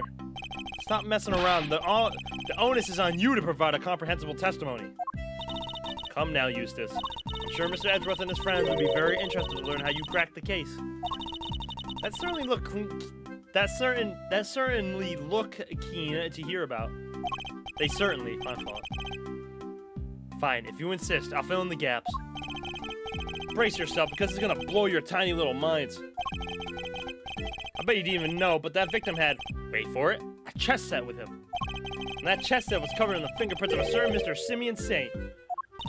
Praise be to the goddess of justice for the insight she offers, and congratulations once again, Eustace. You would not object to Eustace amending his testimony, I trust, Mr. Edgeworth? No, by all means, please do. Hold it! But you weren't the one who actually found his prints, were you? Of course not, I'm a prosecutor. I leave the dirty work to forensics. The fingerprints are certainly a problem, but then that chess set was. You should take another look at the evidence. Hold it! The only incontrovertible fact here is that you don't know how to give a proper testimony. What are you talking about? It's not my fault if you can't keep up. Perhaps I could be so bold as to offer some additional details. The old fingerprints found at the scene belong to the guards, the prisoners, the victim, and Mr. Saint. I think you'll agree that Mr. Saints were the only prince that had no business being there. Yes, exactly. Now do you get it, Edgeworth? I do, but I'm not so sure about you.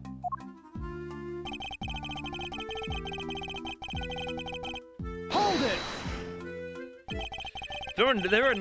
If there were other prints at this crime scene, shouldn't those people be suspects too? Other people? I don't think so. And why not? Had Mr. Saint's handprints not been found on the chess set, those others would indeed have been suspects. Yet somehow his prints were there, despite the fact that he had no business being there. Exactly, which Mr.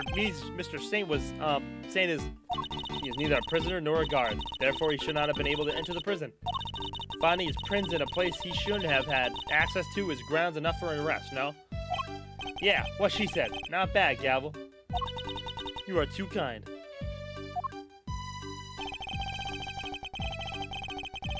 Hold it! You saw it first, and I suppose you can prove that? I made the connection the moment I saw the crime scene. With a lightning-fast deductive leap, what more evidence do you need? Well, you haven't given me any evidence at all so far, so... You still don't get it, do you? Well, don't worry. We can't all be born winners. I'm not sure I even want to get whatever he's talking about. Nice. Hold it! Are you sure you mean light years, Mr. Winner? Maybe? Light years are a measure of distance, not time, Eustace. An easy mistake to make. Oh! What was that pause for? Was he rebooting from a blue screen moment? Well, that was kind of vague and really hard to follow. Indeed. Perhaps I better start by teaching him how to properly express himself. Don't hold back, Mr. Edgeworth. Knock him into shape. Nice. W. Chivo.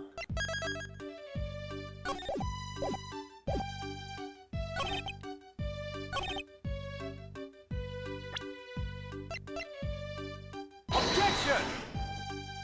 No?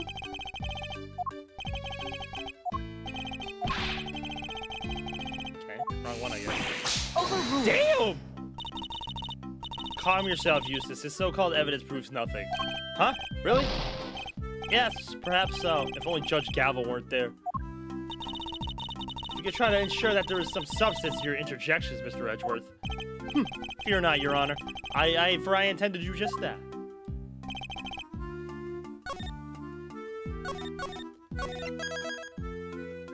Bro smacked himself right in the face.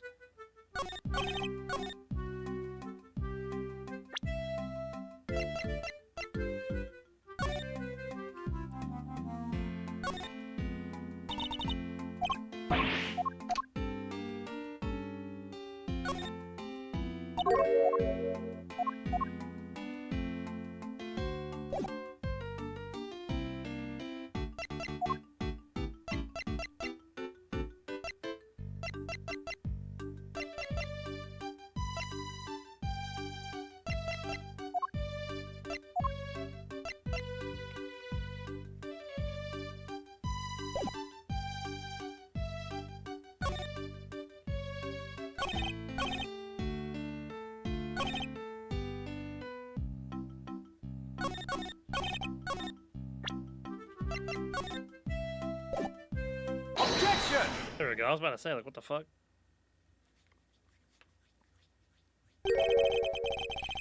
So the fingerprints on the chess set are the ace up your sleeve? And I got kicked off the case for this? For this kid? Really? The what up? Why? What? Oh, yes, the chess set up the ace's sleeve. That's right, Edgeworth. Got a winning hand as usual. Only your winning hand is a busted flush. For you see, it was Simeon Say who brought that chess set to the victim in the first place. Therefore, it's only natural that his fingerprints are all over it. That took a while for it to sink in. In conclusion, those fingerprints aren't proof of anything, and Mr. Saint's arrest was premature. Premature? The incident took place here within the walls of this facility. It being neither a guard nor a prisoner, it makes very little sense to suspect Mr. Saint. Oh. Now what? I think you might be premature on one here, Edgeworth. And to think You were the one accusing me of being hasty. Did you just work out what that word means? Sure, I identified Mr. Sane as a suspect faster than pretty much anybody else. And I won the race when it came to picking out the crucial evidence, too. I'm quick on the draw, you see. But hasty? Not at all. You're right that Mr. Sane isn't a guard or a prisoner here, but he was... Overruled. Overruled. Eustace? Judge Gavel. Butt out, Gavel. I have him right where I want him. Forgive me, Eustace, but if I may.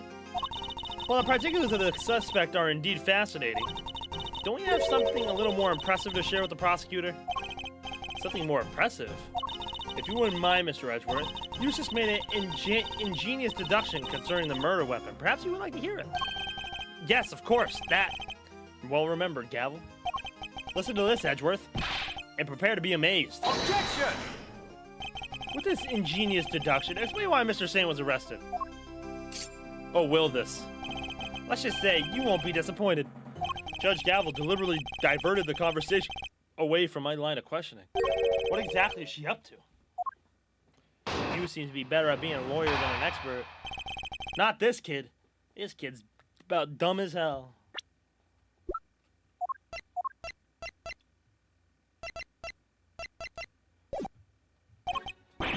Ah, here we go. Now we got the actual music.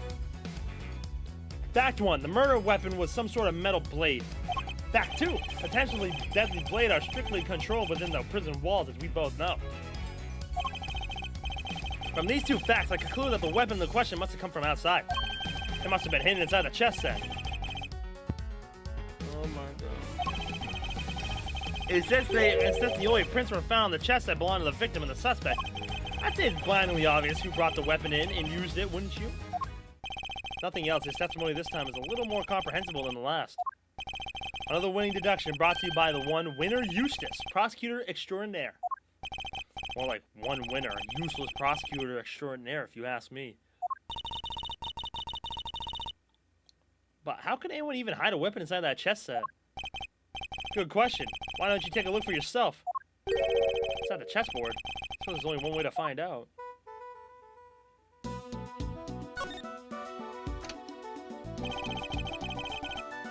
What do you hear about chess pieces? The laugh is really something. He seemed pretty convinced the weapon was hidden in here somewhere. Let's take a closer look.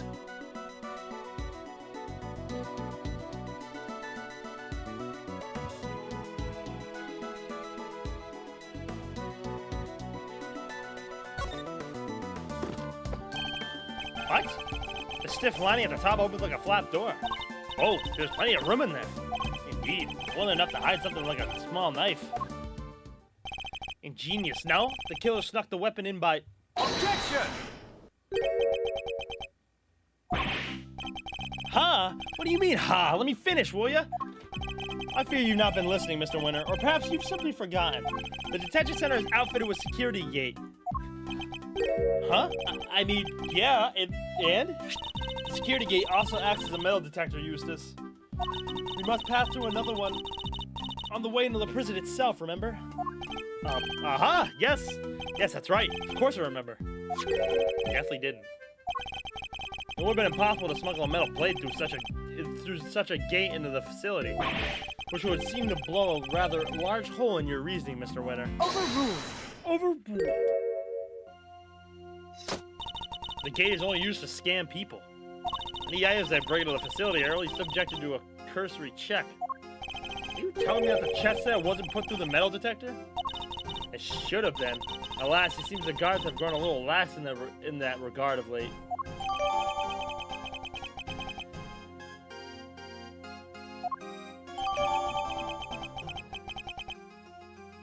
Yeah, I wonder how that happened. Very good. Thank you, Gavel. It was my pleasure. Now, Mr. Edgeworth, if you would be so kind as to begin your cross-examination. Cross-examination? It's like she's holding a trial. Well, no matter. Let's see how well this ingenious deduction of Mr. Winters holds up, shall we?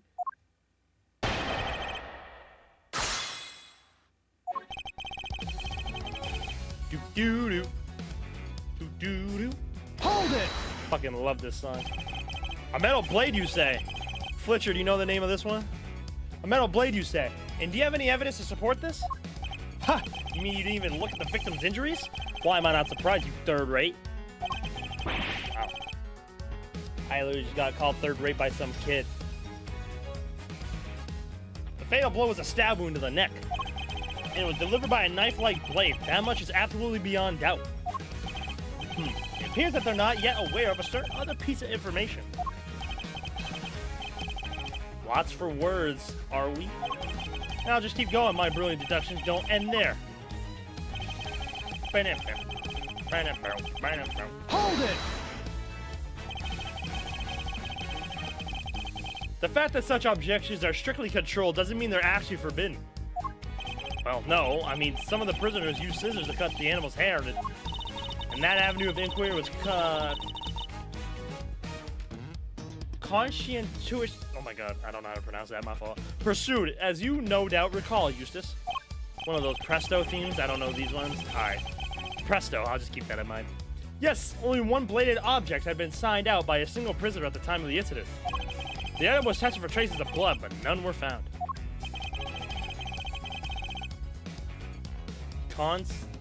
Conscientious, is that what it's called? I suppose he's referring to the scissors Mr. Selby was using. So there's no way the blade in question came from the inside the prison. Hold it! Outside? What does that mean exactly? Ha! The opposite of inside, you numbskull! Was that an attempt at a clarification or a put down? Because it clearly accomplished neither.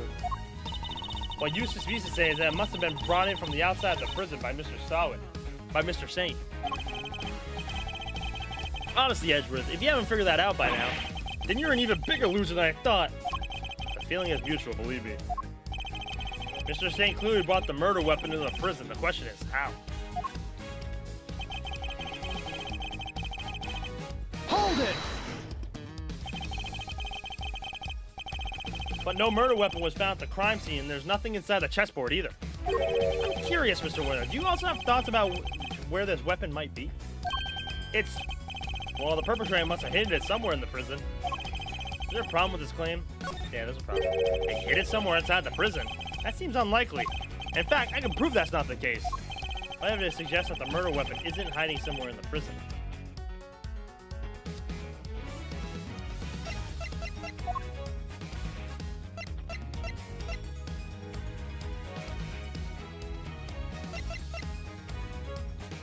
Take that! Shaking my head. I'm starting to worry about your memory, Mr. Winter. Didn't you and the good judge search the prison with Warden Lagarde? And didn't you fail to find a likely murder weapon? Oh, shit! Boom! Damn!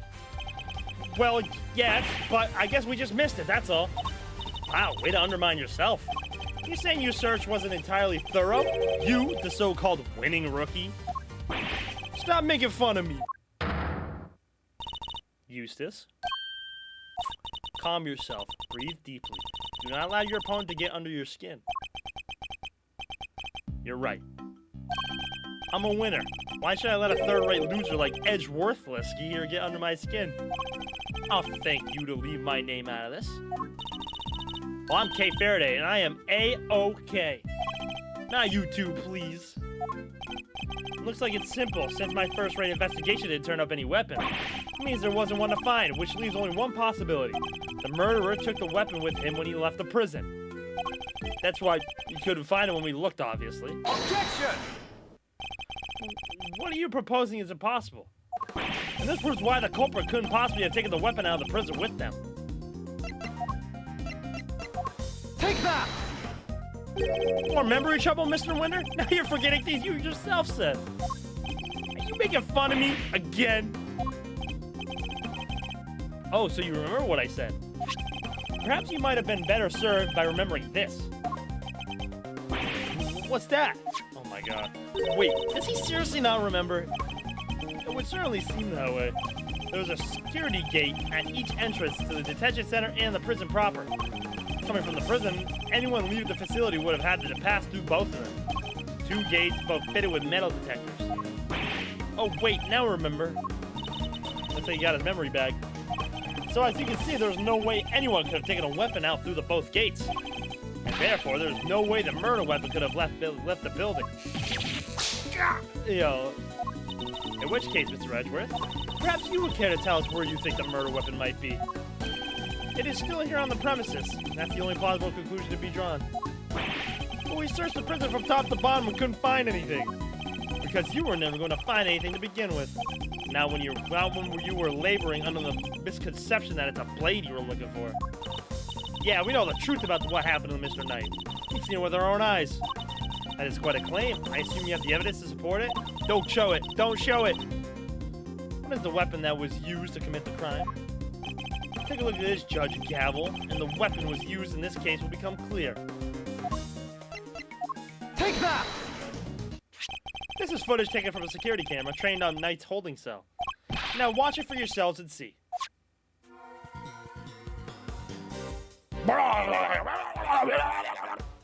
Yo. That looked like the guard getting jumped, What? But how? And that's definitely not the big-ass dog, either. When's the Eustace and Gavel DM's gonna leak, followed by the tape? I mean, they're almost 10 years apart. Gorilla, Brudge, shit. More than sufficient proof of how he really died, wouldn't you say? Yes, it is certainly significant. So now we know that Knight was in fact killed in his cell by a vicious dog, and that dog moved the victim's body to the prison workshop post-mortem. You know this thanks to an eyewitness who saw the dog in the workshop when the body was discovered. She won't escape the allegations that... Whatever you say, Gorilla. Of course, I think we can all agree there is no way the dog could have planned such a crime itself. Indeed, I fear it may be his handiwork after all. Overruled! Overruled. That's quite enough of that, Mr. Edgeworth. Judge Gavel? You are correct that this footage is an important piece of evidence, but it also raises an important new question. A question that I suspect you have also been asking yourself. She's right. There is one major problem with my version of the events. The black dog, the one that belongs to one of the inmates. How did it move between the holding cells and the prison proper at will? Oh! How do we answer that one, Mr. Edgeworth?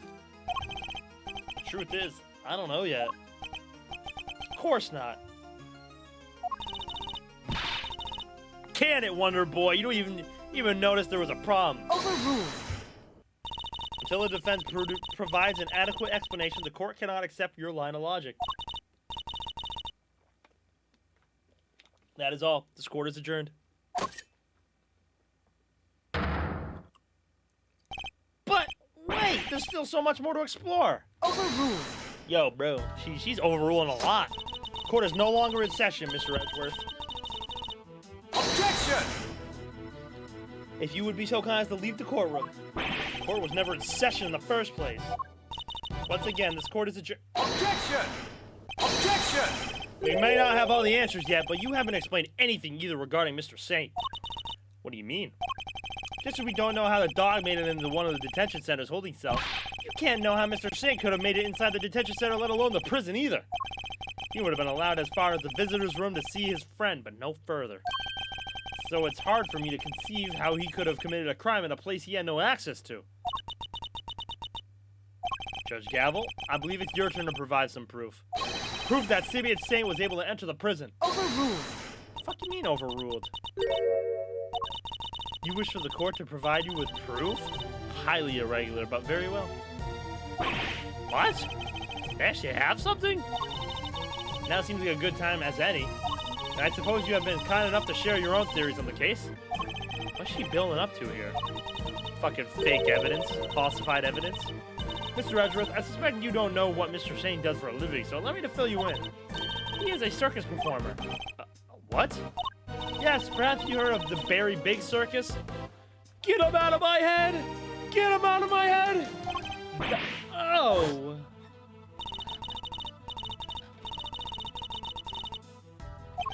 I don't want to remember!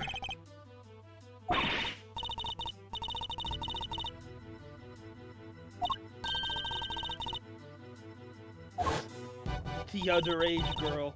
You see it now, I assume. And I am sure you are aware a show was held yesterday for the prisoners' entertainment. A show featuring animals and performers performed by members of the Berry Big Circus. So does that mean Mr. Saint? Yes, Mr. Saint was allowed inside the prison as part of the show.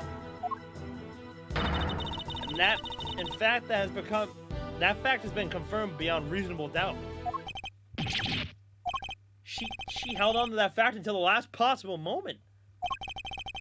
She let me run my own theory, and only afterwards did she use it to reveal the truth.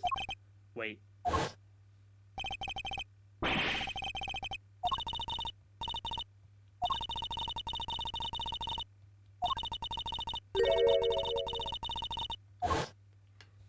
That must be why she steered him onto a different topic back then, too.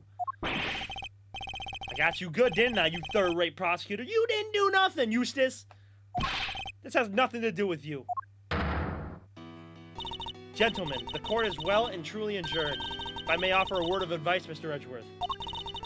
Your conduct as a prosecutor is already in question.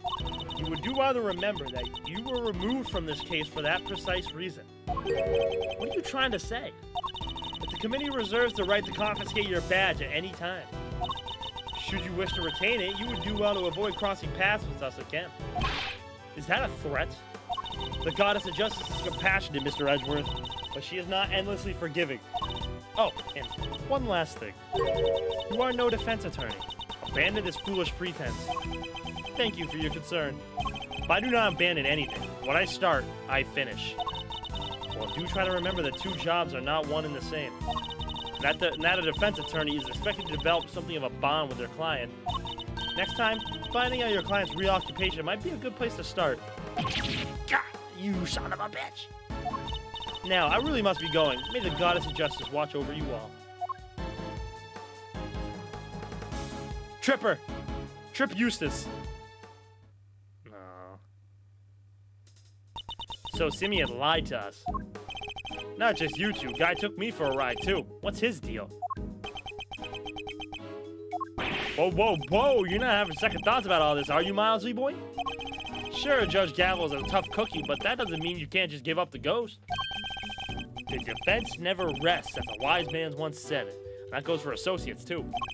Don't worry, Fender. I have no intention of resting. Nevertheless, our assumption that Mr. Saint couldn't have entered the prison has been proven false. Which means we'll need to restart our investigation from square one, I'm afraid. To be continued. I think we may find her on OnlyFans. At this point, I wouldn't be surprised, man. The Berry Big Circus. Can I say that I love Eustace? I'm not gonna lie, I mean, he's a bit of a dumps. He's a bit of a dunce. So he's all yours. Guy's a fucking moron.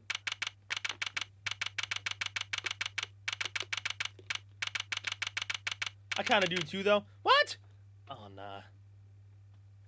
Y'all getting sucked into Eustace, bruh. I'm a Fender guy, bruh.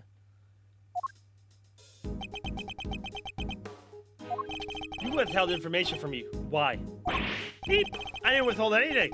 Or at least I didn't mean to. Okay. So you are a member of the Bear Big Circus, right? No. I mean, yes, but no. I'm not really a member. I'm still new. That's irrelevant. You're still a member. Oh, damn. Oh, damn. Let's try this again. Why didn't you tell us? Because it would have looked so suspicious, me being a performer in the circus show. And me being friends with Bronco. I thought if anyone had found out, nobody would believe I was innocent. Not even you, Kay. I thought I made it clear that I believed in you. But when you stare at me like that, I get so terrified, You're a real smooth operator, aren't you, Miles? Any other client-scaring tips you want to share? You're really not helping, Fender. And at this rate, it sounds like we really will need to question him about everything all over again. So what do you do at the circus, Simeon? I'm an animal tamer, kind of. I'm still learning the ropes. That's so cool. Do you get trained lions and tigers and bears and stuff? Lions? Tigers? Bears? Oh my, no.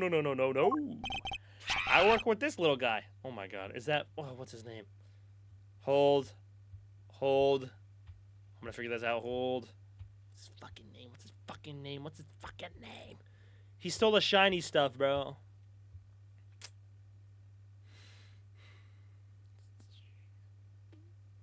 wasn't shiny. I can't remember. It looks pretty tame already to me. So you're not exactly a tamer, more like one of those old-timey organ grinders. Yo, there he is. Now, money. Money, that's what it was. Oh my god.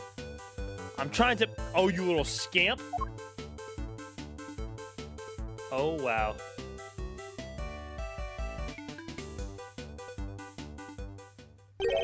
Something tells me it's the organ grinder who's being monkeyed around. Yeah, I remember because his guy got canned. When we spoke to you before, you said you worked at a company. I was telling the truth. The circus really is a company. We all have titles and everything. The ringmaster's the CEO, and I guess you can call me a gopher. I even have a line manager. She's head of the animal taming department. It's part of the showbiz division. She's such an inspiration. There isn't a creature in the world she couldn't convince to do her bidding. This music sucks. Even Miles here? I could just see somebody whip him into shape. I am not some kind of creature, Fender. So this line manager, was she working with you on the show? Yes, it was just us two. It wasn't all that big of a job compared to what we normally do. She's usually the one performing on stage. I just do all the monkey work. But I did have a bit of a part this time. So only 2 members of the circus are relevant to this case. Alright, talk me through your movements here at the facility. Sure, I came to see Bronco at around noon 2 days ago. And that was when you brought him the chess set? Yes. And that same evening, I started working on setting up the stage in the yard. It was so hard, I had to haul everything in by myself over multiple trips. Let's use one of those rooms in the prison for storage. Workshop A, I think? Workshop A, where Knight's body was found. You mean your boss didn't help you? Oh no, I could never ask her to schlep all that stuff around. Like I said, the monkey work's my job. Once it was all set up, we did a run-through, and it must have been, midnight by the time I left? The next morning, I was back and ready for the show, which started at 8 a.m. Then we performed till 10? Oh, doubt Ace Visconti. Ace? W-Ace. So Mr. Satan was the only one to have entered the room where the body was found. And Knight's body was found immediately after the show had ended? Do you have any idea why you were arrested? Why so quickly? I've never seen a guy get booked so fast. Surely even little Winter wouldn't just pull somebody in over on a hunch. Never underestimate the power of an underdeveloped intellect. I think I might know why. When I was moving all this stuff, I went to go see how he was doing. Bronco, I mean. You went to the holding cells on your own? Tell me you had a permission. No, it wasn't a formal visit or anything. So I just sort of snuck over and hoped no one stopped me. But you just seen him earlier that same day. Why take the risk? I've known him since we were kids when both of us were all alone. He doesn't have any family, you see, just like me. I know he'd be feeling lonely, that he wanted somebody to talk to, so I had to go see him. You don't have any family? For a while, I had my dad, but he passed away when I was a little kid. Losing one father as a child. I know that pain all too well. Poor Miles, bruh. Poor Miles, bruh. Or lost his dad mad early. And to his mentor, no less. He's just like you and me, Mr. Edgeworth. Oh, and Kay, too.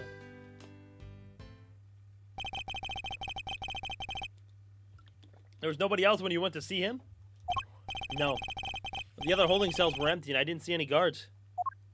Well, somebody must have seen you, or you wouldn't be in there. Oh, no. I messed up so bad, didn't I? So the assumption is that something happened while the two were alone together. At least, I imagine that would be Winter and Judge Gavel's thinking. In any case, I think we'll need to speak to your boss next. Last I heard, she's supposed to be around today, too. Somewhere in the yard. Tell her I'm sorry, won't you? I'm so sorry. Can't believe I let this happen. Sure thing, Simeon. We're here for you. If there's anything else we can do, just say the word. But, I mean, there's nothing I can do for you in return. You don't have to worry about that. We're friends. We know what it's like to be in your shoes. We're all part of the same club, after all. Right, Mr. Edgeworth? Unfortunately so, I'm afraid. Thank you for sharing such personal details with us. By the sound of it, you have little reason to kill Knight. If anything, you're one of the most affected by his passing. And what's more, I simply don't believe a person as gentle as you is capable of murder. Rest assured, we believe you, and we will get you out of here. Well, what do we have here? A gosh darn defense attorney. That's what. Bravo, big guy. I can't believe I'm saying it, but you even reminded me of your old man for a moment there. I did? Aw. From the Book of Gregory, an attorney is a friend to the friendless. Simeon me bucko, this guy will suffer any hardship for your friendship. Things are gonna be shiply amazing. I didn't realize Talk Like a Pirate Day had come early this year, Fender. Well, that's just the thing. You never know when a pirate will strike next. Anyway, kid, want some candy? No, thanks. I don't like sweet stuff. Oh, huh? Bummer.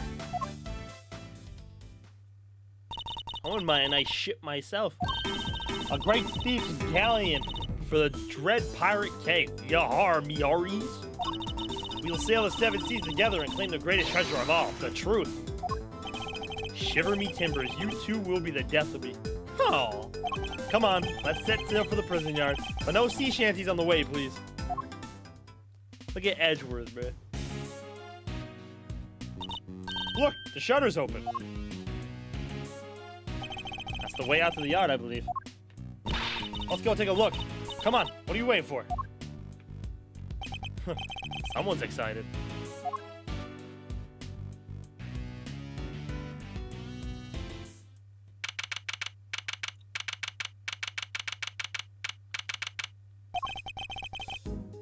So this is the famous yard. Circus performance was taking place here just before the body was discovered. Check it out! It's like the backdrop to some epic festival.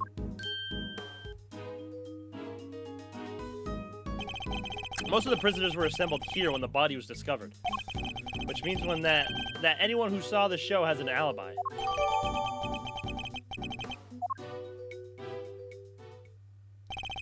All right, time to take a look around. Kay? Oh boy.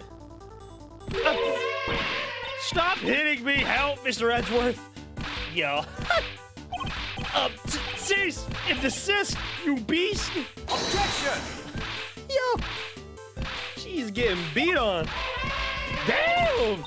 Somebody help! Stay, Azia, stay! Damn! Who's that? It's her. Oh, you found a new friend to play with. Good for you, girl. Play with? Your outfit nearly ate me. No way, she never do a thing like that. Azia doesn't even bite, at least not very often.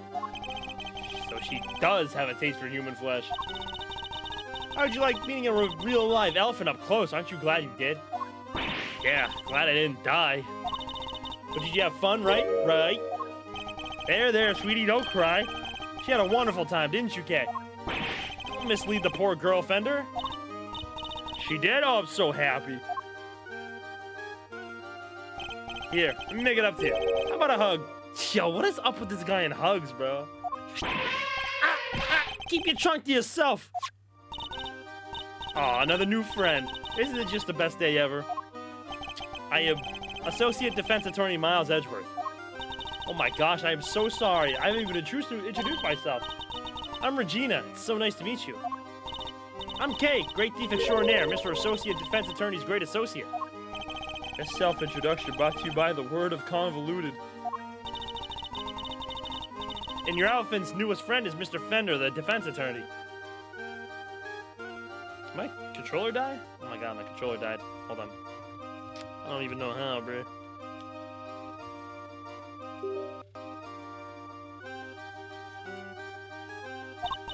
Oh, she's not an Eddie elephant. That's Azia, the Asian elephant. Azia stopped the second you told her to. You really have a way with animals, Regina. Well, I wouldn't be much of an animal tamer if I didn't. What? So you're Simeon's boss? That's right. Regina Berry, head of the Animal Taming Department, Showbiz Division, Berry Big Circus. It's so lovely to meet all of you. Pleasure's all ours, Madam Mosalil. Name's Eddie Fender. I'm a bit of an ace attorney. So much for whipping me into shape. Yes, she's perfect. What are you muttering to yourself about, Kay? That positivity, that charisma, that energy. Regina, you make a perfect partner in crime for the great thief Yalagarasu. Great thief? That sounds like fun. My animals and I have stolen the spotlight quite a bit in our time. That's the one thing we don't want to steal. Gotta keep it on the down low, all stealthy ninja-like. Where's the fun without a show? The down low sounds like it might get me down. Bummer. I think we've got a fundamental difference of opinion going on here. It would indeed appear that negotiations have broken down. Maybe next time, kid. Well, Mr. Edgeworth, let's get cracking. Too bad we can't see much of what's beyond that metal fence, though. Indeed. And we're in sore need of information in addition to evidence. Therefore, we should make an effort to talk with any persons of interest as well. Why are you out here, bruh? Fuck you want? How old is she? She's gotta be like she's gotta be like 20 now. Oh, she's only 17. Well, I'll be damned. How old was she in the Berry Big Circus? Like, what, 15?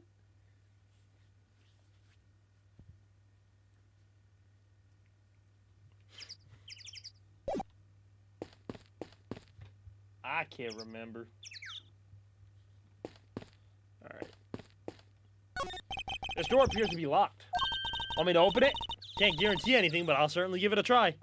No, if we deem it necessary, we will simply ask for the key. Spoil sport? That could have been my chance to shine. You're free to shine somewhere else, but you'll not make an audience out of me.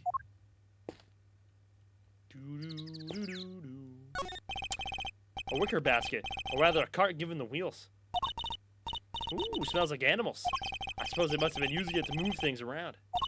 Hey, wouldn't it be fun to hop in and race it down a hill? Oh, you know what else would be fun? Racing down a hill on office chairs. Where did any of that come from? I can't go on the stage. Come on, Miles, get on the stage.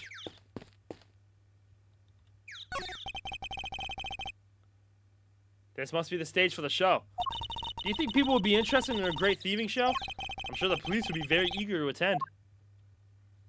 I'll say Jiro is watching that presidential speech thing he was talking about the other day. He's keeping an eye on the balloons, because if the balloons get shot out, he's out. A simple, sturdily built well. I wonder if it was the work of the prisoners.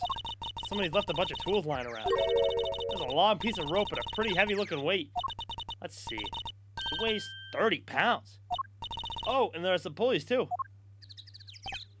Okay, can you stop touching everything in sight? Ah, come on. It's not like I was going to take anything. What exactly were they being used for, I wonder?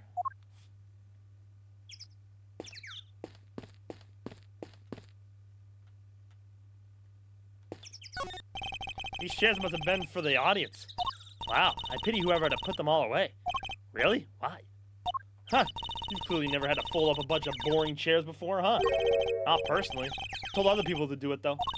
Come on, Mr. Edgeworth, you gotta roll up your sleeves and help out once in a while. I'll consider it.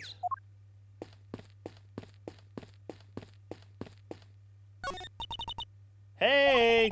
Who are you shouting at? Ponds like this usually have goldfish in them, right? I wanted to see if they'd come say hello. I only see water striders. Hey, water striders are cool. They can walk on water like ninjas.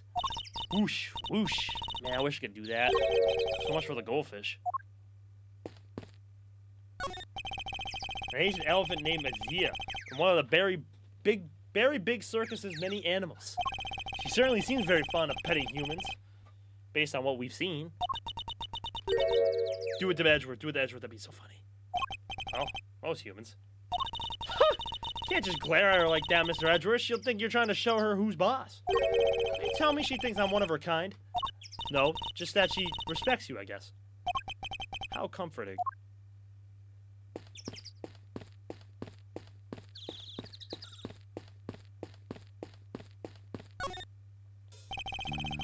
I'm Mr. Attorney, sir. And how are you today, if you don't mind me asking? Today? We just talked to you earlier, Mr. Sawit.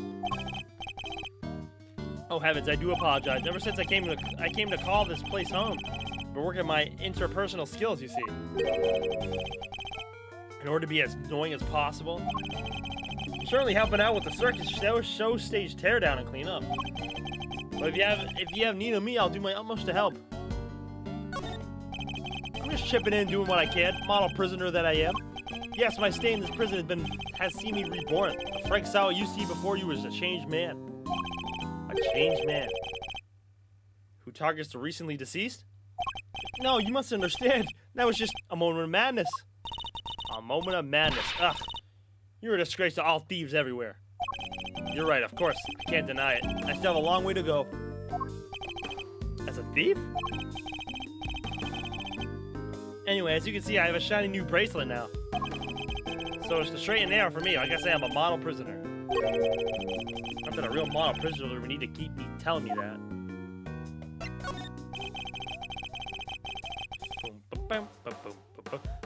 May I mention an interesting optional conversation? By all means, go right ahead. Do it. I'm doing everything I can to prepare for my eventual return to society. Yeah? You even skipped the show to focus on your training, didn't you? About the Black Hound? I bet. That's right. Only 2 inmates were absent, Sawa and Canis. Why didn't you tell us about Mr. Canis sooner? Ah, that.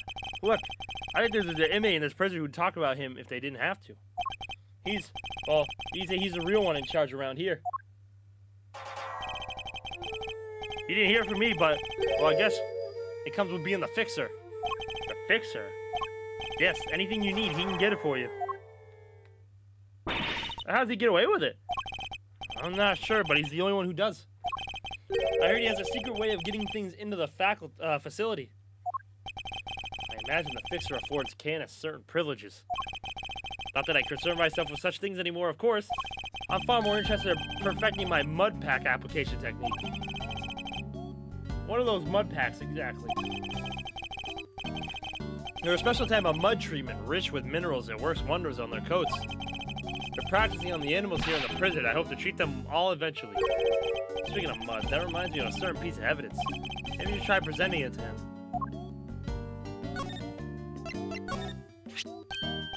That's the rubber glove I dropped. Would you care to explain why it's so dirty? Oh, of course. That mud from one of the pet treatments I've been practicing. I was giving one of the animals mud pack right when the incident happened. I see. Around what time would this have been? The show had already started, so 9 a.m. perhaps? The thing is, the more mud I applied, the more in the zone I got. The darker the animal's fur became. There's no trance quite like the trance one enters when one slathers an animal with thick black mud. Sure, saw it. I think the stress of prison might be getting to him.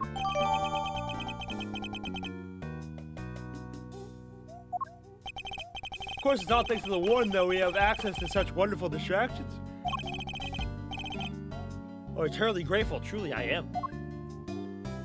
Am I done with you? Thank God. Alright, we'll talk to Fender, and then we'll talk to Regina. What's up?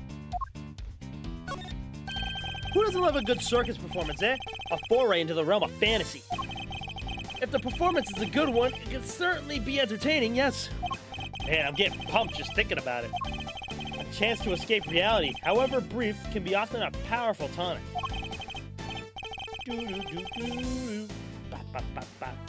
I love his theme, too. You got that right. Doesn't it just make you want to hug something? Like the circus? Holding a show here, right in the shadow of the fence that keeps these guys in. Guess the magic of the big top is enough to make them forget that they're in the same boat as the animals. Fence. I suppose I should examine it too. It is a part of this facility after all. Well, we missed the show, but we still got the stage and all the other stuff to check out. He's right. We should also look over the show stage and equipment, just in case something useful turns up. Chat over, huh? You don't exactly give a guy a lot to work with, Miles. Kid's really something, huh? Wish I still had a tenth of her starry-eyed look. I suppose that's because her head seems to be up in the clouds. Right? She's so above it all that no one dares to go against her. But she doesn't even need to crack the whip with the animals. The odds go from starting to stealing, and suddenly it's sit and stay. I can think of somebody who very much enjoys cracking the whip. Yeah, maybe Francisca could be super good at this. You can, huh? Sounds like a real piece of work. Come on, Miles Reno. Spill the beans. Trust me, Fender. One crack of her whip and you'll be running for the courthouse doors.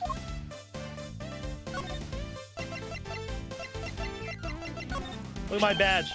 Huh? For me? You shouldn't have. I always wanted to rock one of these pawn... Oh, I've already heard this before.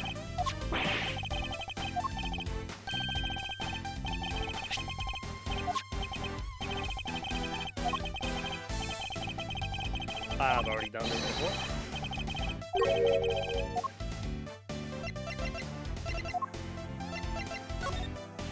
That thing scares the bejesus out of me. Never was one for chompy killer beast dogs. We don't know that this dog has killed anyone, though. What? Think the mutt's innocent? I don't know. I do have my doubts, however. And all doubts must be entertained if we are to get to the truth. Assumptions and oversights often derail the quest for justice. Well, the leopard really has changed its spots, huh, Miles? I have changed. Or perhaps it would be more accurate to say that a certain defense attorney has changed me for the better. Just say his name! Say his name!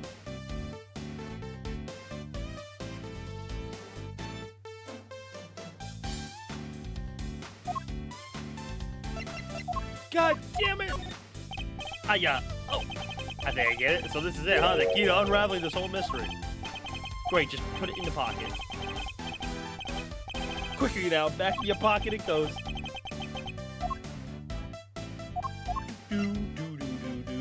Bro can't pronounce Phoenix right? Nobody in this game can pronounce Phoenix right for some reason. It's like he who shall not be named. It's like, what the hell? But, yeah, like, we've heard the name we've heard the word Phoenix like once because they were talking about a damn poster.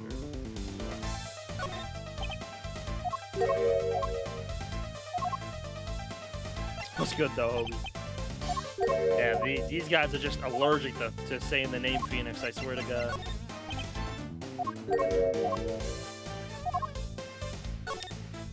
I'm also presenting everything to him because I want to listen to his song a little bit more. I'm back! Where's Eustace? He died. Sorry to tell you, he died. Heard the Bronxter was a bit of a chess fiend.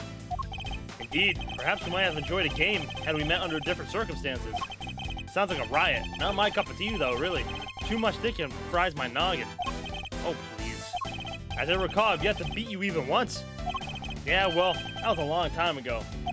Now that you're a big shot prosecutor, I bet I wouldn't stand a chance. If you say so, Fender, I suppose we can leave it at that, at a stalemate. For now. He never was one to show his hand. You're lying? I'm lying like shit. I don't know where the fuck he is.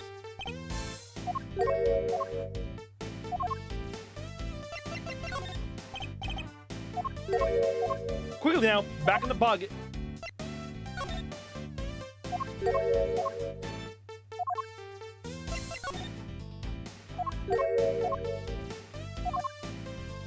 A certain defense attorney. It's like, alright, bro.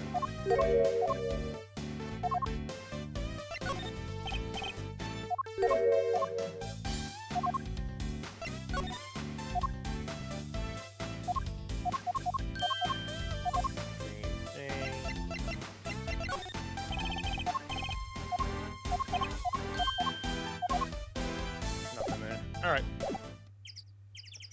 Talk to Regina.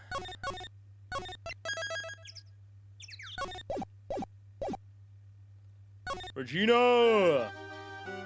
God, I hate this song. If you're the head of the animal taming department, you must be Mr. Saint's boss? That's right. My dad found the very big circus. But he passed away. He was moited. What? Moited? No, say psych. I'm sorry to hear that. But we have a new ringmaster now, and he's made the circus bigger and better than ever. He's such a nice man. He was a good friend of my dad's, too. Wow, that's great.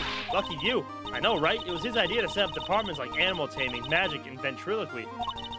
Only animal taming and ventriloquy have more than one person right now. But the very big circus is getting bigger and better day by day. Sounds like you guys really are going places. They're getting on well. I'll leave them to it. Alright, you said the hound? Wow, what a cutie patootie! A cutie, what?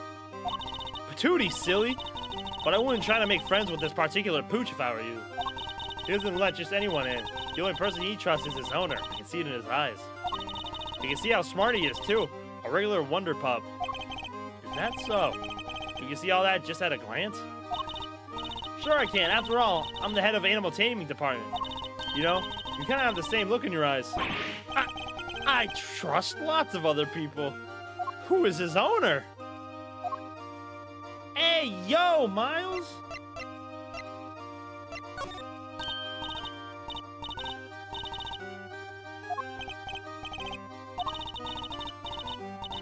Nah, Miles has got some explaining to do.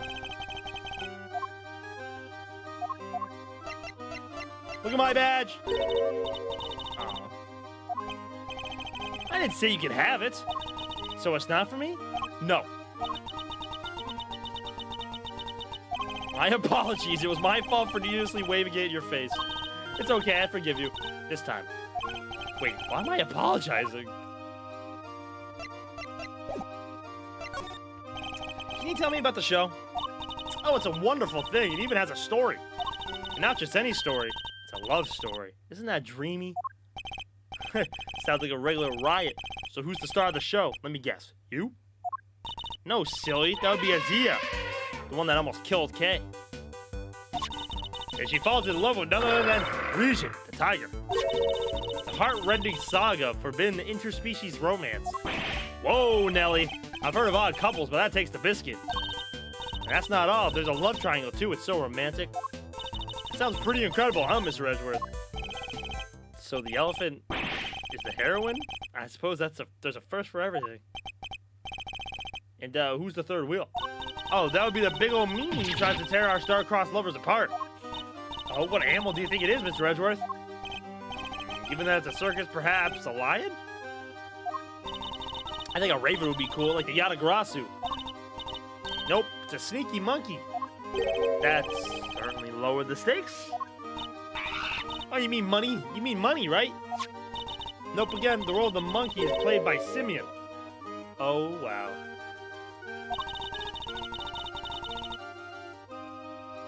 Money's far too small to play against Azia and Regent, silly.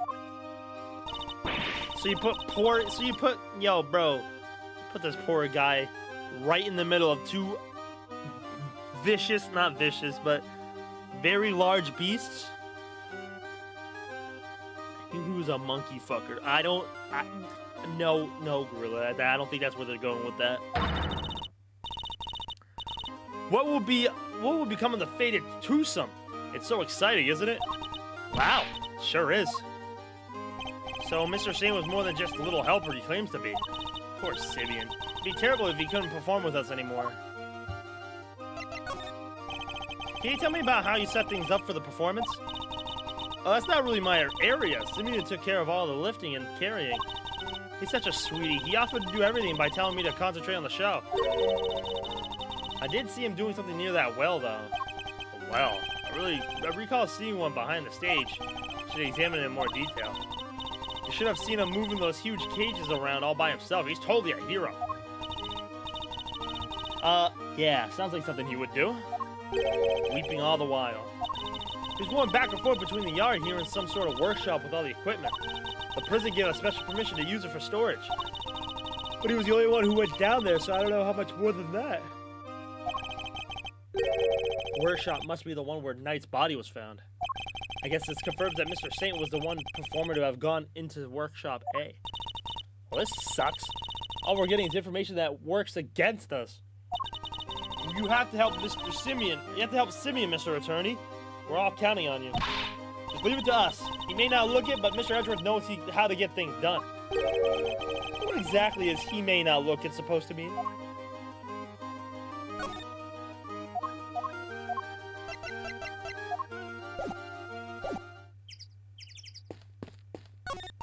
Danger, high voltage. I never saw one of these in real life. Hey, that must be Fabulous Garden outside the warden's office over there. I guess. Warden Lagarde mentioned being able to see it from her window detention center side. Wish this dumb barred metal fence wasn't in the way, though. I thought it was all one big yard. Given how protective the warden seemed of her little bit of earth, I imagine to keep riffraff like us out. There you are. Hey, Lagarde. Regina Cupcake. Oh, Warden Lagarde. I've been simply dying to sit down for a chat, you exquisite little thing. What is this music?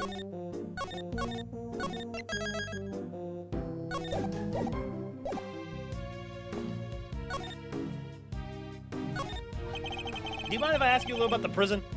Oh, not at all. This place is my pride and joy. My home. Sure, it was a prison when I first arrived, and it was awful and utter disgrace. Awful? I suppose you mean the prisoners were unruly? I most certainly do not. They're angels, every one of them, and they always have been. No, it was the ambience that was awful. Ambience. I fretted, I brooded, and then it hit me. The animals. If anyone could brighten up the place, it was them. Look at that little fox sting, bro, around her neck. That thing is so cute. It's nice having them around.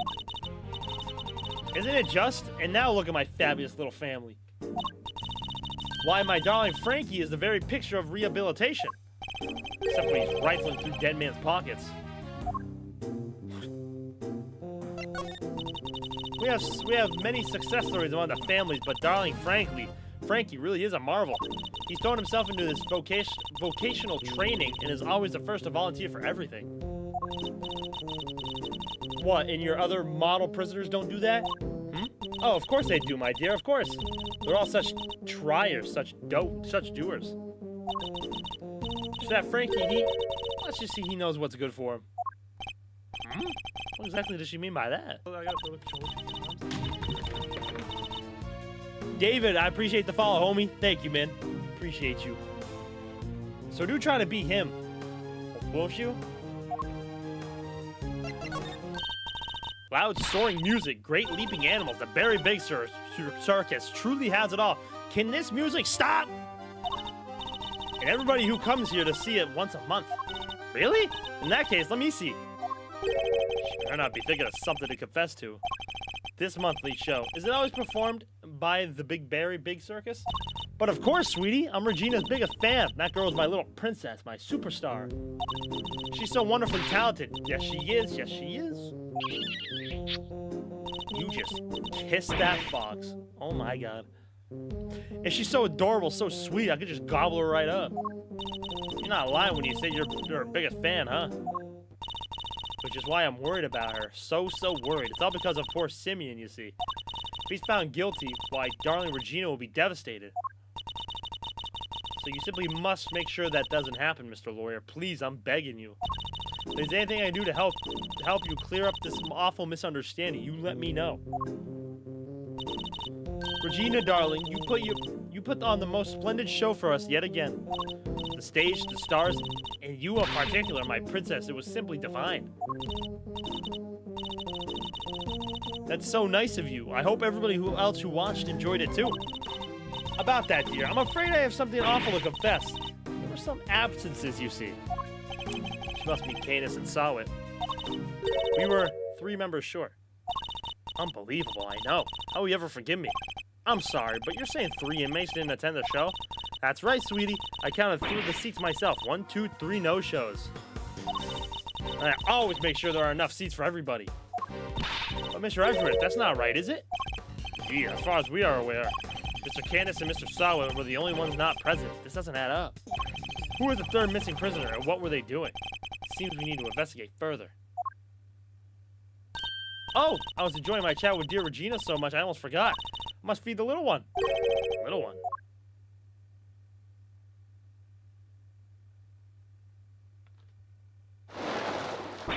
Yikes! The fucking alligator! Alligator? You're looking as adorable as always, Allie, my sweetie. Ah, she's so pretty. What a cute name. Yes, Allie the alligator. Isn't she a darling? She's my favorite. Aren't you? Yes, you are. I'm so jealous. Can I pet her? Of course, princess, of course. Boy, howdy, these two are made for one another. They look like they'll be busy for a while. Maybe we should go back inside the prison to check the cells. Yes, let's. Perhaps we can find a clue there as to who our third missing person might be. Go ahead, Gorilla. Go pet the alligator, man. I believe in you, bro. Just go pet him. Man.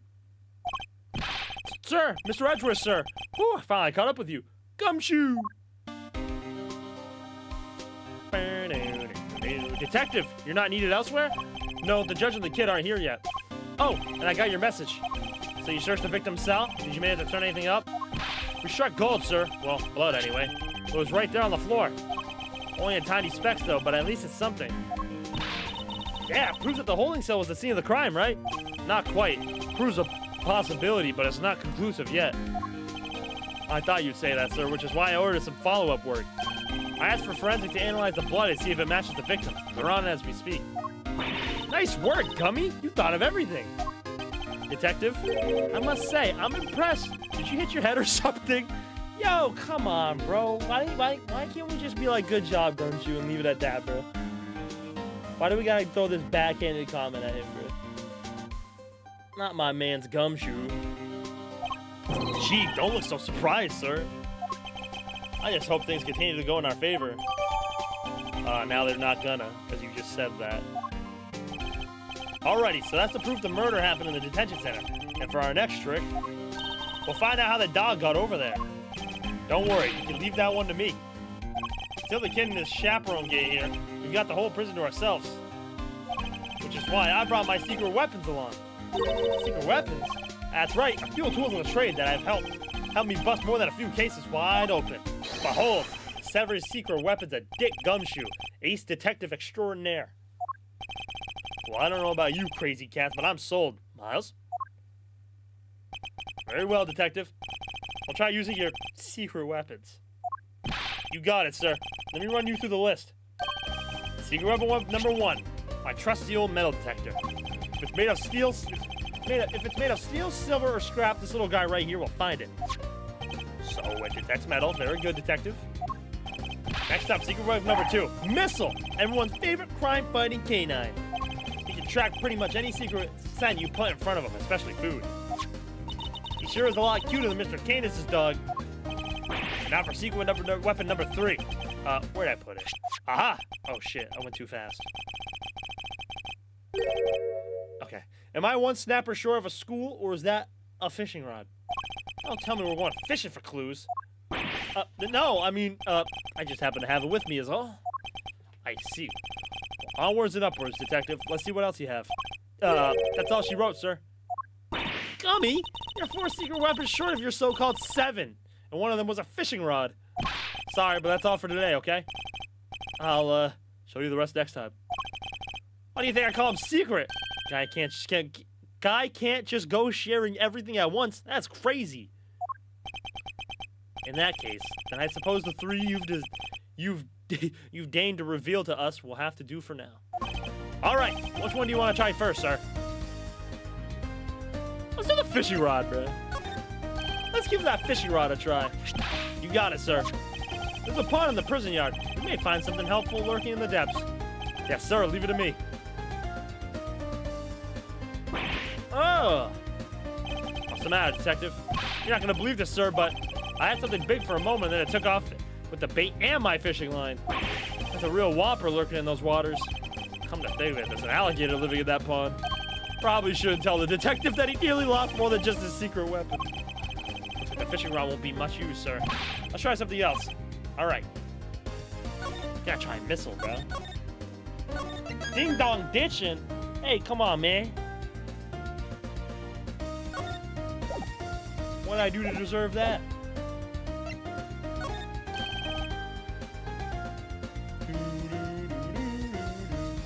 You got it, sir.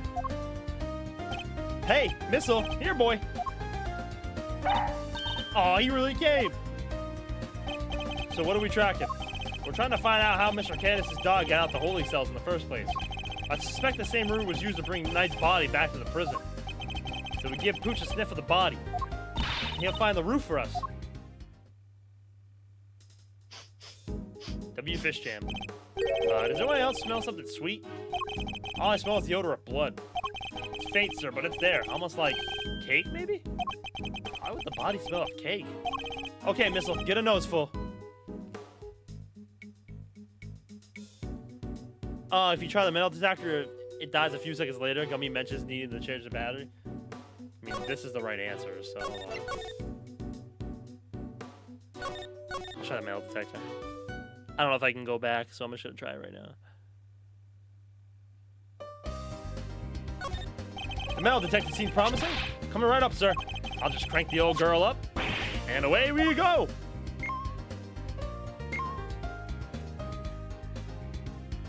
Everything all right, detective? Yeah, oh, looks like I should have brought a spare battery. Oof, that's not gonna be much help. Sorry, sir. Looks like the metal detector will have to wait. Let's try something else.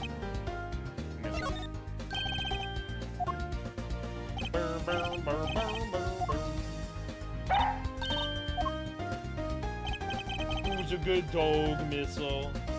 You're a good dog, Missile.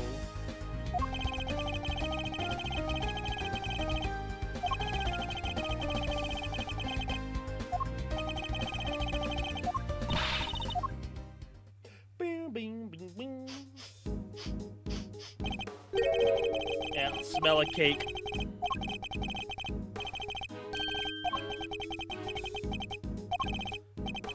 Okay, Missile, get a nose full. Here we go. Follow that dog. That's the way to... He's headed for the maximum security. Uh-oh, he's going in. Then we'll just have to follow after him. Where'd he go?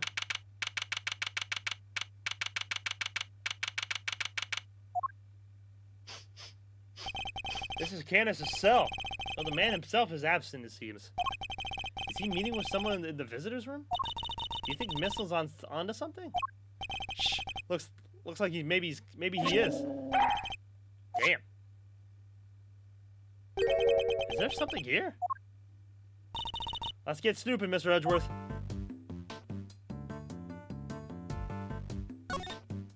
Mr. Candace's chisels. Everyone is a potential murder weapon. Huh. That reminds me of something. The furrows in your brow, when you frown, it looks like somebody took a chisel to your forehead. Yeah.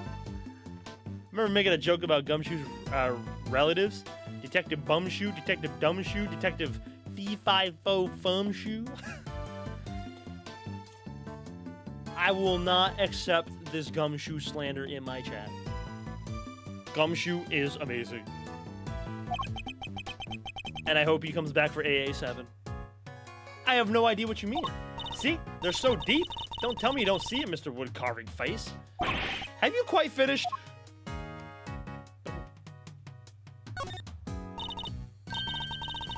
He is? He better. Look, Mr. Edgeworth, that chisel on the floor is a bit smaller than the others. I'm no woodworker, but perhaps it's an all-purpose one that can be used in a pinch regardless of the job. An all-purpose pocket chisel makes sense. Always nice when your tools are useful and easy to carry. Is that your opinion as a thief? Nope, it's my opinion as a great thief. I walked into that one. Tea and rice cakes. Rice crackers. Mr. Cadis clearly doesn't lack for comforts. I can think of worse ways to spend my time in jail than drinking tea and playing chess. I thought this was maximum security, not maximum comfort. How come nobody else gets the special treatment? Complaining to me isn't going to help. Perhaps you can take it up with the main and man himself. Yikes! No thanks.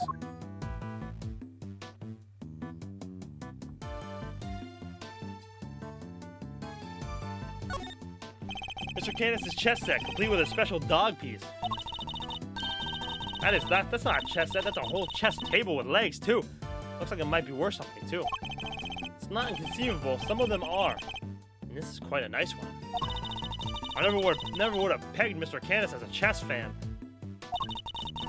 Well, with the whole Eastern aesthetics thing he's got going on, I thought he'd be more into Go. Go, huh? Can you play? I can play Go Fish. Nah, it's the same thing, Tay. Not even close. What's the matter, boy? Wait.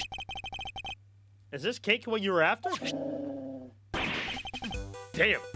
Whoa, whoa, whoa, whoa! Down, boy! Stop that! No, No, you can't have it. Dogs can't eat chocolate. You know that. If you won't behave, I'll just have to eat it myself. Not bad. That's some real outside the chocolate box thinking there. Not sure everybody agrees, though. Gummy? I wanted some. Daring you both to assume the food in a prison is safe to eat. Well, daring or dumb. So anyway, it looks like it really was cake Missile was tracking. Talk about a waste of time. So we just got our dessert. We got our just desserts. But the little guy definitely capable, right? Sure he is. This was just a blip. He'll follow the right set this time, I promise. Seek, boy. Move it, move it.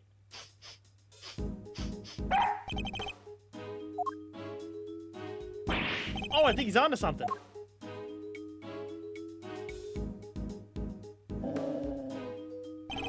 Whatever it is, it's in there. Mr. Carcerato's cell. We need to take a look inside. Detective, call the guard. Yes, sir. Thank you, officer. A question before we begin. Is the prisoner, Mr. Carcerato, still in solitary? No, sir. He came back a little while ago. And he was here for the noon roll call. Guess he must be on work duty someplace. I see. Now, if you would be so kind as to open his cell? Yes, sir. Damn.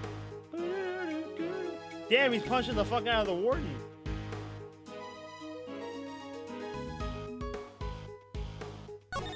I'm surprised that they give prisoners heaters. Unusually kind, or unusually careless. I wonder if he uses it all year round. To help him lose water weight, maybe. Yeesh, I hope his furry friend can deal with the heat. I'm sure they've learned how to sweat things out together by now.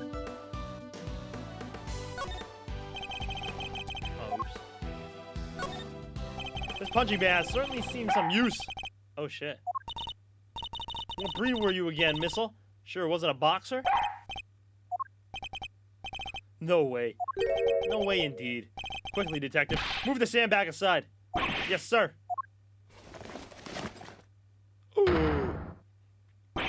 A hole? Could this be? Whoa there. Wait, Missile. I'm going in too. Wait, stop. Sir, I'll go get her. Oof, that's tight. Shouldn't have eaten that cake. He's gone.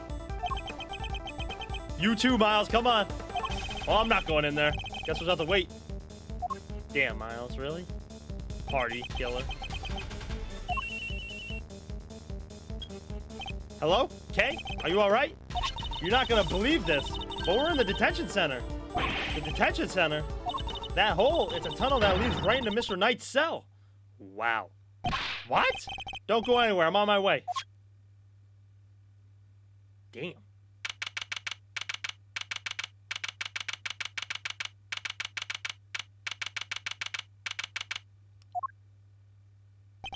Okay. Hey there, Mr. Edgeworth. Guess you could say we made a breakthrough. Quite. At least they came out unscathed, I think. Sure, the floorboards under the bed were torn up. So nobody decided to move the bed. So nobody saw that, right? You can't just, like, lower yourself down. Just like, not even, like, all the way. Like, just, like, squat position, bro. And just to see that, are we dead ass? So that's how they did it. There's no doubt about it. This must be the room we've been looking for. Like, not even just, like, a little bit. The corridor connecting the detention center of the prison is locked down by heavy security doors. But with the help of this tunnel, it can be circumvented. It was a sweet scent that started this whole search. Could it be? That the scent was in fact coming from Knight's body after all? Incidentally, Knight's body was covered in dirt. Dirt that might have come from being dragged through this tunnel. Okay, what was it like down there? Well, it was pitch black, so I couldn't see a whole lot. Luckily, my camera has a flash, so I took some photos. So let's see what you've captured. Look at that. Spoons, fork. Guess they were digging for them. That aside, are those footprints? Paw prints even, from a dog, perhaps?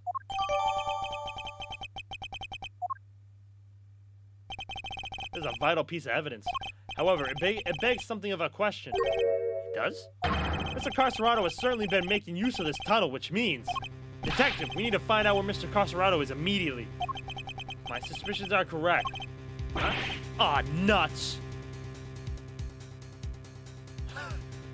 It's funny you said that right as he said that. Aw, nuts! The guards were alerted and they began searching for Mr. Carcerado right away. But after a thorough investigation of both the prison and the detention center, he was nowhere to be found. Oh, shit. Aw, nuts. Well, have the police been notified? Yes, ma'am. We just finished, liaising with them a moment ago. They've set up a cordon around the entire facility. Good. Ugh, the first blemish on a prison's spotless reputation is always the ugliest. It would happen again, ma'am. It won't happen again, ma'am. A rather different Warden Lagarde to the one we've seen so far. Mr. Edgeworth, was it? I really can't thank you enough for finding that tunnel, darling. Sadly, it may have been a little too late. It seems it might have been already left. He might have already left the building. I'd say that's unlikely, Warden. After all, there's a security gate at the exit to the detention center. You're not suggesting you simply walk through it. Let's just say there was only one tunnel, sweetie, I suppose that's true. Well, whatever the case, this is no time to be standing around chit-chatting. Mr. Edgeworth, would you mind continuing with your investigation? It would be my pleasure. And you three, can you get back to your post? Yes, ma'am. Detective, the results of the blood test just came back from the lab. Thanks, pal. Let's see what they have to tell us about the blood found in Knight's cell. What does it say, Mr. Edgeworth? They've identified the blood, and it's Knight's. Nice job, everybody. Teamwork makes the dream work, huh? You did literally nothing, Fender. You've got Knight's blood in his holding cell. A tunnel a dog clearly went through. And security footage showing Knight being attacked by the dog in his cell. Case closed. You have all the evidence we need. Let's see what Mr. Canis has to say for himself. Canis? Oh, darlings, are you sure? Do be careful around him, won't you? He's as well connected on the outside as he is in here. I suppose he would have to be. How else will the so-called fixer stay in business? The police have been trying to track down his accomplices for the longest time. Even I've had to lend them a hand myself, you know. That's what that was all about.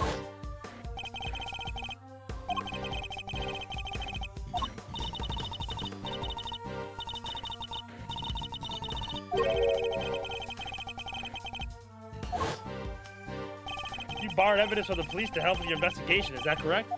Why, yes, sweetie. Everything related to Canis is with me now.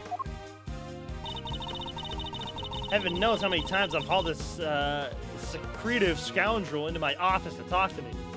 But no matter what I say or how much evidence I present him with, he simply won't say a word. Prison warden conducting interrogations herself. That's regular to say the least. Let your guard down, he'll devour you whole. Be careful, darlings. You have been warned.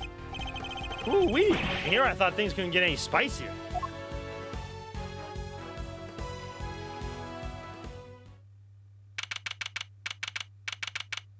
What are you two doing here?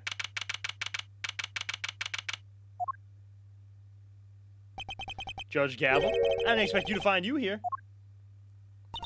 We have been conducting inquiries, which, given that we are in charge of the investigation, is hardly strange. What is strange that you are still here, Mr. Edgeworth? I gave you a warning, did I not? I told you that your badge was at risk, sure I passed across again, and yet here you are. I'm sorry that you thought that I might be so easily discouraged, Your Honor. But I am not about to let the truth slip from my grasp, no matter what you or the committee might say. I'm here to present a certain someone with evidence that you yourselves should have uncovered. You have more business with me, I take it, Mr. Edgeworth? I do. I promised I'd be back to prove that you were the killer, and here I am.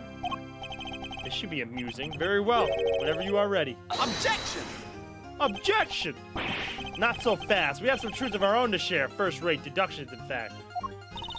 Indeed, we are now more certain than ever that Simeon Saint was the murderer. And that only he could have moved Mr. Knight from his holding cell to the prison proper.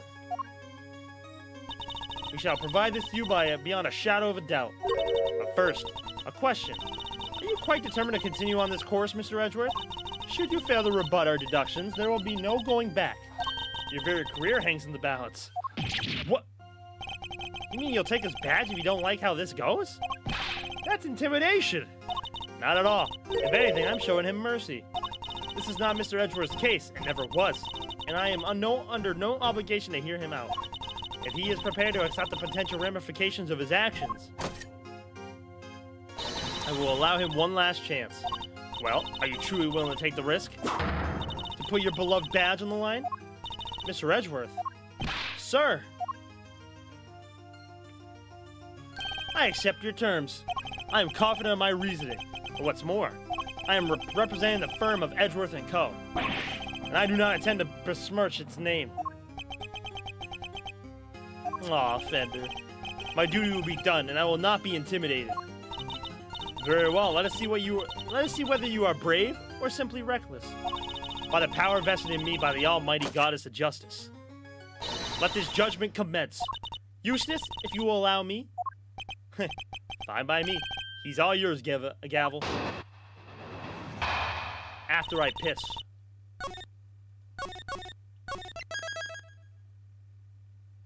Confrontation.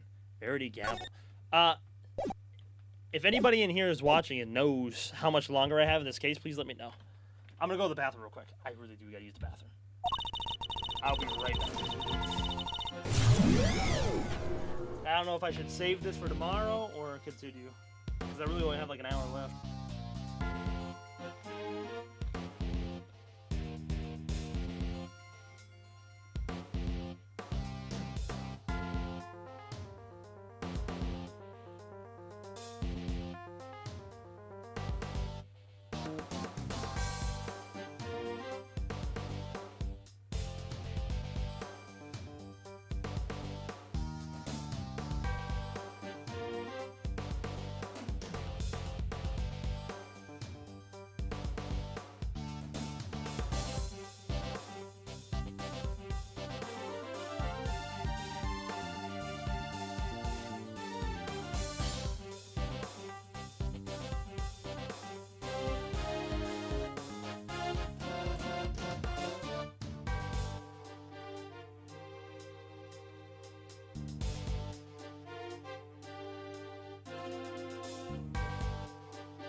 Looks like this is close to the end, but a few more testimonies and mini games. There's a whole other part left. A few testimonies left of this chapter, but another chapter coming after it.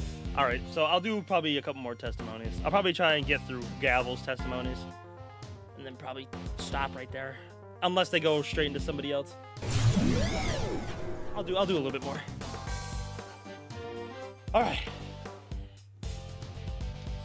And I will explain the schedule for tomorrow, because tomorrow is going to be a little different. Nothing crazy, but I'm just tomorrow I'm gonna be a little bit later because after I get out of work, I'm going apple picking with my family, so I'll probably be out for a couple hours. I'd assume I'd be back by 4, so I might start like an hour late. So, but I don't work Monday, so I can go for a little bit longer if I need to. All right. And I'll be able to react to whatever is being announced at like 2 a.m. today for Ace Attorney. I won't watch it until I get on stream tomorrow. So, all right, here we go. You are aware of the incident involving Mr. Knight the day before yesterday, I assume. He assaulted an innocent guard and stole his keys. Later, in the middle of moving a large animal cage, Mr. Saint stopped by Mr. Knight's cell for a little visit. That's when Mr. Knight stole out of his cell using the keys he'd stolen. He slipped into the cage, and there he hid as he was wheeled to one of the prison workshops.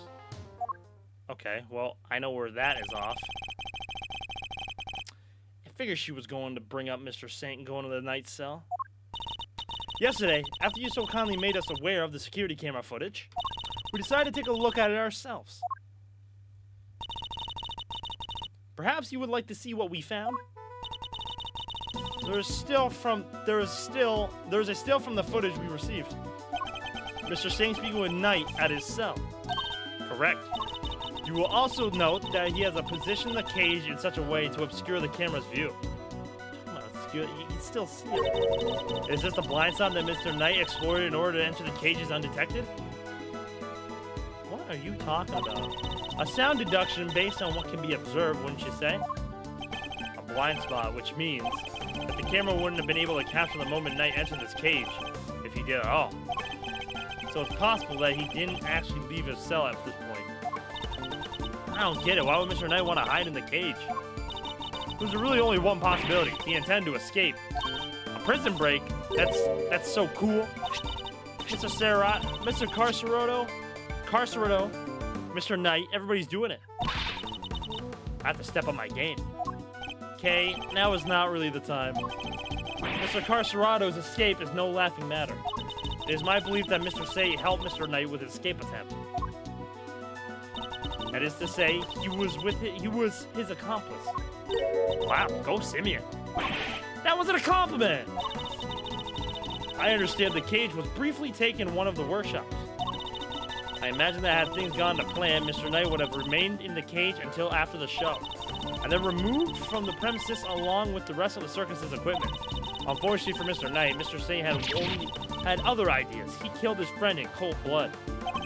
Judge Cavill's argument seems reasonable, but there must be a fault in her logic somewhere, and I'm going to find it. I mean, I know where it is, but I'm going to press her. Hold it! Your Honor, about this incident, you have heard about it, of course.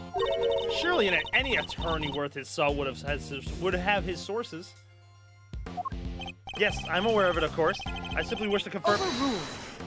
Overruled. And you are wasting both our time. Shall we continue? Hold it! Do you have any proof that Knight stole the keys? I can think of no other reason for him to carry out such a brutal attack. Once the guard he insulted regains consciousness, I'm sure he will confirm our suspicions. I wouldn't be so sure. Perhaps I should press her further on her reasoning? Sorry, but I believe there's a flaw in your reasoning. If Knight had the keys, there was nothing to stop him from leaving whenever he wanted. Why wait for Mr. Saint? There was no need, surely. He chose the option he deemed most likely to succeed. He stole the keys and hid them somewhere. Then wait for an opportune moment to present itself. Hid the keys. I'm afraid he might have made an uncharacteristic oversight, Your Honor. But Knight wasn't hiding any keys. That has already been proven. And this is the piece of evidence that proves Knight didn't have the keys.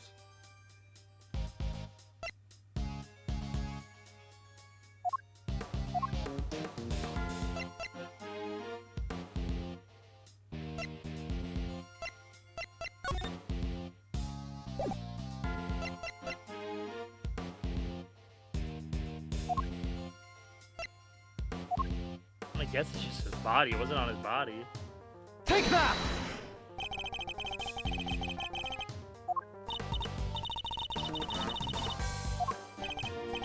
Well, no, nothing seems out of place.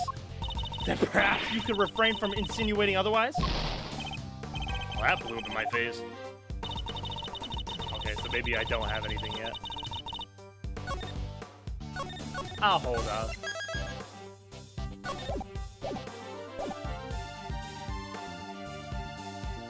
Hold it! I take it you believe Mr. Singh had an intention to break Knight out with the cage? I do. We know that he brought the cage with him on his visit to Mr. Knight's cell. Because in addition to the evidence, he himself has testified in doing so. So his trip to Knight's cell with the cage really is what made him the lead suspect.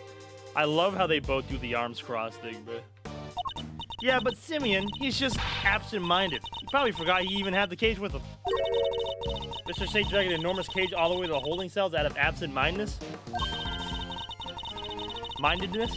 Mr. Singh dragged an enormous cage all the way to the whole holding cell in order to escape, to help someone escape. Which one of these interpretations sounds more logical to you? Gurk indeed. As it is a fact that Mr. Saint took a little detour to Mr. Knight's cell with a large animal cage. Hold it!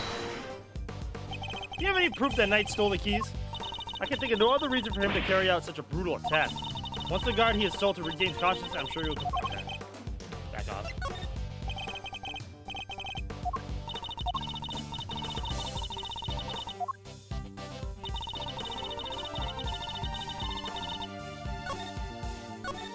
Oh.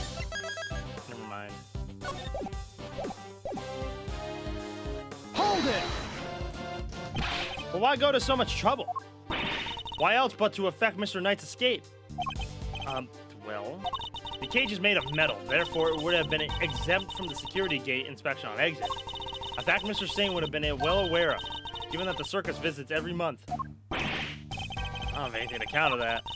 With a tarp draped over the cage, he could have wheeled Mr. Knight out right under the guards' noses. I thought she meant that for some reason Saint was in the cage. Never mind. That is, had Mr. Saint not chosen a darker path instead, the path of murder. Crime which cannot be allowed to go unpunished. She says that Mr. Knight stole the keys, but didn't he deny that? Indeed, and even if Knight didn't have them, then her entire theory falls apart. That could be the flaw I've been looking for. I should press her on the issue.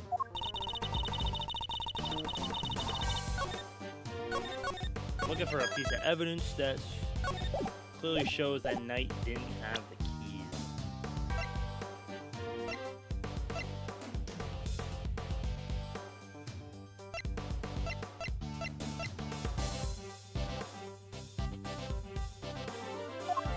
Oh, the security gates, right?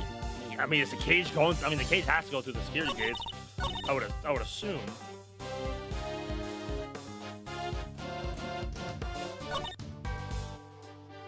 Hold it!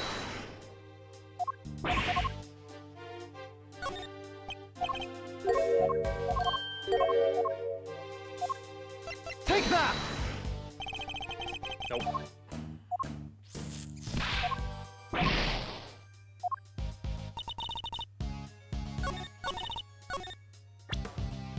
Perm.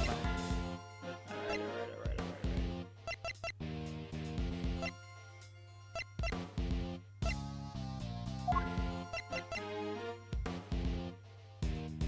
Out 3 times a day. 50 bodies not been found at the time of 7 a.m. roll call. Guard was attacking his keys, including the one to Knight's cell were stolen. They had to be recovered.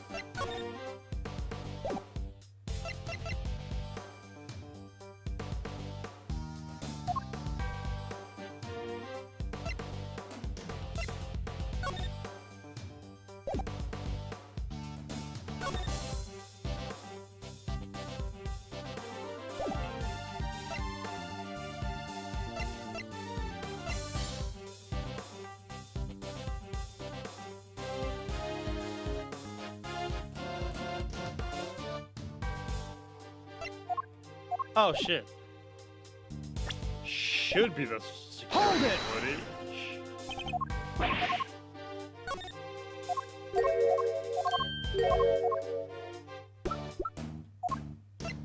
Take that! Would you mind taking a look at this, Judge Gavel? Am I expected to accept this as evidence? Oh.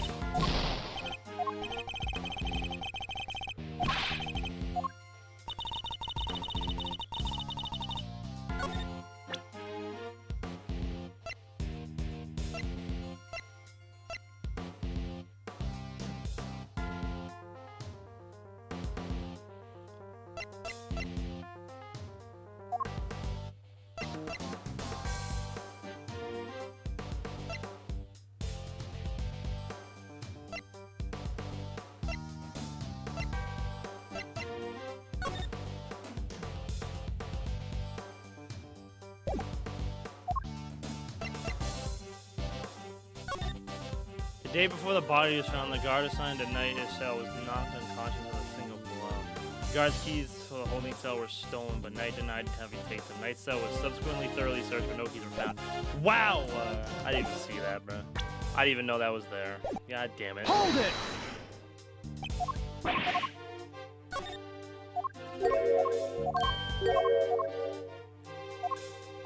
Take that! Bruh. God damn it. Since you know about the incident, I assume you must already know this, but... After the assault, the guards searched both Knight and his cell, and no keys were found. And if the whereabouts of the keys cannot be proven, then neither can your theory, you piece of shit!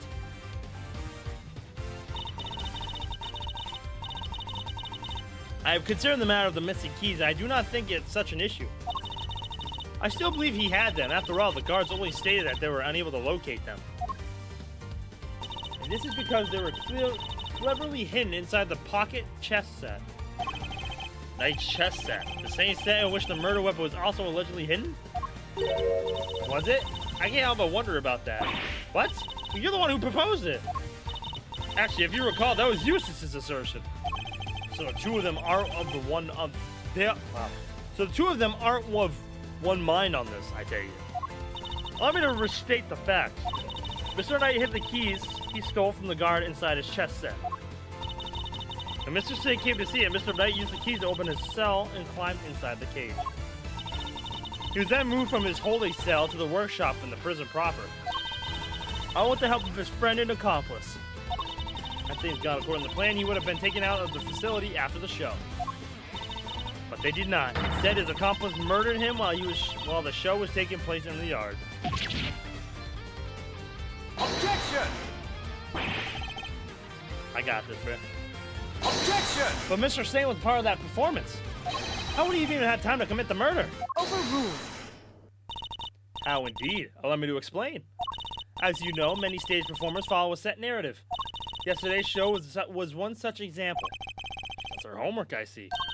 The suspect played the role of the antagonist opposite the elephant heroine of the show. In the later part of the performance, the heroine's love prevails and the villain is defeated. The victory is depicted in a very unique manner, whereby the villain is sent flying from the stage by the heroine. He's sent flying by the elephant. Isn't that dangerous?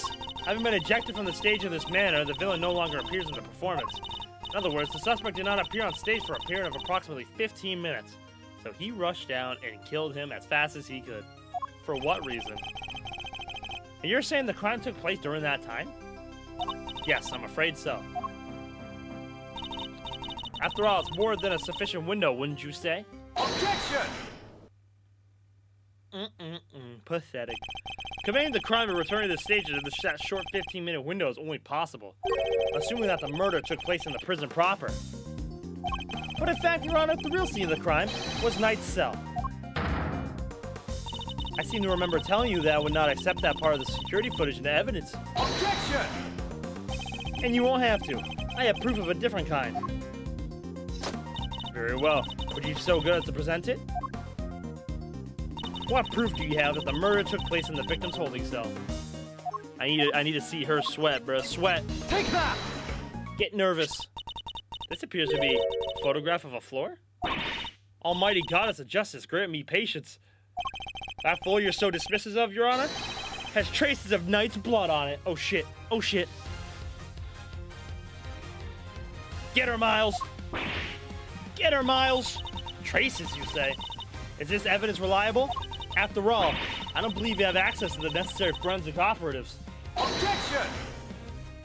No, but I got a gumshoe. I have my resources. A certain blunt instrument, you might say, but a reliable one. The detective. How very unfortunate for him. Perhaps before you decide to circumvent the law, you might have considered that the committee's influence extends to the police. Oh no, now Gummy's badge is on the line too? Forgive me, detective. I didn't mean to put you at risk at will. You better up his salary, Miles, I swear to God. You just put Detective Gumshoe's life on the line. Here we go.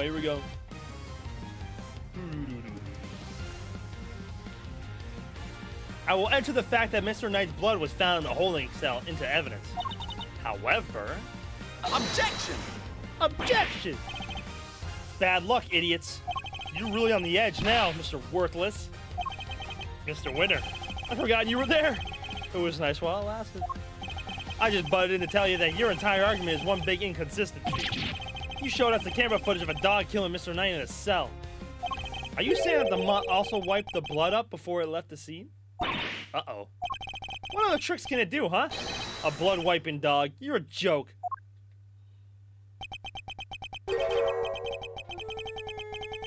You would have wiped that blood up, wouldn't you, boy? Yes, Helma. Yes, you would. What? That was one of the tricks I taught him before our work together was so rudely cut short. He's a very tidy boy, you know. Never misses a drop. It wouldn't do to leave any evidence, after all. Saved. By an assassin, of all people. Jeez Louise. You could have just taught the little guy to shake hands. Oh, he does that marvelously, too. Although, the way I taught him to do it is somewhat unorthodox. First, he bites down hard on the victim's hand. Then, la la la la la, I'm not listening. I see. Very well then, Mr. Edgeworth. It seems you may have gathered some evidence worth considering. Your understanding is much appreciated. Wait, I'm not done yet. I just thought of something else. Overruled. Oh boy, somebody's taking no prisoners. Eustace, would you be so kind as to allow me? All yours, Gavel. Well, do you accept the truth now? The crime took place in Knight's holding cell. The assassin's dog was the killer. Overruled. My position is the same as it was yesterday. Until you can explain how the dog moved between the prison and the detention center, I cannot accept your theory and evidence. Hold it! I thought you might say that, which is why I'd like you to show you something else. Love Eustace finding a giant contradiction only for Connors to plug it, and then him thwacking himself in the face. Oh shit. Take that! This is... It's a secret passageway. Runs beneath the prison. What? A secret passageway? It was dug up by one Mr. Rocco Carcerado, escapee.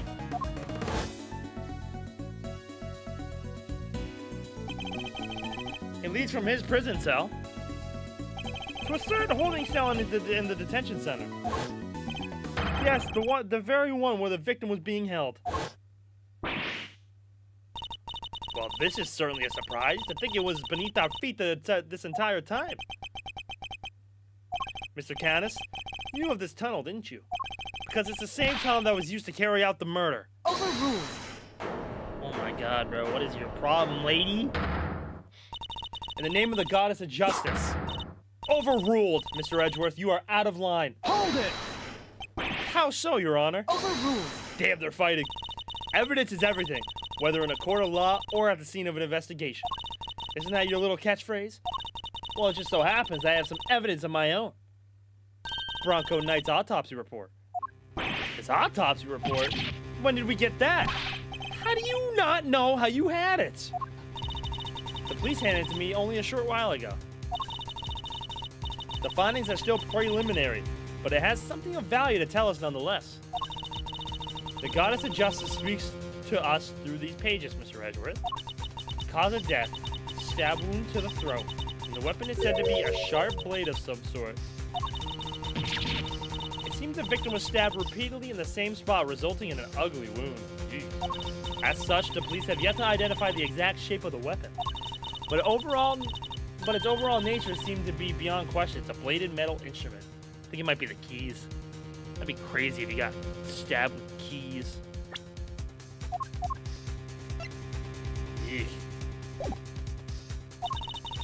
In light of this evidence, do you truly wish to continue with your flight of fancy? Or you now claim that the dog used a knife instead? But that's impossible! That will be all. This court is adjourned. Objection!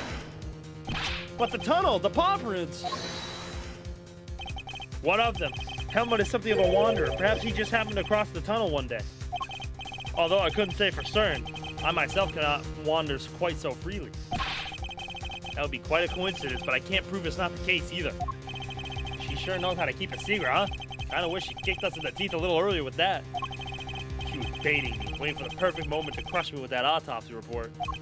And I fell for it. Hook, line, and sinker. You are a lead attorney for the defense, correct, Mr. Fender?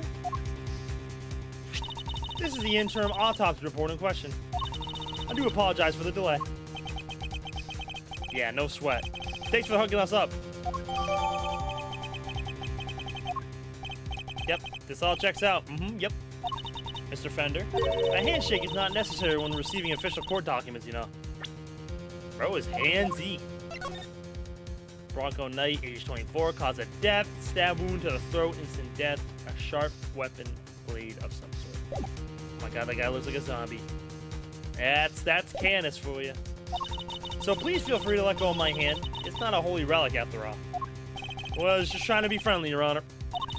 Had you lingered a moment longer, the goddess of justice would have spoken to you through my gavel. All right, I got it. Nice work, gavel. Just like we planned it. I did only as you instructed, Eustace, but thank you. This report came from the police. I have no choice but to accept its legitimacy. But if the dog didn't kill Knight, that takes Canis out of the running. Goddess of Justice speaks to me, Mr. Edgeworth, and she is merciful. She tells me that you might keep your badge if you will finally abandon this fruitless quest. What's our move, sir? I think she really means it this time. What do you think, detective? My answer remains the same, Judge Gavel. I will see my duty done. I will not be intimidated. Even with how things stand, you still refuse to concede? This may very well be your last chance. Your badge hangs by a thread. But let it fall if it must. I have something far more important to protect as an associate attorney. My client. The goddess of justice is no doubt saddened by your refusal to accept yet another offer of mercy. Attaboy, Miles. That's what I like to see. Looks like the defense never rests. Is really starting to mean something to you. Credit to your old man, though. He's the one who said it first.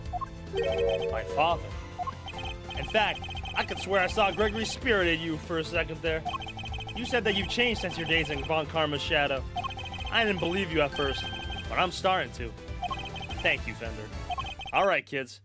This is where the rubber really hits the road. Put your thinking caps on. It's make or break time. If it's true that Knight was off with a bladed weapon, does our whole case really fall apart? A bladed weapon, of course. There were 5 chisels in Canis' cell when we last looked. A former assassin, certainly who wouldn't struggle to commit murder with a tool like that. In which case, the weapon that killed Knight was... Have you quite finished? It would be in your best interest to concede... Evidence is everything. It may well be my little catchphrase, but it's also true. So the murder weapon was a sharp blade. And where is it? The guards didn't find it. Why can't you let this go? So what if they didn't find it? What are you driving at? What if I were to tell you that I know what the real murder weapon was? And it was right under our noses the whole time. Indeed. It was one of Mr. Canis' chisels. What? Overruled. I would advise you to stop bombarding us with your irresponsible half-baked theories, Mr. Edgeworth. You have repeatedly insisted that Mr. Knight was killed in his cell by a dog. I simply go where the evidence takes me, both in the courtroom and at the scene of the crime. If the murder weapon was in fact a chisel, then yes, the murder could not have been the dog. But that begs the question of what exactly it was we saw in the security footage. Oh yeah, the security footage.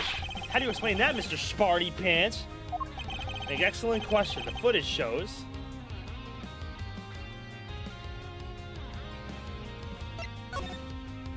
Mr. Candace's dog jumping up at night. The dog attacked him, but he didn't kill the man. He didn't? No, Knight was merely knocked out. The dog didn't drive the corpse through the tunnel. He dragged an alive but unconscious Knight. The real killer was the dog's master. Oh, I get it. By bringing Knight here, Mr. Candace could finish the job. He could definitely use one of his chisels to do it. Correct. You, Bud Heat Harma Carnus. You're the one who killed... You're the only one who could have done it. The killer is... you. Objection! Hey, Mr. Edgeworth, you ever get this on your report card? Refuses to listen, must learn to respect others. Are you asking me or confessing to what's on yours? We already searched Mr. Candace's cell from top to bottom, right, Gavel? Yes, we even inspected his chisels, all 4 of them.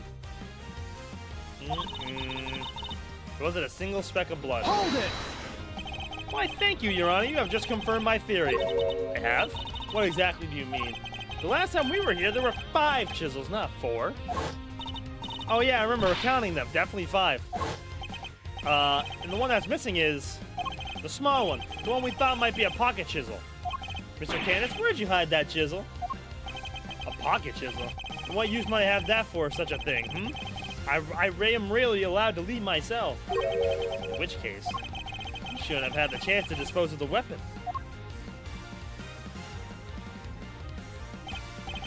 You dug your own grave, Mr. Canis. You seem to have an idea where this missing chisel might be, Mr. Edgeworth. Would you enlighten us? For a man who can't leave a cell of his own full volition, Canis could only have hidden the chisel here. Take that! Mr. Canis is still a prisoner despite the comfort he enjoys. He's really allowed out of his cell. Could have given the chisel to his dog to leave somewhere, but that would have been far from ideal. We would have no way of guaranteeing where it might end. Intriguing. Do go on, Mr. Edgeworth. Furthermore, this room is one place where a bladed instrument wouldn't raise an eyebrow. 4 chisels, 5 chisels, who's counting? A fact he took full advantage of. Ah, the old keep the incriminating evidence close routine classic. Objection! But I looked, I searched the whole cell myself, and there's just no way you could have hidden it. Objection! That's a real objection. I'm certain that the murder weapon is here. And that the reason why no one has found it yet is because it was hidden in such an ingenious manner. Do enlighten us, Mr. Edgeworth. What was my ingenious plan? Think, Miles. There must be a hiding spot he can make use of. Think about when you came here previously. What are you missing?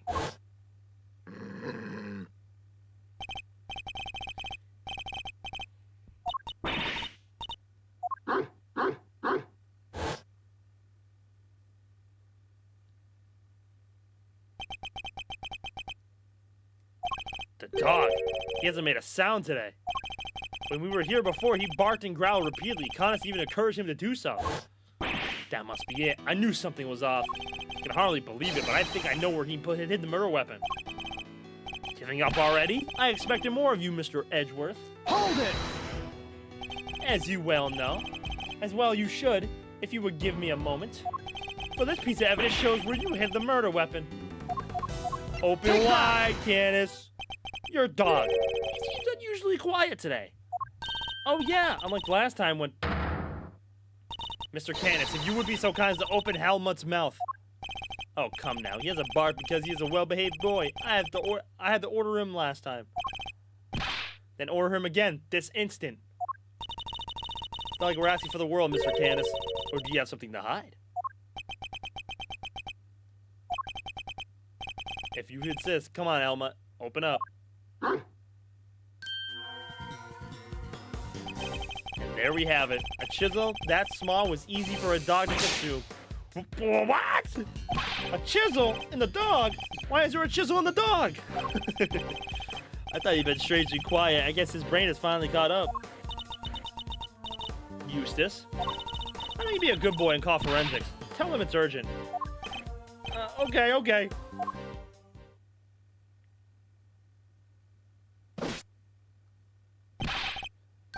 Our findings are as follows. Traces of blood were detected on the chisel. What? Not such a half-baked theory after all, was it? Alright, so we're all on the same page here. This is our murder weapon, yeah? The forensics evidence cannot be ignored. We have no choice but to concede that this is most likely the case.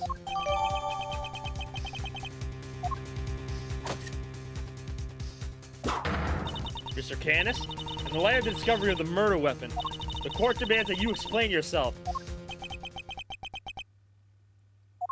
We found the route to your dog. We found the route your dog took to the holding cells, and now we have the chisel. How do you propose to talk your way out of this one? You never fail to entertain, Mr. Edgeworth. Why does he always laugh like that, even when it's not funny? Poor Helmut. How could they suspect us? You leave me little choice. I shall simply have to share with you the truth. I did not kill anyone. I have grown tired of killing. Something's not right. Why is he so calm? Very well, the court will hear Mr. Canis' testimony. If you would be so kind. Gladly. Hold on.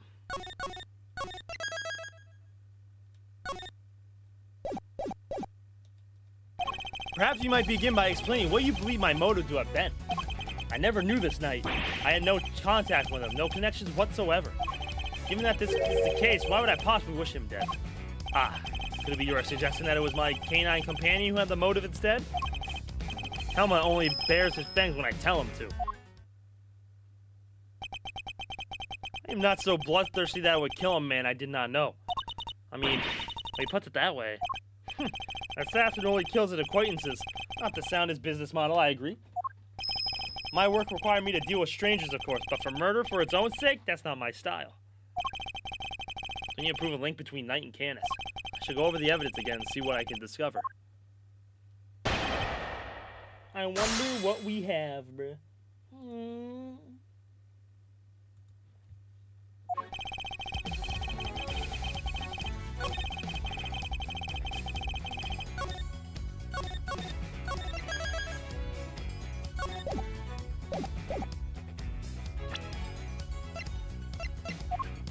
Objection!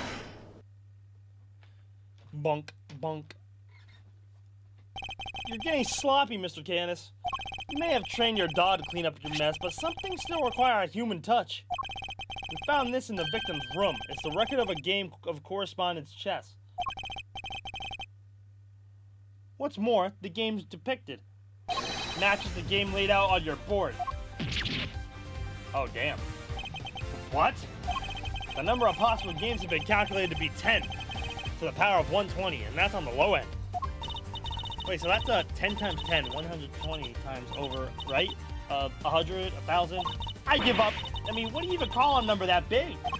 A vanquishingly unlikely coincidence, that's what. Now, tell us why you killed Knight. Unless that is, you would prefer to explain the coincidence. Oh my god. Well, they do say that the truth is stranger than fiction. It is, as you say, a coincidence. That's totally impossible. We just proved that. A coincidence of a different kind, child. I never imagined my correspondent was the victim, you see. And yet, here we are. Helmut is as surprised as I am, aren't you, Helmut? Yes, yes.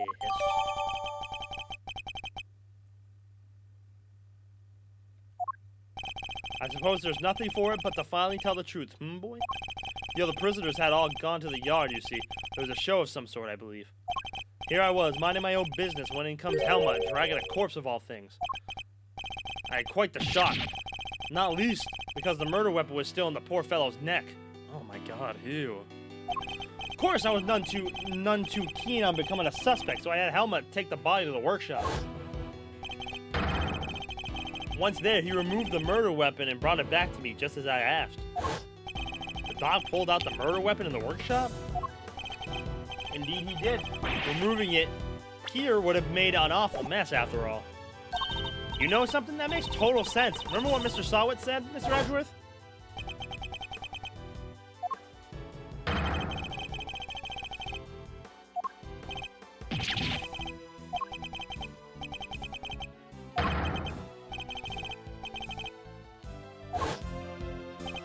I see. So what Mr. Sawit actually saw was Helmut removing the murder weapon then. Precisely. I can't say I was a little disappointed that he was spotted, of course. Still, boy, it's not like you to slip up like that, is it, now? Ew. And there you have it. That is about all there is to tell. I did not kill the man. At most, I am responsible for the removal of the weapon. Now, will that be all? Poor Helmut is growing restless. Objection! Objection! Hell yeah, cowboy. Sorry, but if you could entertain us for just a little longer, Mr. Canis. Fender? No offense, Palio, but I don't think you've quite told us everything. I'm sure we'd all like to know why you thought you needed to pull the chisel out in the first place. He's right. It makes sense that he would move the body to avoid suspicion, but Canis had no reason at all to recover the murder weapon. So the mute one isn't as dumb as I thought. Please answer the question, Mr. Canis. It was because of the bell. The one attached to the chisel and the one around Helmut's neck have a very distinctive design, if you will. Of course, there was something of a trademark of yours, were they not? I don't get it. How does that even work? But he Harma Canis, the blind butcher, his appearance was always announced by the sound of bells. The last sound his victims would ever hear. That is scary. It's a bell. You flatter me. Though it's been some years since you last saw one of them, you remember them well. Your knife and its attached bell were one of the pieces of evidence seized in our case against you. Yes, it was about one of my bells. Only one of only two in existence. Just two. Two and only two. One for my knife and one for my beloved Helmut. Exquisitely crafted, utterly unique. My ears are my guide, after all. And I must be able to use my tools precisely. Of course, as you said, the knife has long since been taken from me. When Helmut brought the body to my cell, I was rather surprised to hear a familiar sound. At first, I was sure that my knife had been used to do the deed. But no, a chisel. An ordinary chisel. It's certainly no assassin's blade.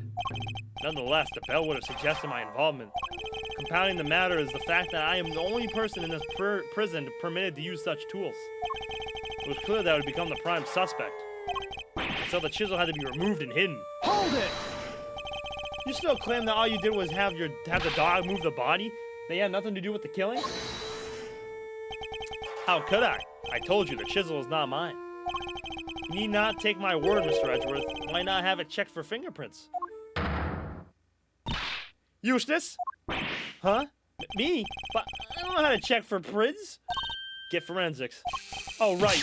Sure thing. Yo, what a useless bum, dog. We got him. Fingerprints. They're Mr. Knight's. Maybe Mr. Canis? Nope. Just Mr. Knight's. Oh, and forensics said there's no sign of any prints having been wiped off. Only Knight's fingerprints. This isn't good. Should I get them to check again? Now, do you see? I have never so much as touched that chisel. Helmut carried it in his mouth, that is all. Therefore, any prints must belong to whoever had it last. Ugh. So the murder weapon belonged to the victim. Ooh, that's not helpful. As I said, I have not touched the chisel. Therefore, I cannot be the killer.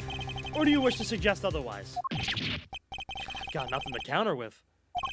What could this mean? Is he not the killer after all? Is he actually telling the truth? No, he can't be. I'm sure this goes without saying, Mr. Edgeworth, but if you do not find a solution to your current predicament and quickly, I will have little choice but to relieve you of your badge. But you're not right either, lady! Huh. Even my patience has a limit, and I will not tolerate you throwing this investigation into chaos.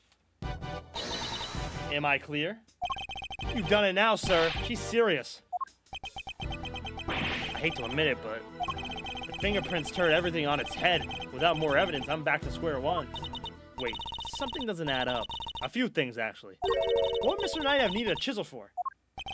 Do a lot with the chisel, child. Break out of prison for one. Alright, then how did he get it in here?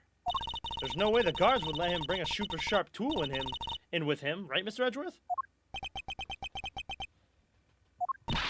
Hey, Earth to Mr. Edgeworth!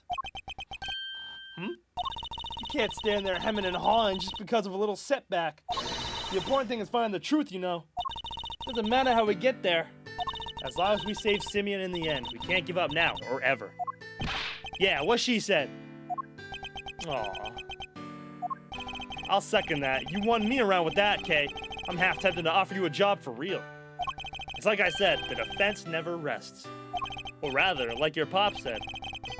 What do you think lies at the heart of those words, Miles? Any guesses? The heart of those words. It's like this. As defense attorneys, our client's fate rests on our shoulders. We're the only ones they can turn to. Simeon's our client, and we're the only ones who can save him. So we can't rest, not while he's counting on us. I'm not about to turn my back on your old man's legacy. Are you? I'm an associate with the defense now. No, I'm an associate with my father's firm. That's the role I have chosen, and that means that if I fail to save my client, I have failed in my duties. I will honor my father's vision and save Simeon Saint. No matter what setbacks I face, I cannot admit defeat. If one path is blocked, I must simply find another. There we go. That's the Miles Edgeworth I know. Now let's find that new path forward. You can start by trying to figure out how Mr. Knight brought that chisel in the prison. Right. How would Knight have managed to bring a chisel in here? Take that! Usually, it wouldn't be possible to bring a metal object into this facility undetected. Because of the security gates, right? Correct. Well, we already know that checks out at one of the gates haven't been entirely thorough of late. Namely, the gate at the entrance to the detention center.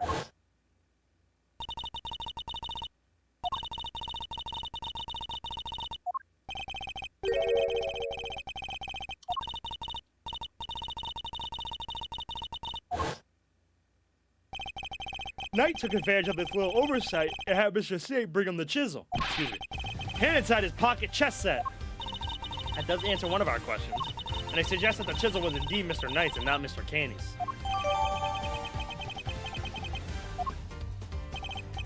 However, we still have one rather pressing problem to address. That one of the security footage in which Knight is attacked by a dog. How does one explain if Mr. Candace was not the culprit? But then how do you explain his prints not being on the murder weapon? This one's a real three-piper. The court, too, finds itself wanting for a satisfactory explanation. Wait, sir, I think it might be time to show you another one of my secret weapons. Introducing secret weapon number 4, Little V. What sort of name is that, detective? I came up with it myself, sir. Anyway, you can use it to analyze the video footage. Excellent idea. Perhaps then you might finally see that I am telling the truth. Who knows if there's anything to be found, but it has to be worth a try. Alright, want me to talk you through how to use it, sir? Seeing as I'm not exactly familiar with the video analysis techniques, perhaps I should hear him out. Sure. If you run me through its functions, detective, that would be most appreciated. Yes, sir. So basically, you gotta do what you always do. Examine anything that catches your eye. And I can examine things with Y, I see. Next up, use those screen controls at the bottom of the screen. Alright. Rewind and fast forward. Go on pause.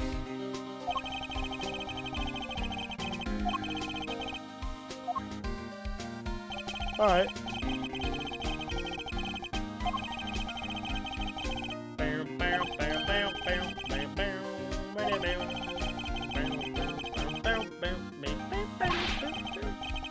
Alright, come on.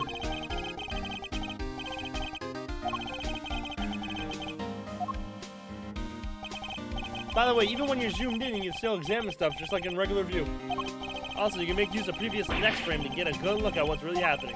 Only thing you can do when you zoom in is play the footage, so there's that. I see. And how do I zoom out again?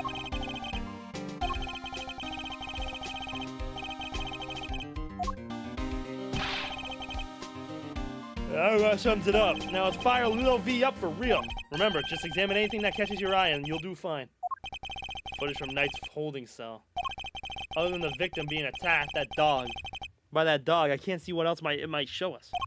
But suppose we're wrong. What else could we be looking at instead? Could the person in the footage be someone other than Knight? And if so, could whatever's attacking them be something else too? I should keep both questions in mind while reviewing the footage. You never know what you're gonna see once you start looking at things up close.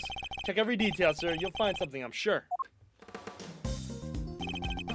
What in this footage seems out of place?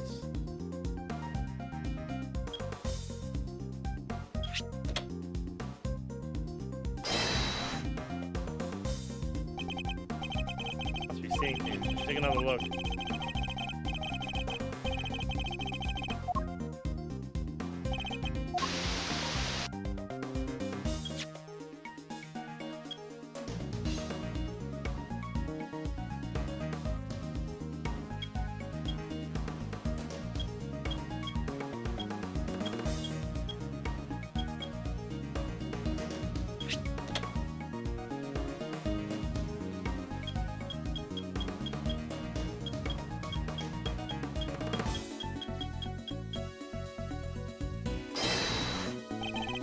Figures reflected in the mirror here too.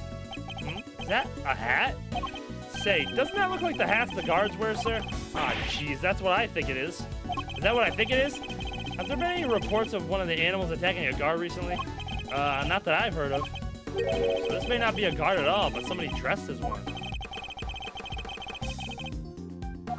Take that! So no guards have reported being attacked by an animal so far as we know. But we did hear about a guard's spare uniform being stolen. Could the person in the security footage perhaps be someone disguised as a guard? Someone attempting to escape without being noticed? A guard disguised? I guess it might work. Wait, weren't we just talking about someone? We were indeed. Someone who seemed to have successfully made his escape. But that person in the footage is a Knight. And the creature may not be a dog either. You're right, so let's zoom in and check.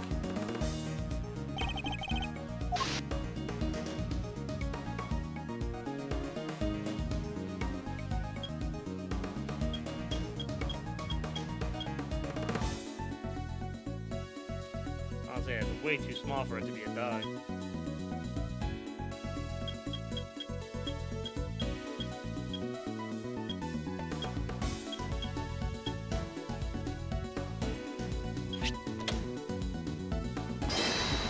It's Teddy!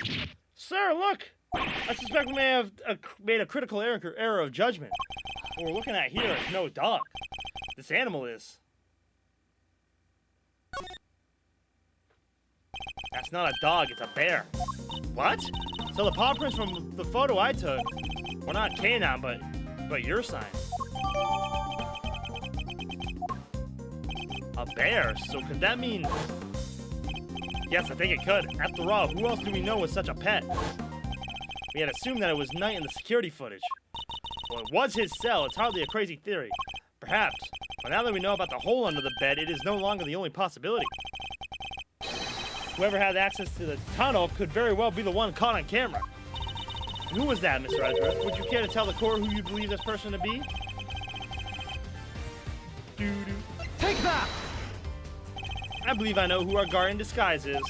It is none other than Rocco Carcerado, the prisoner who recently escaped from this facility. I'm confident it's him because he was assigned a polar bear cub as his companion. But the bear in that video is all black. Indeed, and we have evidence that explains why. The evidence that explains the polar bear's dark fur is...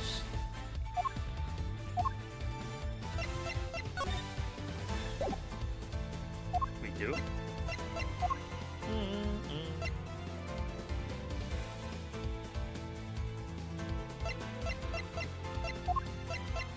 Is this the tunnel picture again? Take that!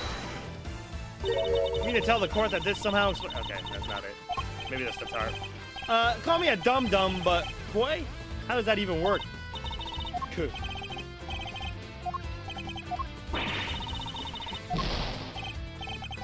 Bitten by a radioactive black bear.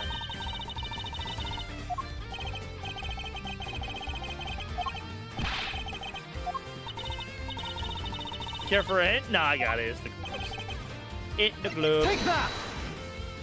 Recall, if you will, Mr. Frank Sawood's testimony. I was gonna say, man, but I don't know if you would have gotten the reference. Nah, I have no clue. Oh, never mind. Kate gave it away. Kate did give it away. I was gonna have to do that or the tarp. But the tarp doesn't make any sense. Aquatine? Yeah. Nothing. Right over my head. Brudge shit. While the circus performance was underway, he was giving one of the animals a mud pack treatment. And that animal could have been a polar bear. Overruled. Mr. Edgeworth, the latest assertion simply introduces yet another contradiction. The footage from the security camera. Damn. I fully understand, Your Honor, and your doubts are entirely justified. Mr. Sawood mentioned applying the mud pack while the circus performance was underway. And this does indeed introduce a new contradiction concerning the security footage. It does? Yes, let's put it this way. When would you expect the footage to have been recorded, Kay?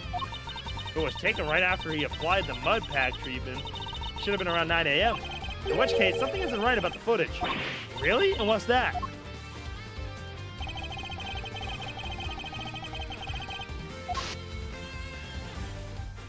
Take that! Mr. Sawood said he administered the treatment at around 9 a.m. In which case, the security footage should also show a time of around 9 a.m. However, the timestamp says 6:42 a.m. On the day of the murder, the prisoners all went out to the yard to watch the circus. All except three. Mr. Canis, who remained in his cell in the maximum security. Mr. Sawood, who was administering a mud pack treatment in the workshop. And Rocco Carcerado, who had been awaiting that precise moment to put his escape plan into action. For obvious reasons? Yeah, right. Oh, look at him. And the bear then slipped out Mr. Sawood's grass to run after its human.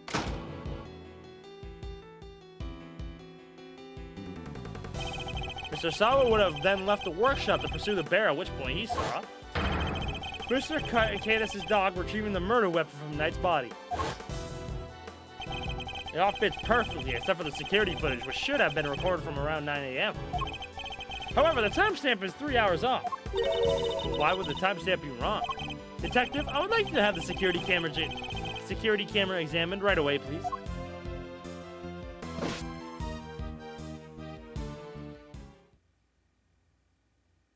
I'm back, sir. I just talked to the guards and it's 3 hours off. Seems like the time codes can slip on these cameras if they lose power. What? They're pretty old, sir. Guess the clock stops when the power's off. Which means the power's off for approximately 3 hours at some point. That's not all, sir. You remember how Knight denied stealing the keys? No one believed him considering, well, you know, he seemed kind of like the only suspect. Turns out that wasn't all he said. He also said he was knocked out cold just like the other guy. Which may not necessarily have been a lie. Darlings, there you all are.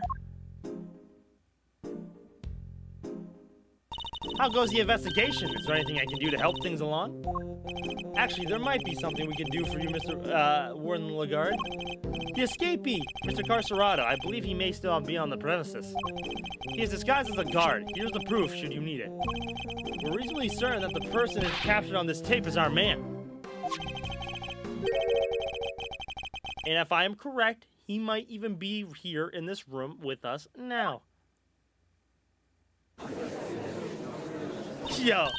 Hey, Mr. Carcerado would have been wearing a bracelet, right? I am back from an internet blackout in the presidential speech. No balloons popping at the presidential speech, man? Is Booba Judge the criminal? No. No. Booba Judge is not the criminal. I was going to say, you might just have to rewatch the VOD, bro, because we're almost done with the... I'm not going to be able to finish it today, but... Yeah. Oh, lots happened. Yes, a bracelet that easily could be hidden under the sleeves of a stolen uniform. Furthermore, the doors out the prison proper don't have those sensors that detect the bracelets installed. So if you avoid doors with sensors, you can simply wait for an opportunity to finally make his escape. Well, yes, I suppose he could. He'd just have to avoid the workshops and the cells and... Oh, my. He's one of you, isn't he? He's here right now. Oh, look at him. Look, it's Teddy. Oh, look at Teddy. Oh. Hey, paws off. Get your mitts off me, you big palooka. Thank you, Teddy. Very kind of you to confirm our suspicions. Dang it, kid. If it wasn't for you, I'd have... What a thing it is to be loved, huh, Mr. Carcerado? I'm almost envious. Guards, apprehend this man. A moment, if you will. I have some questions for our would-be escapee. If we are to learn the truth, I will need to speak with him. With your permission, of course. It's okay, I'll watch it. Bet. I can hardly say now, can I? No, can I? Well, come on, then. Hit me with your best shot.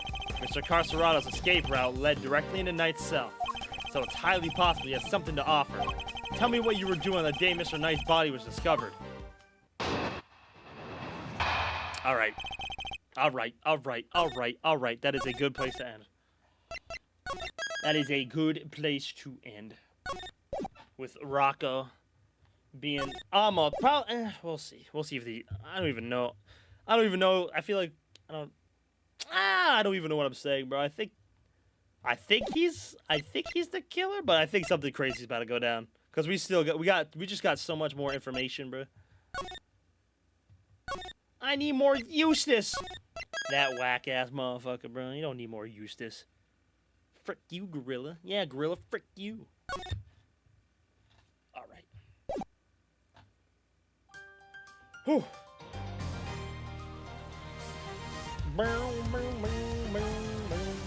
Good place to end. So we will finish up that tomorrow, and we will start case 3. So good case so far. I'm liking this game a lot so far, bro. I already forgot her name, bro. Gavel, Judge Gavel. She's pretty cool. Eustace. Yeah, this is a pretty good case so far. I like it. What was I gonna say, bro? Tomorrow's gonna be a little bit different. I'll probably start like an hour later tomorrow. I have to go apple picking with family tomorrow after I get out of work. So I'll probably be gone for a couple hours. So I'll probably start streaming probably around 4 o'clock Eastern my time. And we will finish this chapter and we will start case 3. So that is the plan for Sunday. And first and foremost, we will watch, because at 2 a.m., better give me some juicy grannies. I might bring home a couple apples, bro. What was I gonna say something. I lost my train of thought.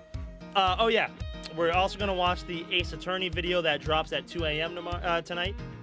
I was gonna do a later stream today and watch it as it goes live, but the official Ace Attorney Twitter account pretty much said that it's nothing new. So I'm not gonna stay up. I'm gonna go to bed. So, and I will watch it once I hop on stream tomorrow. It's either an Apollo Justice anime, which I am all for, or Professor Layton Phoenix Wright port, which would also be nice because that is also another Ace Attorney game I will play.